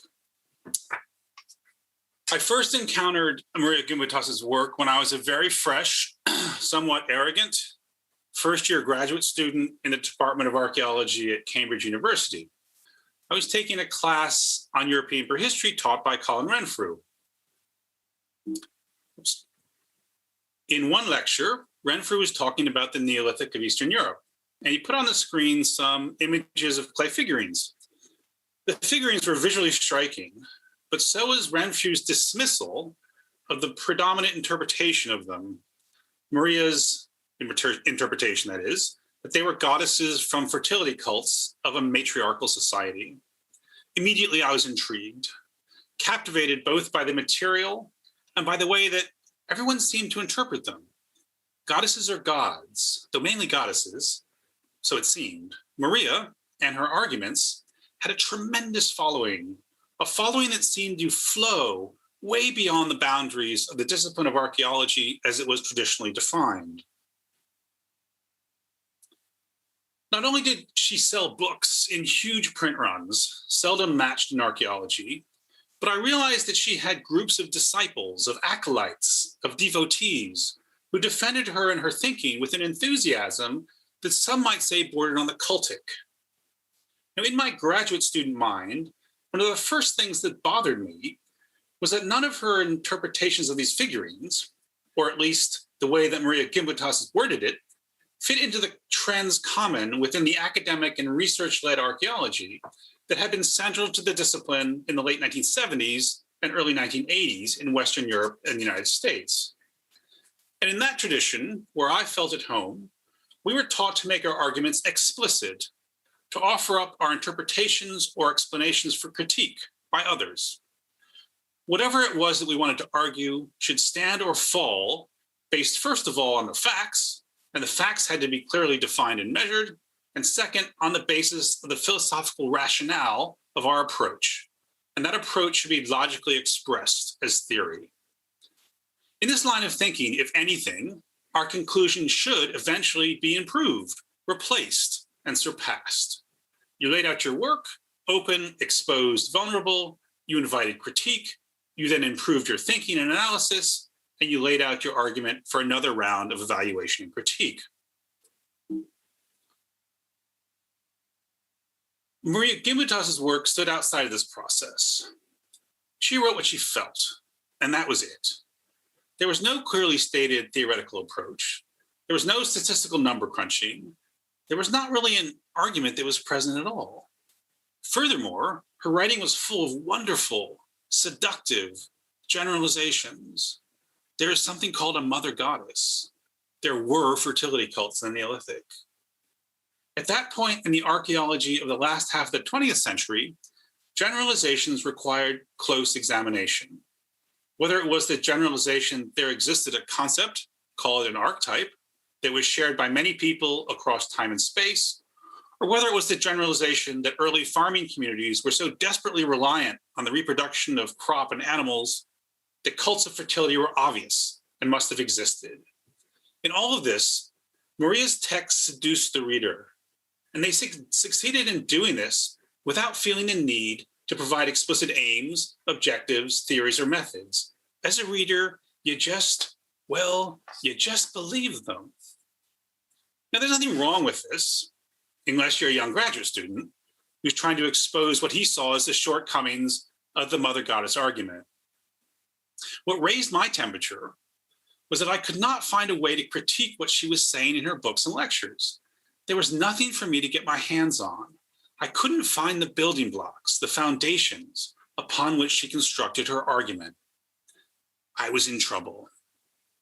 When I studied her argument for gaps and faults, I couldn't find any. I don't mean I couldn't find any gaps or faults in her argument.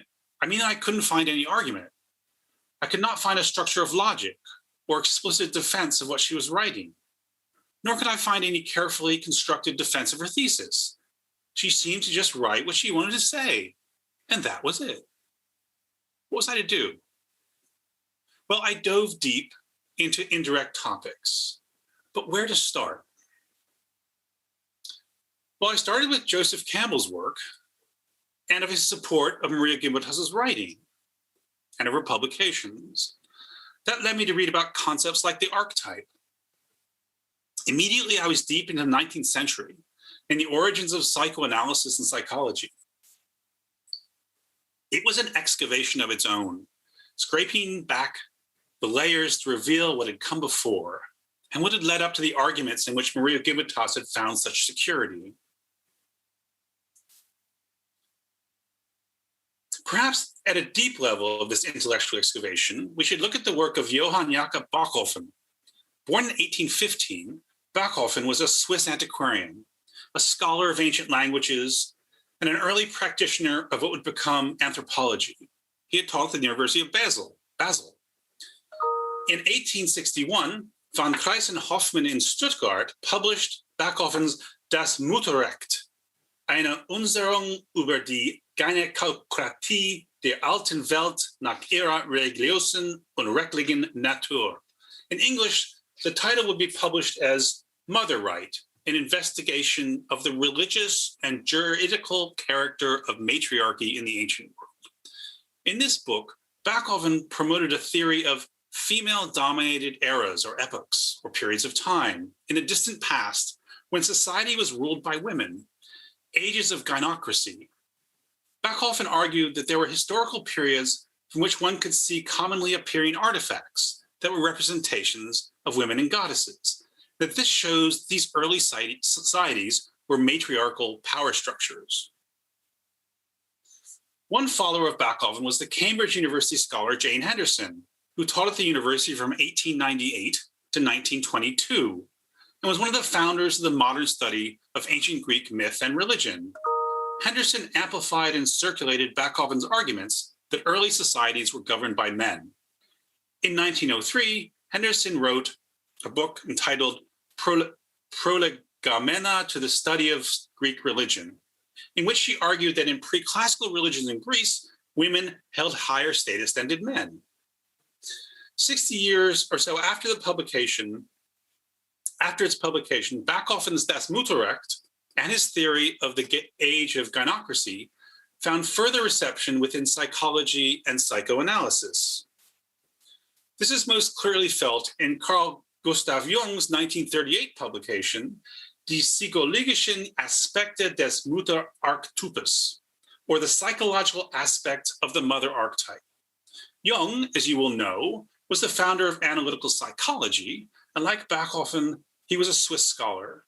His Mutterarchetypus publication took up a 40-page section in the 1938 Uranus Jahrbuch, the formal publication of the proceedings of the Uranus Foundation's annual interdisciplinary conference. The volume for 1938 was titled Gestalt und Kult der großen Mutter, or if we wanted to translate that into English, History and Cult of the Great Mother. Now, if we moved up one layer towards the present in our hypothetical excavation of Marija Gimbutas's Gods and Goddesses, we would uncover the work of another German psychologist and philosopher, the writer Erich Neumann. Born in 1905 and eventually a student of Jung's, Erich Neumann made a significant contribution to developmental psychology and to the psychology of consciousness and creativity.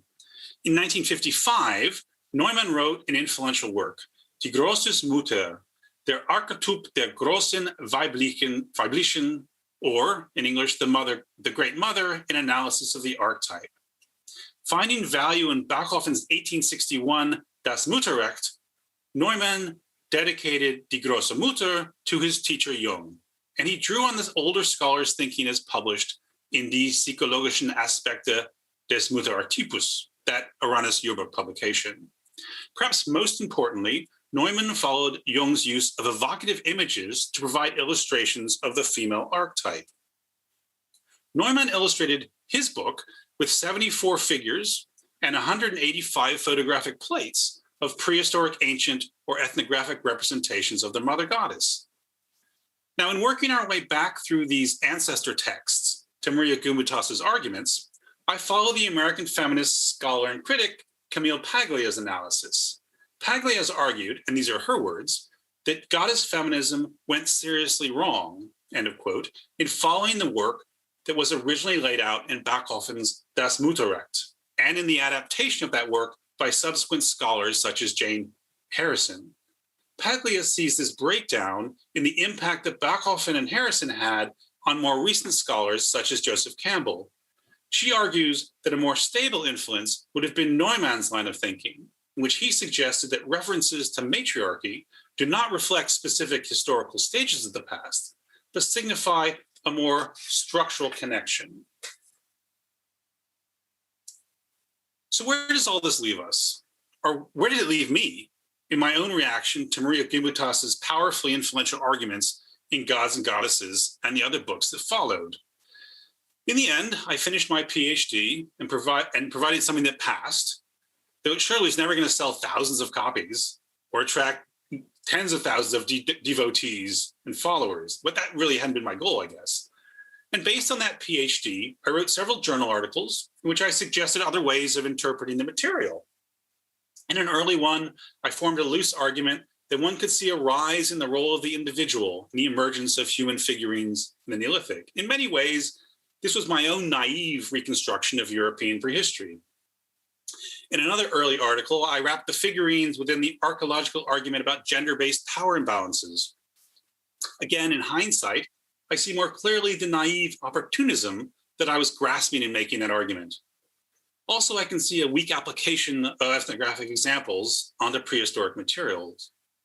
I then became very busy with the work of being an early career academic, teaching, learning, serving my department, then the Department of Archaeology at Cardiff University in Wales, and then running field projects, studying the origins of sedentism, the emergence of villages, and the relation of people to their social and physical landscapes.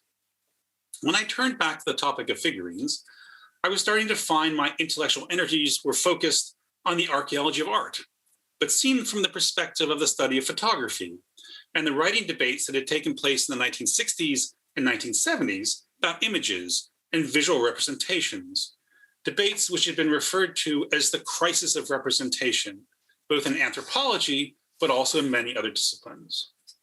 When I wrote about Neolithic figurines again for publication, I still rejected the mother goddess line of interpretation, though now I was more interested in the power of the visual object, but how visual imagery was often used to convince through illusion and propaganda.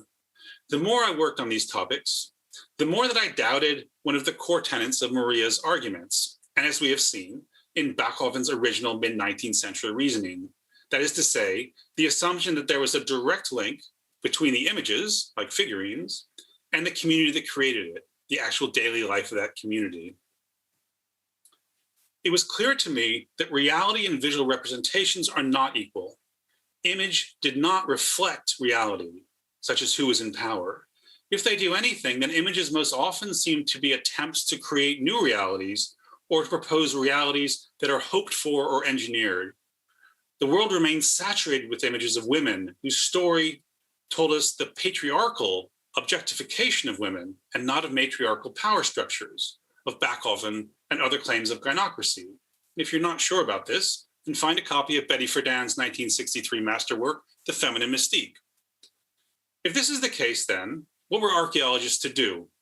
How could we interpret or understand the material that had featured so prominently in Gimbutas's arguments and in Bachoven's that were so powerfully engineered by images?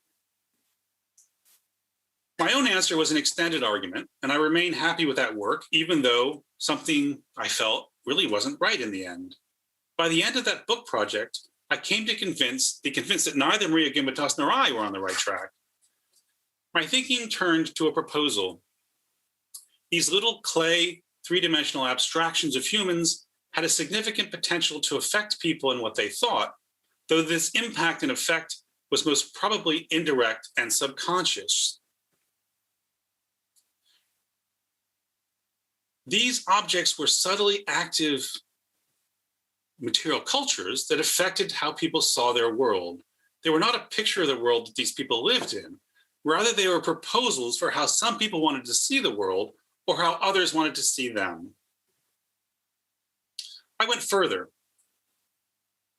I argued that, in fact, it didn't really matter what the direct function of a figurine was in the past. Maybe they were idols in rituals of fertility, like Marija Gimbutas had told us. Maybe they were dolls to be played with by children, as Peter Ucko had suggested.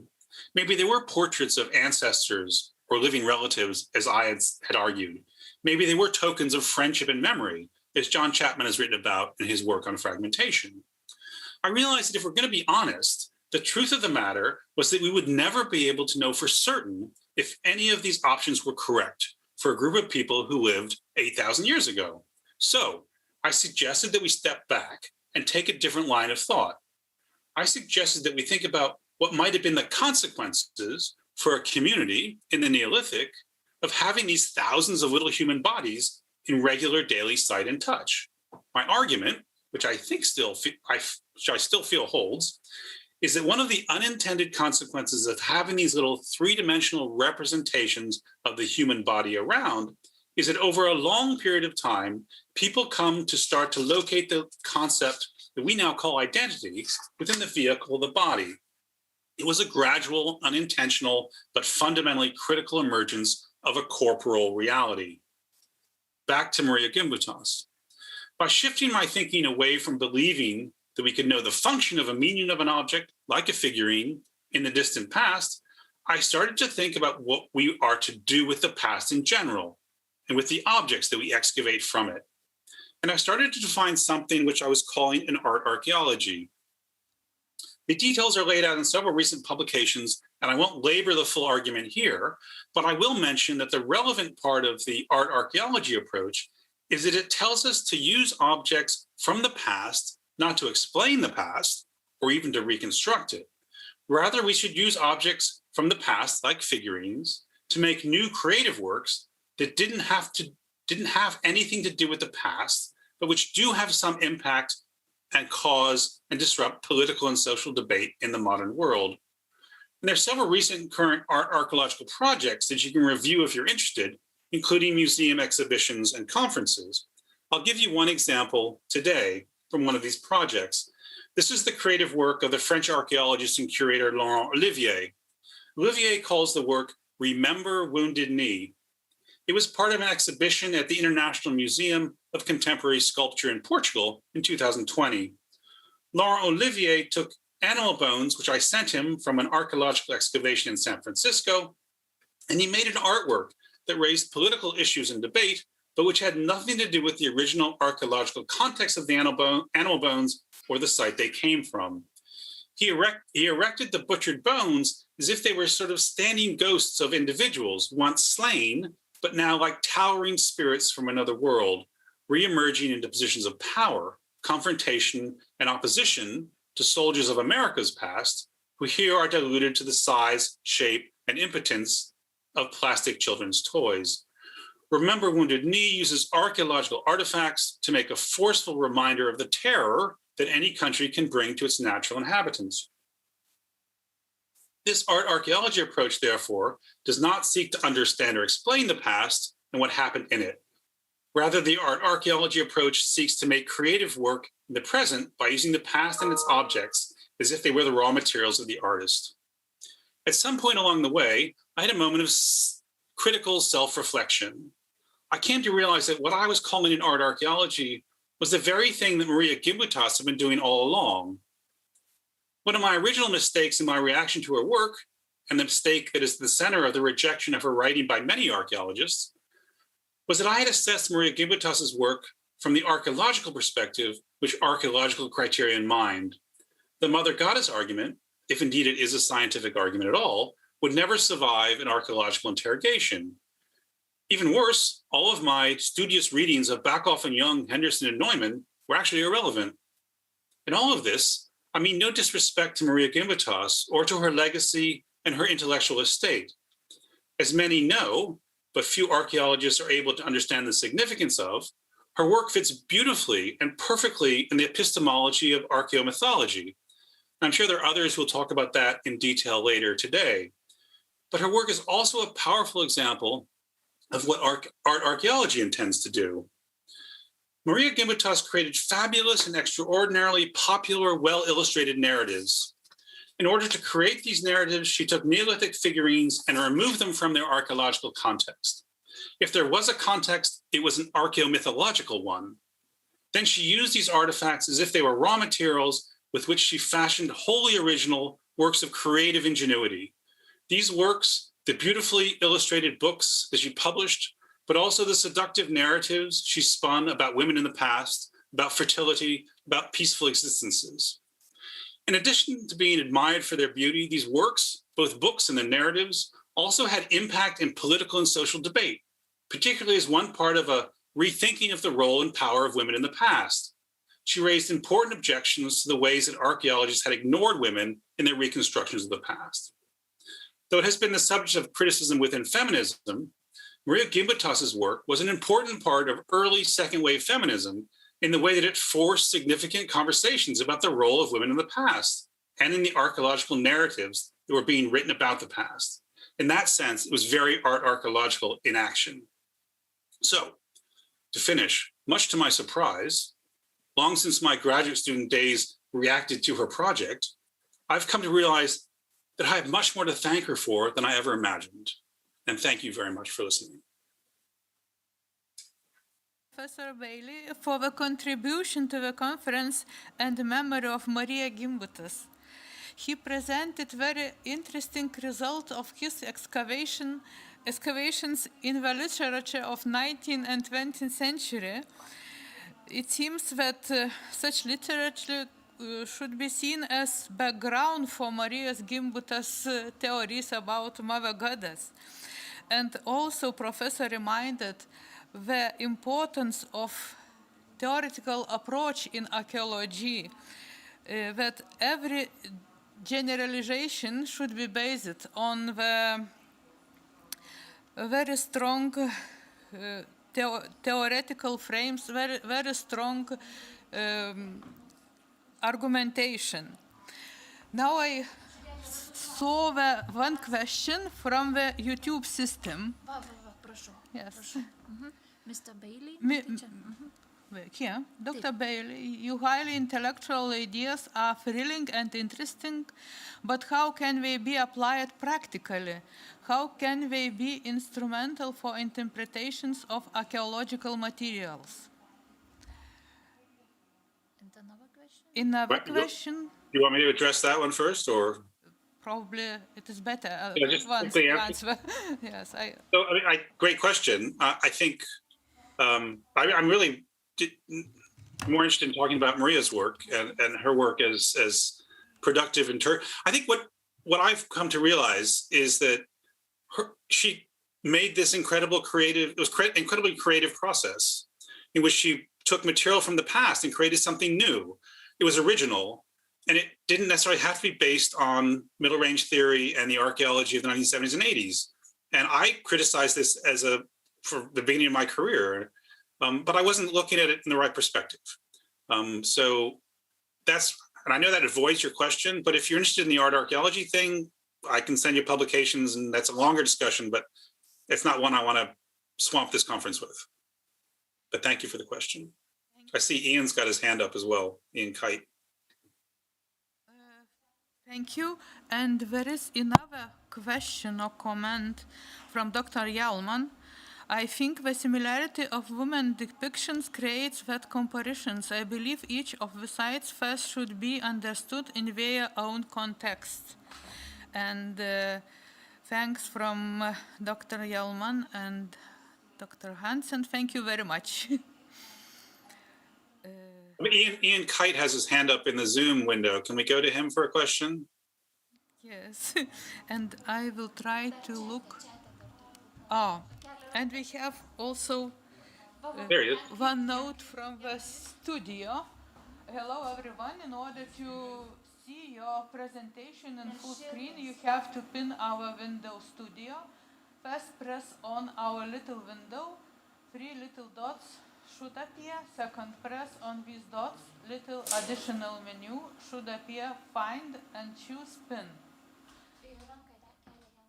Ian, do you want to add something? Yeah, Doug, can you hear me at this point? I can hear you, Ian. Okay. First of all, thanks very much to the organizers here.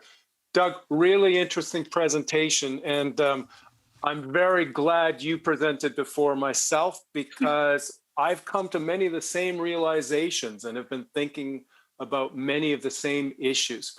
So my question for you here, and this is something that I've been wrestling with over the last 2 weeks, is thinking in terms of the positioning of Gimbutas as an inside outsider in North America.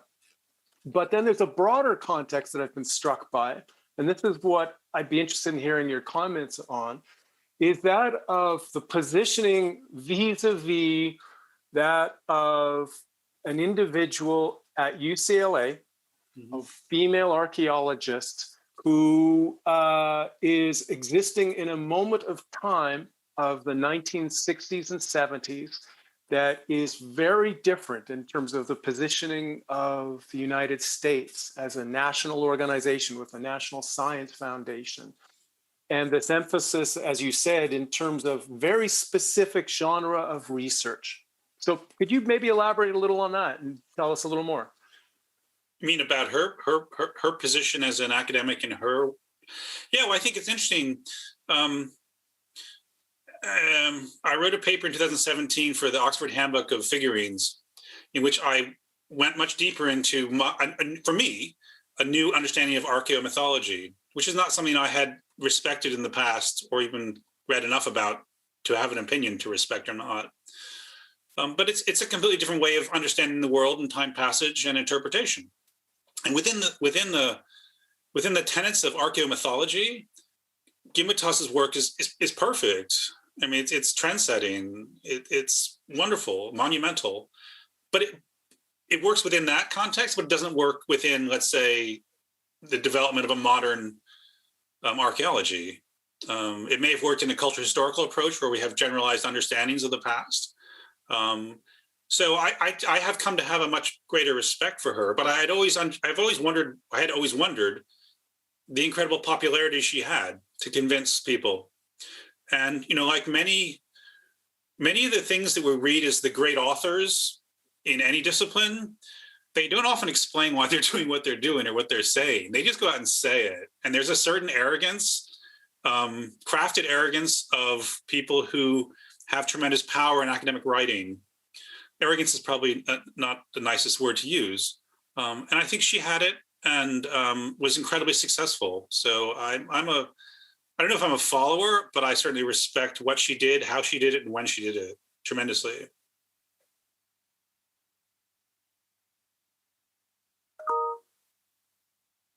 Thank you very much.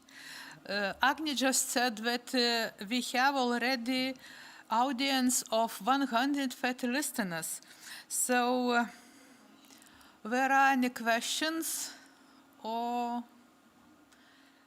we will go for coffee break now, and we'll meet at 5 p.m. according Lithuanian time, 17 according Lithuanian time, and it will be very interesting to prolong our discussions and to listen presentations. So see you soon. Thank you.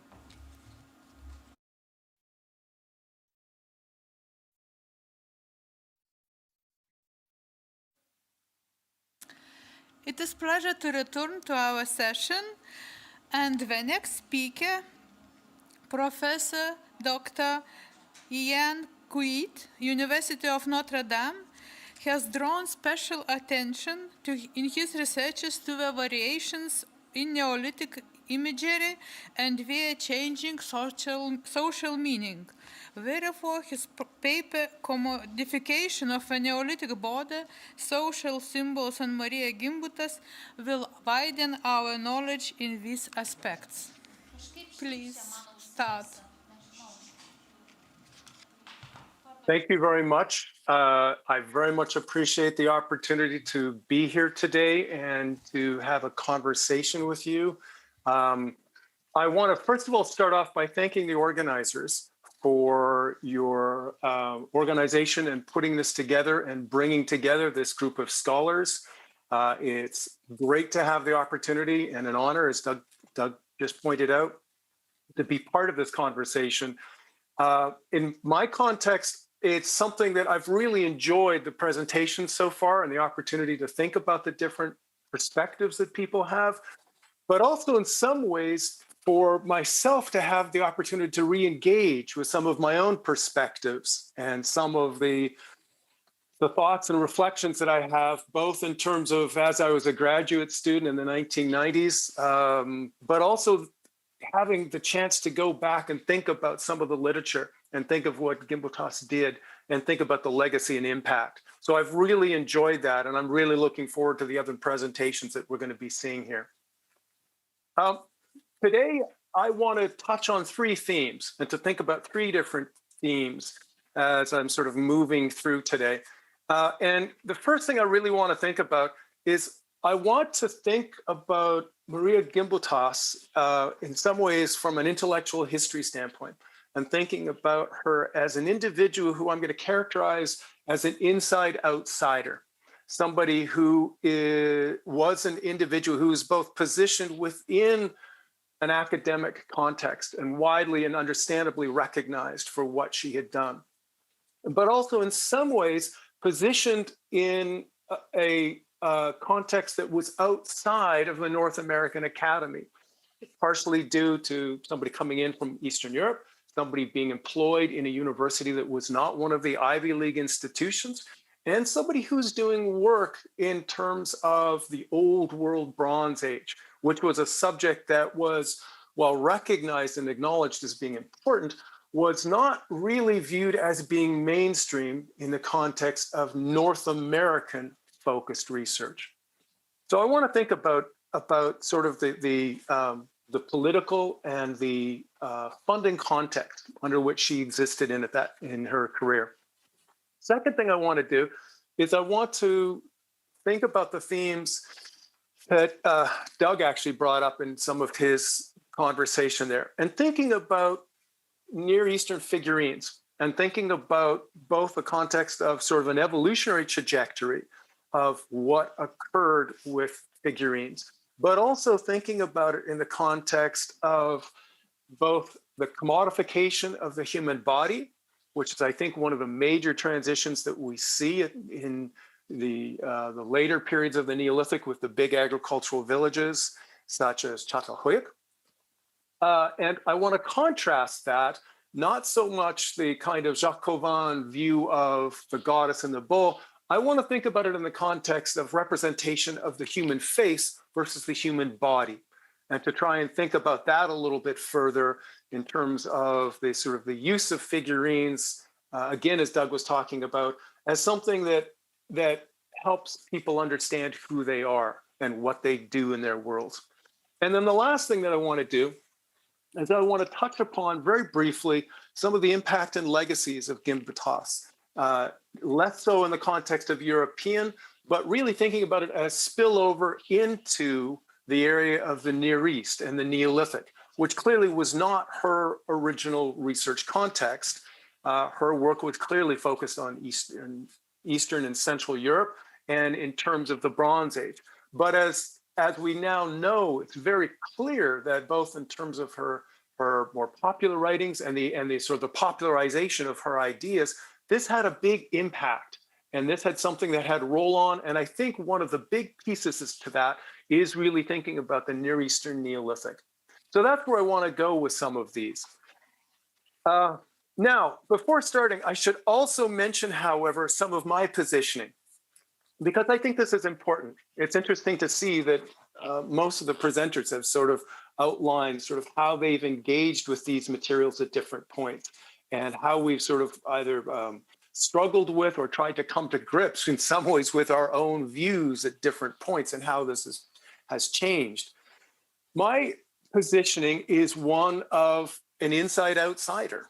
I'm a Canadian who came to the United States in the 1990s, 89, and went to graduate school at Harvard with the idea of undertaking a piece of ecologically oriented work, origins of agriculture, going tool technology, all these kinds of material things that were rewarded and still are rewarded by National Science Foundation and other organizations.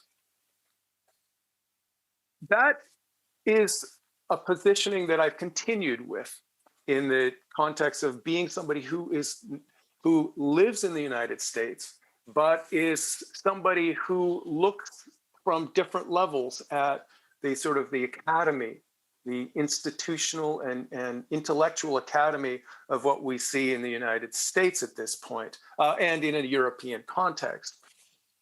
It's interesting to see, I was looking at the list of individuals who are presenting here, and when you look closely at Doug Bailey, Peter Beal, John Robb, every one of these individuals is somebody who in some form has lived for multiple years or continues to live in an expat community, has lived in a place that is different from their training or from their birth in some capacity.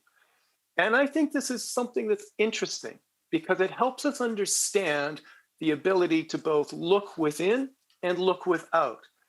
And I think Gimbutas is a prime example of this, as somebody who existed in a world that had an intellectual history, given where she had worked in Eastern Europe and in Europe in general, was engaging in very big global themes, and yet existed in a very different world from where she was born and what she did.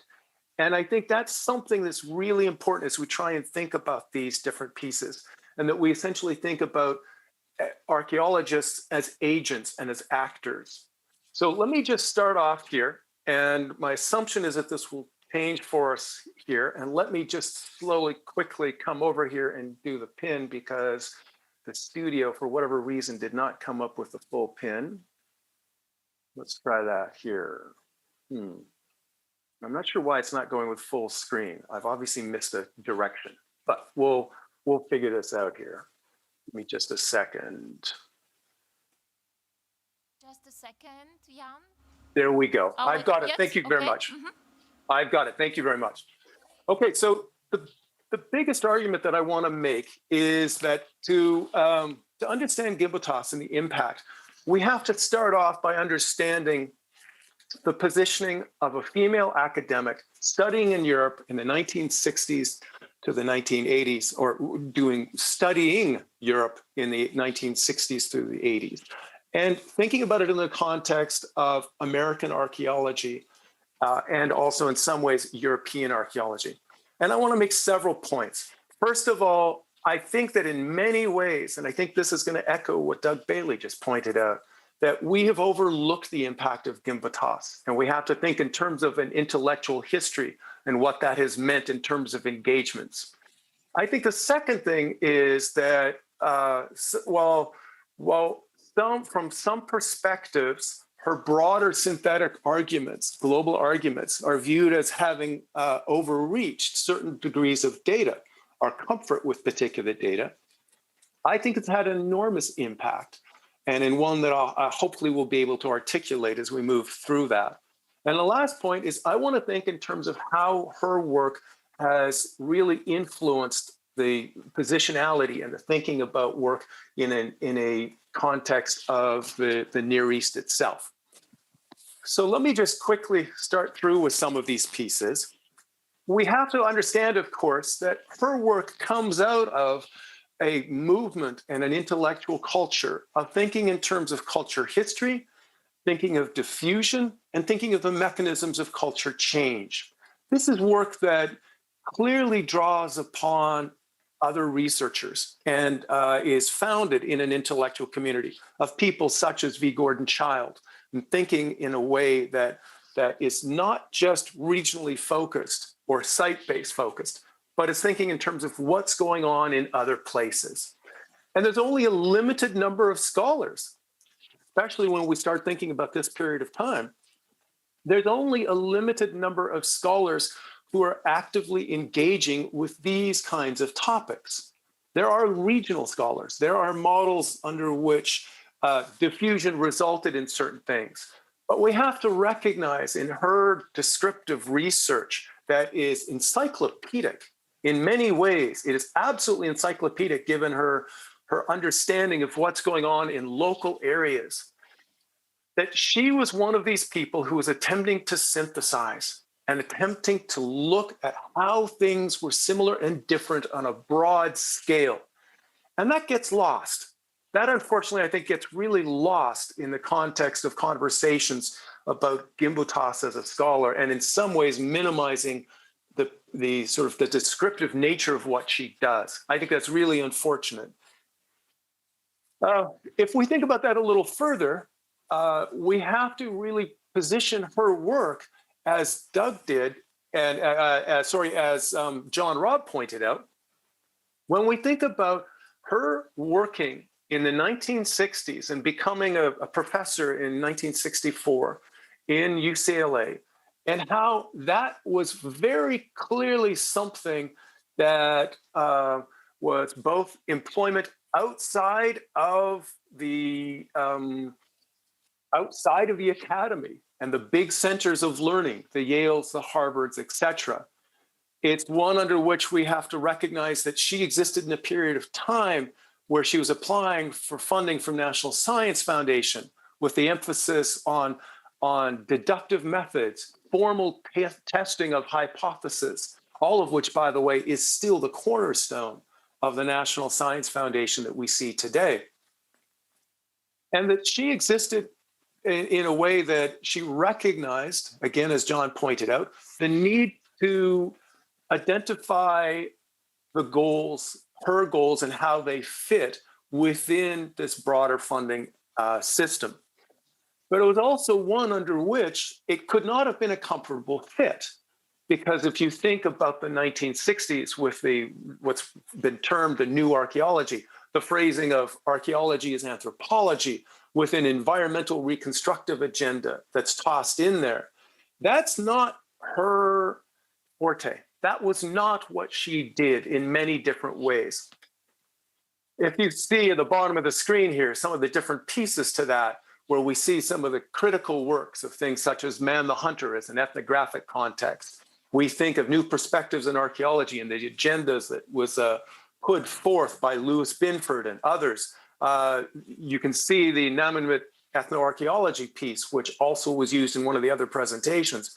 And then, of course, the other context is thinking in terms of Graham Clark as an individual who was unquestionably one of the foremost scholars coming out of the British school, and sort of the recognition of the importance of the environment and situating people, especially in a prehistoric context, of people in an environmental setting. All of that is something that's very different. And Gimbutas stood outside of that. And there's a couple different pieces to this that we need to understand, some of which does not reflect well in terms of our academy in any capacity. Things such as, if you think in terms of the academic landscape and the employment landscape of the 1960s, it's a landscape that's largely devoid of women and people of color. It's a landscape under which, even in the 1960s, at Harvard, where she was employed with her when she landed in the United States and started working there, where she did not have access to certain libraries. She had to have a male escort to go to the faculty club, where graduate students, even into the 1960s, female graduate students had to sit out in the hallways to listen to lectures while the male counterparts were inside. That's even with people such as Jane Kelly in 1966, who was the second woman to graduate from Harvard in archaeology and at the Peabody Museum. So this is something under which both women had very particular roles. There were very clear boundaries. And even while it was recognized that she was an expert and she was somebody who was making major contributions, there's still a positioning of Gimbutas that is outside of the academy. It's not an accident that she ended up in UCLA. It's not an accident in any capacity. It is essentially the margins of what was then the real cornerstones of the live Ivy League institutions and the institutions where power, authority, and funding went.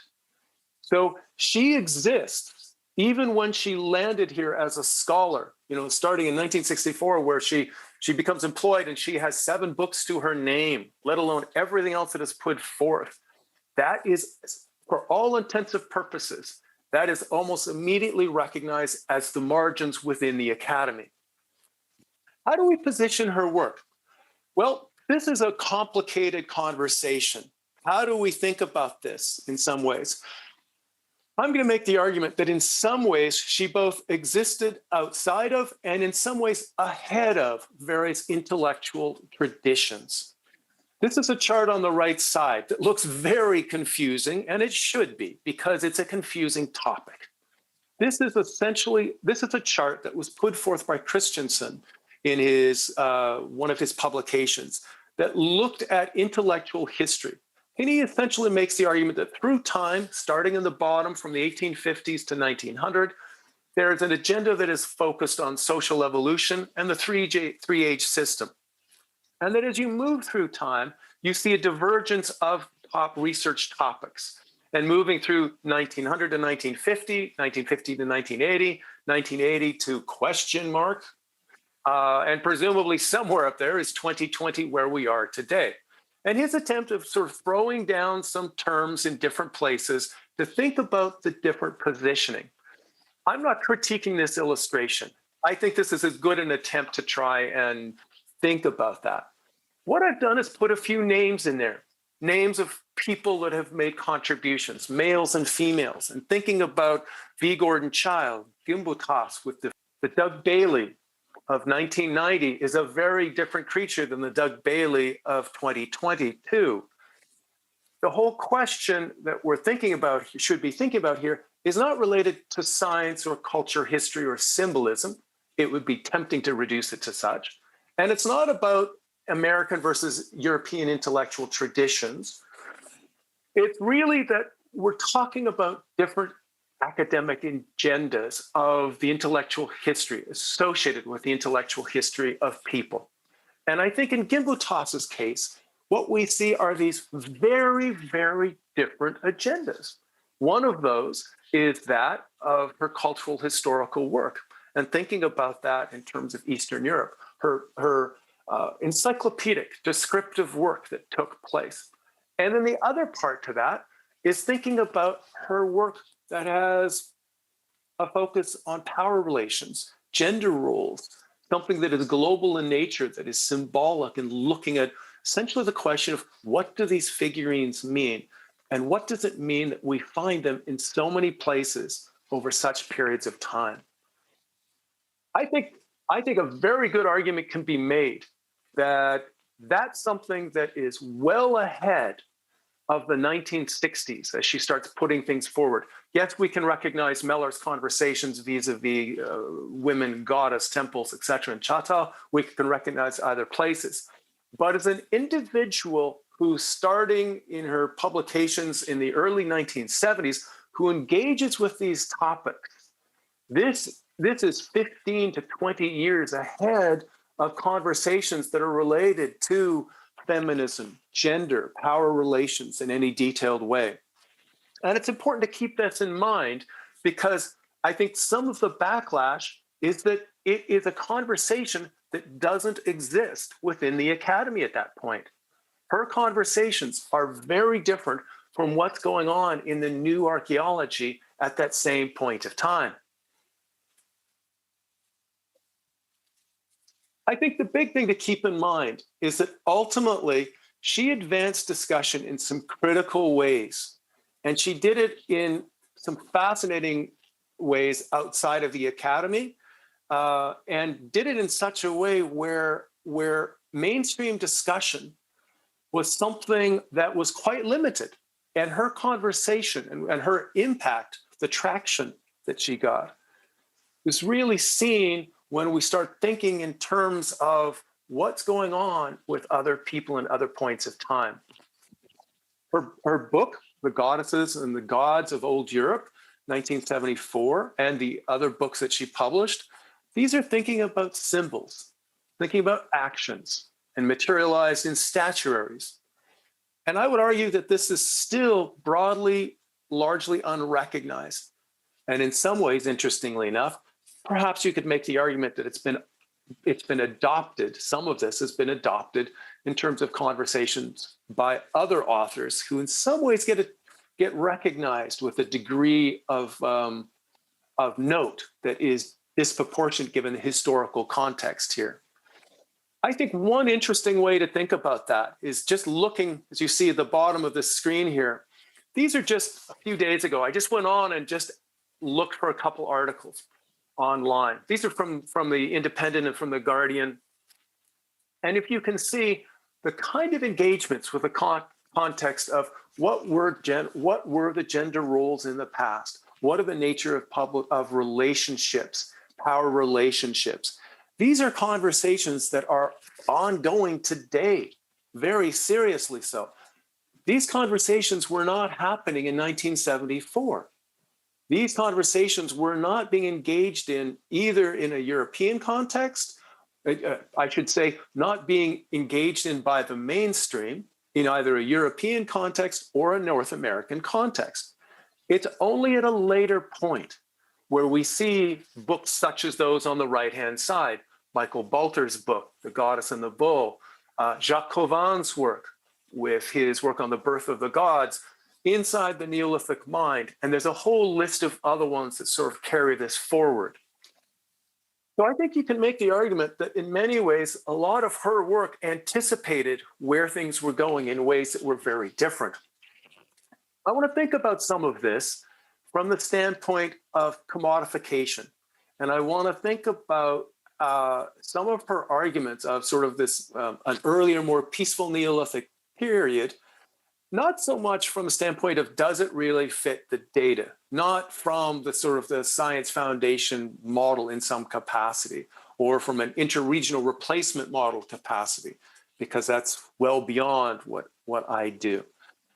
Instead, what I want to think about is that of the commodification of the body and thinking in terms of the Near Eastern Neolithic. And I want to think in terms of why do we see some attributes being materialized and others not being materialized? Some being deleted, some being ignored. And I want to think in terms of the face and then think in terms of what we could call the stylized body in some form. Background to this, of course, is that we know that from 40,000 years ago onwards, that we have remarkable art, remarkable representation, naturalistic representation. But with a few exceptions, we don't see representations of humans. And when we do see them, it's occasionally in the context of what we see on the left and the right, something that is largely focused on the body and less so on the face. There are exceptions, but this is a moment under which we recognize the extraordinary skill set that people have. So the absence is not due to technical skills. The absence is one of choice and not doing certain things. And that takes me to the whole question of why do we see, if we see the pictorial representation of the body at later points, why is it that that shows up when it does? And why do we see in the periods of time just before this, we see representations of the face, the eyes, very clear representations in some form? This is a very busy chart, but let me sort of walk you through it on some capacity. This is thinking in terms of change through time of the bottom, going from, and I'm going to look at the Near Eastern Neolithic, Southern Levant more specifically, and looking at what we see, say, 13,500 years ago in this period of time when we have people first settling down in the late Natufian, and then on the far right, where we see the emergence of large agricultural villages. And when we think about Çatalhöyük or other big sites like that, it would be on the far side of this illustration. And then I want to think in terms of representation and what's going on in terms of the face, the scale of some of these representations, and in terms of people. What's interesting is if you look at site size and look at population aggregation, people living together, essentially, when do people come together and start living in larger communities? It's one under which this occurs later in time through the sequence, moving into these examples of these big Neolithic villages and other communities. And I think, by the way, this all rolls nicely into the Pottery Neolithic and to the Chalcolithic and the Bronze Age in terms of population aggregation. What we see in terms of representation through time is that if with these agricultural villages, this is where we see these representations of the body. And we see it in terms of a stylized body, sometimes with the head, sometimes head removed, sometimes with some kind of facial features. But visually, the emphasis is on the body. It's not on the head. So the period of time just before that, what we see is really this attention to the face and to the human face. What's fascinating about this is that when we see the face appear, it shows up in the middle PPNB. It shows up in such a way where we have natural representations. We have the mandible, we have the nose, we have eyes, we have all of this visual focus on the face and on the eyes. This makes great sense from a social psychology standpoint, child psychology, in terms of recognizing the individual, facial recognition with parents. It makes lots and lots of sense. There's no attention to genitals. These are amorphous individuals who are not represented in my mind as male or female. They are just individuals. So there's this amorphous element to them, ones under which, as you can see, and this is from a paper I did a number of years ago in Current Anthro, thinking about variation within the faces and what's going on. The implication of this is that they're not focused on the individual. As far as I'm concerned, they're focused on a shared vision of what is the face and what is the representation one's looking at. This is interesting because we see this anthropomorphic imagery We see some zoomorphic imagery, as Nurkan showed us in her presentation. We see the large statuary from places like Ein Gazal and other situations where we probably have objects, statuary that's being hauled around for display purposes. That's a very different game. It's a game under which, such as here with Tel Aswad, these extraordinary faces that are, in this case, perhaps sleeping, quiet, but in terms of the physical features, these are delightful. These are incredibly rich illustrations of the ability of people to use, in some cases, 20 plus layers of clay to make a face. So we see all of that, and yet it disappears. And by the time we start thinking about these agricultural villages and rolling on the movement of villages, the diffusion of villages and these ways of life into various places such as Eastern Europe and then further west, what we see is the miniaturization for the most part, and we see this focus on the body, not on the head, not on the face. Yes, there are cases under which they're included in some form, but that's really not the message. That's not the interest and the intent, at least not as far as I'm concerned. So there's some interesting differences, and that's sort of the kind of context that one has to ask the question, especially given what Gimbutas has put forth to us, with the sense of why do we have these patterns going on? Why are these changes taking place? Finally, if I can just wrap up very quickly, thinking in terms of legacy and thinking about the different pieces to this. And that is, it's fascinating to see Jacques Cauvin's incorporation of many of these ideas. Jacques Cauvin, in many ways, geographically expanded parts of Gimbutas's model to the Neolithic. And he looked at it in terms of the mother goddess and the bull god. And he framed it in terms of revolution of symbols. He framed it in this particular way in his article in 2000, his book chapter, I should say. She was not only a fertile symbol, but a genuine mythical personality, conceived as a supreme being and universal mother. In other words, a goddess who crowned a religious system which one could describe as female monotheism, in the sense that all the rest remain subordinated to her. What's fascinating about this is both how this has become incorporated as, in some ways, the cornerstone of various forms of analysis and sort of recognition of voice of authority, a French male researcher who I have a lot of respect for. But what's not recognized through him or through other people who have cited him is that behind that as a backdrop, really what we're looking at is the work of Gimbutas and the sort of effect of Gimbutas that has rolled on in many, many different ways. Thank you very much. Thanks again for the opportunity to be here today. Much, Professor. Your presentation reminds us that depictions of animals and humans were tools and actors of social relations in Neolithic community. And thank you very much for pointing out so clearly that Marija Gimbutas, in fact, on various areas of archaeology, especially when we know that she was a female academic in her time. And now I saw question. I will read it. Dr. Cute, if Gimbutas' works on the goddesses were published today, would you consider her as a postmodern scholar rather than criticizing her for subscribing to outdated culture historical paradigm? I think that's a great question. If Gimbutas was releasing her publications today, 10 years ago, I think she would have been received in a very different way.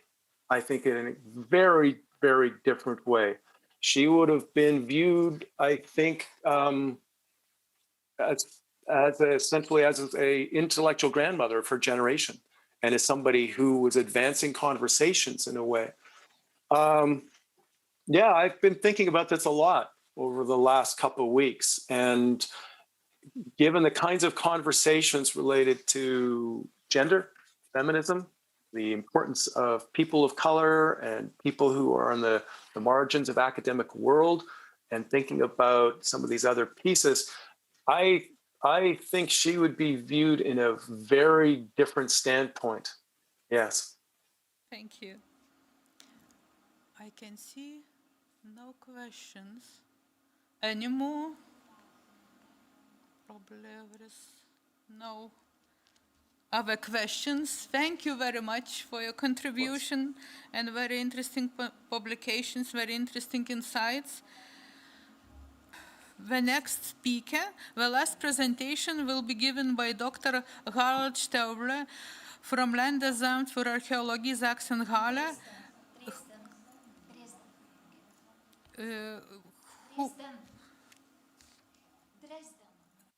Sorry, not Halle, Dresden, who works in wide field of academic research, but he concentrates on Neolithic of Central and Southern Europe. A very interesting theme of his researches is directed on Neolithic wells. Today, we will listen to his paper, Along Among Goddesses, Man and Sexuality in the Early Neolithic, a case study. Please join us. Okay. So I was asking how people would see us with masks some 500 or 1,000 years afterwards. Please go back. Would you please take the first slide? Yes, thank you. So I would like to do it more by myself, but if you want to do it, it's okay. So, hello everybody. I'm just going straight to the text because, well, I have to keep my time. And my talk focuses only about one male figurine in the front showcase in a room dedicated to the early Neolithic figurines in the Saxonian State Museum of Archaeology in Chemnitz. But it is also about the figurine juxtaposed in the back and the one also hidden in the showcase the woman is looking at. So at the beginning, everything is very nebulous. I hope at the end it will not be anymore. But before, I have to state that my presentation will be an anecdotal one, as well as very empirical, not at all ignoring the third important but often criticized aspect, the imaginative interpretation. This lecture is thus a very ancient approach, or more or less naive case study. I'm quoting a bit. Just aimed to inform interest scientists with a larger agenda who need the pictures and explanations of the fine context of its dating and even some data on the height and fabric. And I do all this not without warning you that what I will say is not the truth, but only one of many possible interpretations. The next slide, please, now. I start with a short reference to Marija Gimbutas, whose studies and writings have to be viewed, discussed, or even criticized only within their own time and context. We saw it very well by Jan, much more than I'm just writing it in one sentence, but I had to do it because I saw always in literature, it is always forgotten the context in which people are working. The extreme focus on female representations during the late 60s to the 80s, as well as the rather one-sided interpretation with all the consequences for the social religious construction, are well understandable within their time and place context. In fact, it's like all studies of prehistory, which are always a result à la manière du tombe. So it is no big wonder that at that time, but even today, the few explicit male representations were rather interpreted as powerful, dominant, aggressive, and suppressive, instead of being seen as lost in thought, almost Rodin-like, or just sitting and waiting at least in what regards the figurine on the right, whatever the guy in the middle was doing. Next slide, please. Of course, there are also such representations like the one called the Devil from Biskupice here on the left, recently found in Poland. And for this picture, I thank Marta Koczynska for the information. But this part of a linear pottery vessel is indeed still ambiguous. We don't know if it is a male or a female devil. Thus, the mostly preferred range of interpretation, from gods over deities to shamans or even dolls, has to be expanded and also include realistic representation of humans, maybe acting in an everyday situation. Next slide, please. Anyhow, as we all know, the ratio of clear distinguishable male against female clay figurines is about 2 to 5% during the Neolithic, ranging from the earliest pre-pottery phase in the Near East, all over Anatolia, the Balkans, into Central Europe. This remains true despite the fact that only about 2/3 of all stone and clay figurines are explicitly sexed by the primary or secondary sexual organs. Please mind here the stroke pottery figurine at the bottom right, the so-called Venus of Zauschwitz from Saxony. Next slide, please.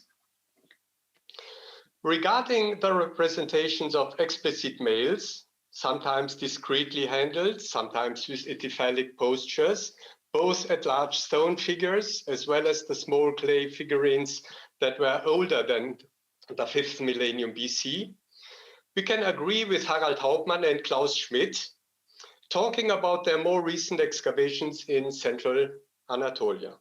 There, the stoked expectations with regard to the great importance of female deities are undoubtedly disappointed. In Evalichori and Göbekli Tepe, the great goddess remains invisible. Next slide, please. Anyhow, after 5000 BC, things are slightly changing, even if the ratio between female to male figurines is still strongly disproportionate. In these cultures, one can recognize the male figurine not only by the tiny penises, but also by the typical, one could say manager-like posture with spread legs. Together with this increase of male representations, we can also observe a stronger typification of the incised ornaments, also matching with a stronger stylization of the figurines during the stroke pottery and other cultures of this period. In contrast to that, during the preceding linear pottery culture, there is more variation and a lack of such a strong pattern. One can even say that the clay figurines of the second half of the 5th millennium in Central Europe, so LBK, could almost represent recognizable characters, like, for example, Danny Hoffman or even like Bailey is stating. This is also the case for only 2 of many figurines from Saxony I will present further on. Please, next slide. At the top right, you can see the distribution of linear and stroke pottery culture settlements in Central Europe and the location of the German federal state of Saxony, the small yellow triangle there, as well as the distribution of early Neolithic clay figurines in the slide left, where Saxony is a bit bigger. In the same time, these maps, or the last map now, gives the opportunity to explain the naming of the figurines, because of course we also have to name some of the very special figurines. As one can suspect by looking at the names of the sites highlighted, it was a wordplay to call the male figurine from the excavation near Czernitz, north of Leipzig, Adonis of Czernitz, as a response and counterpoint to the Venus of Zauschwitz, which has been excavated more than 50 years ago near Zauschwitz, south of Leipzig. Both village names have Slavic roots, and are not very easy to pronounce, as you saw it now. Not for foreigners, but not even for German speakers. Next slide, please. So the obscure object of desire, you can see at the top right, was found at the very margin of a large-scale excavation organized due to the building of a gas pipeline of more than 70 kilometers length. One of the many sites discovered by this occasion was this prehistoric settlement you see on the left, situated nearby the already mentioned village Tschernitz. It was densely occupied between early Neolithic of the second half of the 6th millennium BC to the Iron Age around the 1st centuries Anno Domini.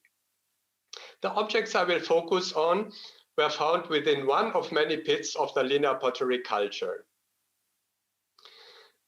In this case, so the pit where Adonis was found, the top of the pit was disturbed by a Middle Neolithic sunken floor, you can see in the picture, which again was securing it against activities of later periods. As it was a linear project where we could excavate only the 12-meter width needed for the gas pipeline, we do not know the expansion of the settlement in east-west direction. At least from north to south, we know that it was about 200 meters.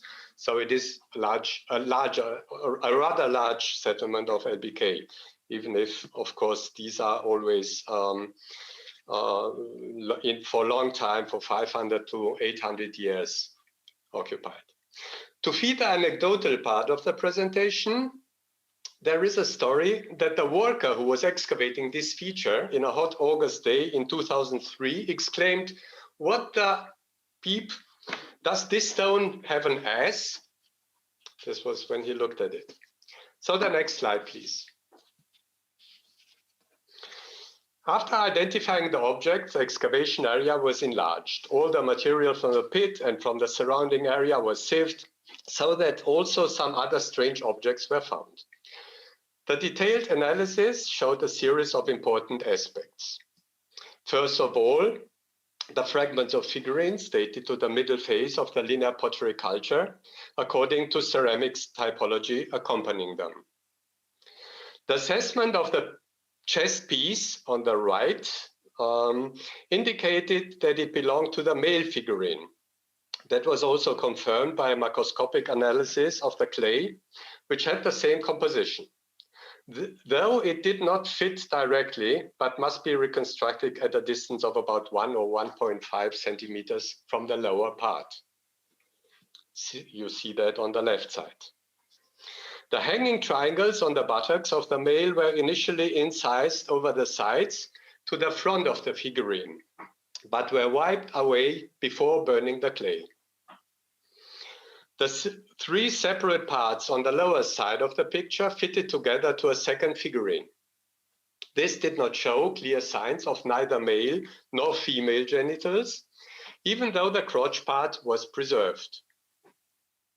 So in this case, I would interpret the absence of evidence and would say that it did not represent a male, but a female. Interesting is the finalization of the upper part of the legs and the beginning of a part of the butt, which means that it was clear predetermined breaking point. Also interesting is the fact that both figurines were bent forward. The male one only slightly, whereas the female figurine much stronger. So we were tempted to see her sitting, but this again was not possible as she would swing quite hardly. Next slide, please. From this point of view, the posture reminds us of the later figurines. So the next half century is half a millennium, in fact, of the Lengyel, Vincha, and Kukudentri Polyex cultures if we redirect their position. Next slide, please.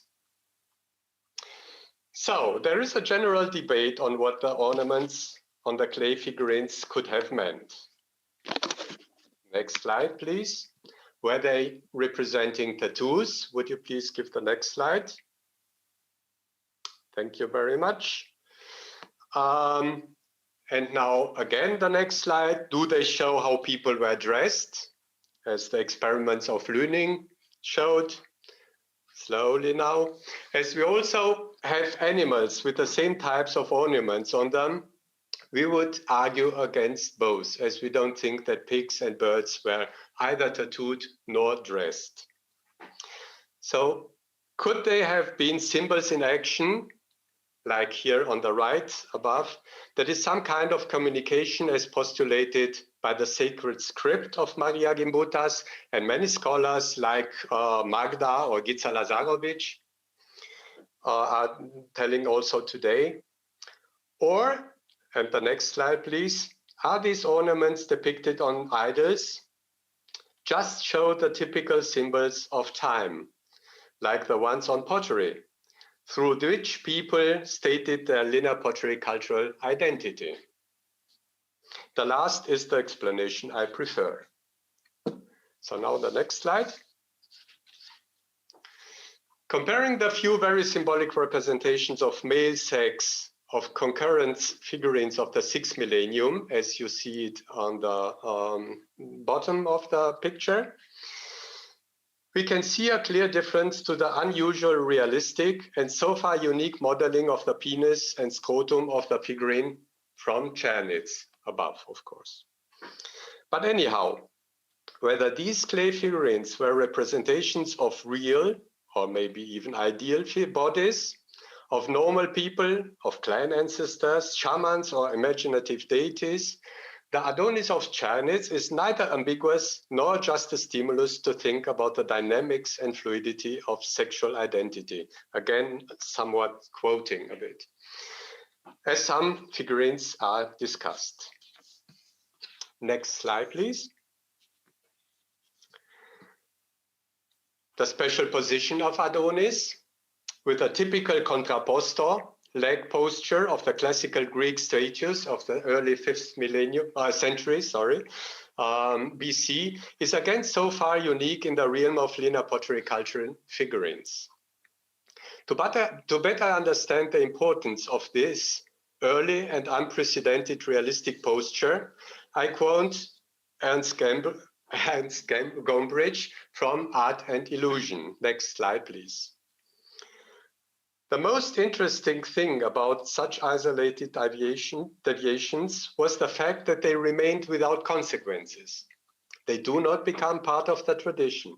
They are not improved, as was the case in Greece. Rather, one has the feeling that it has something random, something that could best be compared to mutations that are eradicated by the process of natural selection, as we don't have any such figurine afterwards, and no before, no afterwards. So the next slide, please. Positioning both figurines at the right height and regarding the slightly bent position of the male and the stronger bending of the female figurine, we even could view them as being part of an interaction, like figurines of a scenic representation. And if these clay figurines could function as actors of scenes, what scenes could this be? Next slide. Were they representation of dances, be it folklore or worship dances, assuming that linear pottery culture people differentiated between sacred and profane?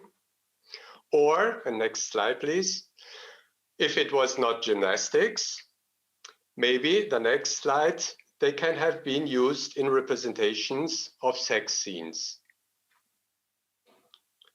From this point, it is not so far to see the two figurines from Czernitz, please the next slide, like this. And I hope this is not just a male fantasy.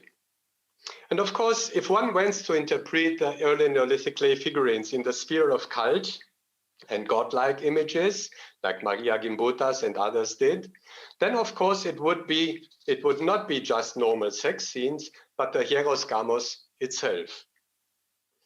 But even if the topic and the title of my talk, which in part was proposed by the organizers, suggested that I would talk about sex in the early Neolithic, I have to disappoint you and give the floor to mass media, which, next slide please,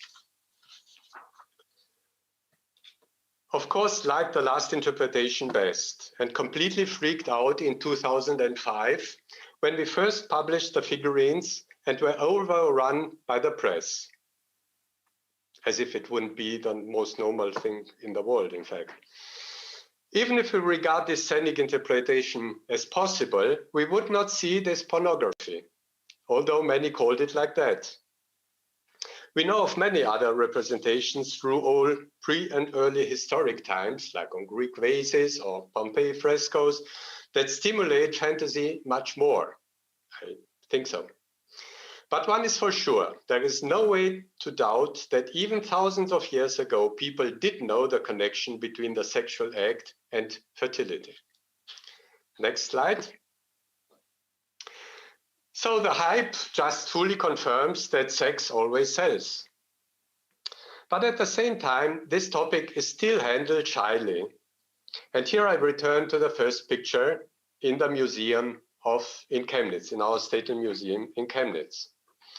As I could not convince the makers of the permanent exhibition, I was working there also for this exhibition, to unite the two figurines from Czernitz in one showcase. So they were divided. The next slide, please. The male figurine, as being the one and only, received the central position. The female figurine from Czernitz was treated as all other important clay figurines from Saxony in lateral showcases, which have to be individually lifted. Whereas Adonis of Czernitz, the next slide please, was juxtaposed to the Venus of Auschwitz, even if there is an age difference of about 400 to 500 years between them. So in the back is the Venus of Auschwitz. At this final point, I again want to refer to the celebrated Marija Gimbutas and mention a lecture she herself held in April 36 years ago at the University of Southern California about sexuality in the matriarchal era. It was a cycle of lectures with themes on the erotic promoted by the singer-songwriter and actress Barbra Streisand. The comment in the Lithuanian journal was, and here I thank to Agnes Civilite for this information and for the journal and also for the translation of the journal. I quote here now what is writing in the newspaper. The lecture was enthusiastically received. The speaker, illustrating the subject with slides, spoke simply, concisely, with warmth and openness that was typical of her. As the subject is piquant, she made laconically references to a philosophy of buttocks and also stated, nothing is so short-lived like a man's erection. How true. But I also hope to have proven to you with this talk that our Adonis kept his erection for thousands of years. The next slide. And with this, I finally thank Agne and all other organizers for inviting me to participate at this conference, and I thank you for listening. Thank you very much for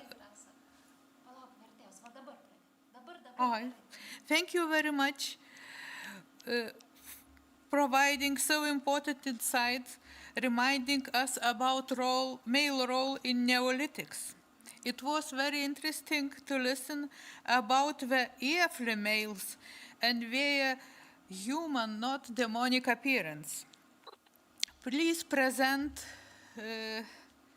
questions or comments. I will check in my systems.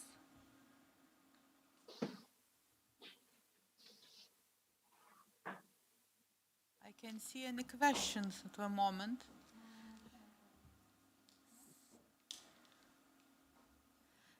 Well, here in Germany, it's late. It's 5:30. Yeah.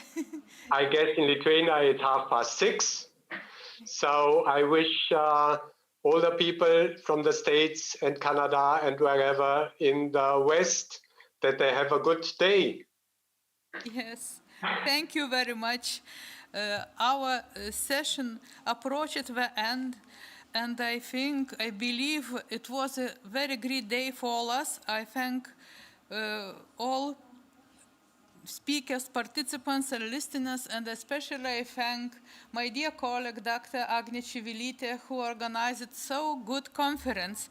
And now I pass over to Agne. Thank you very much.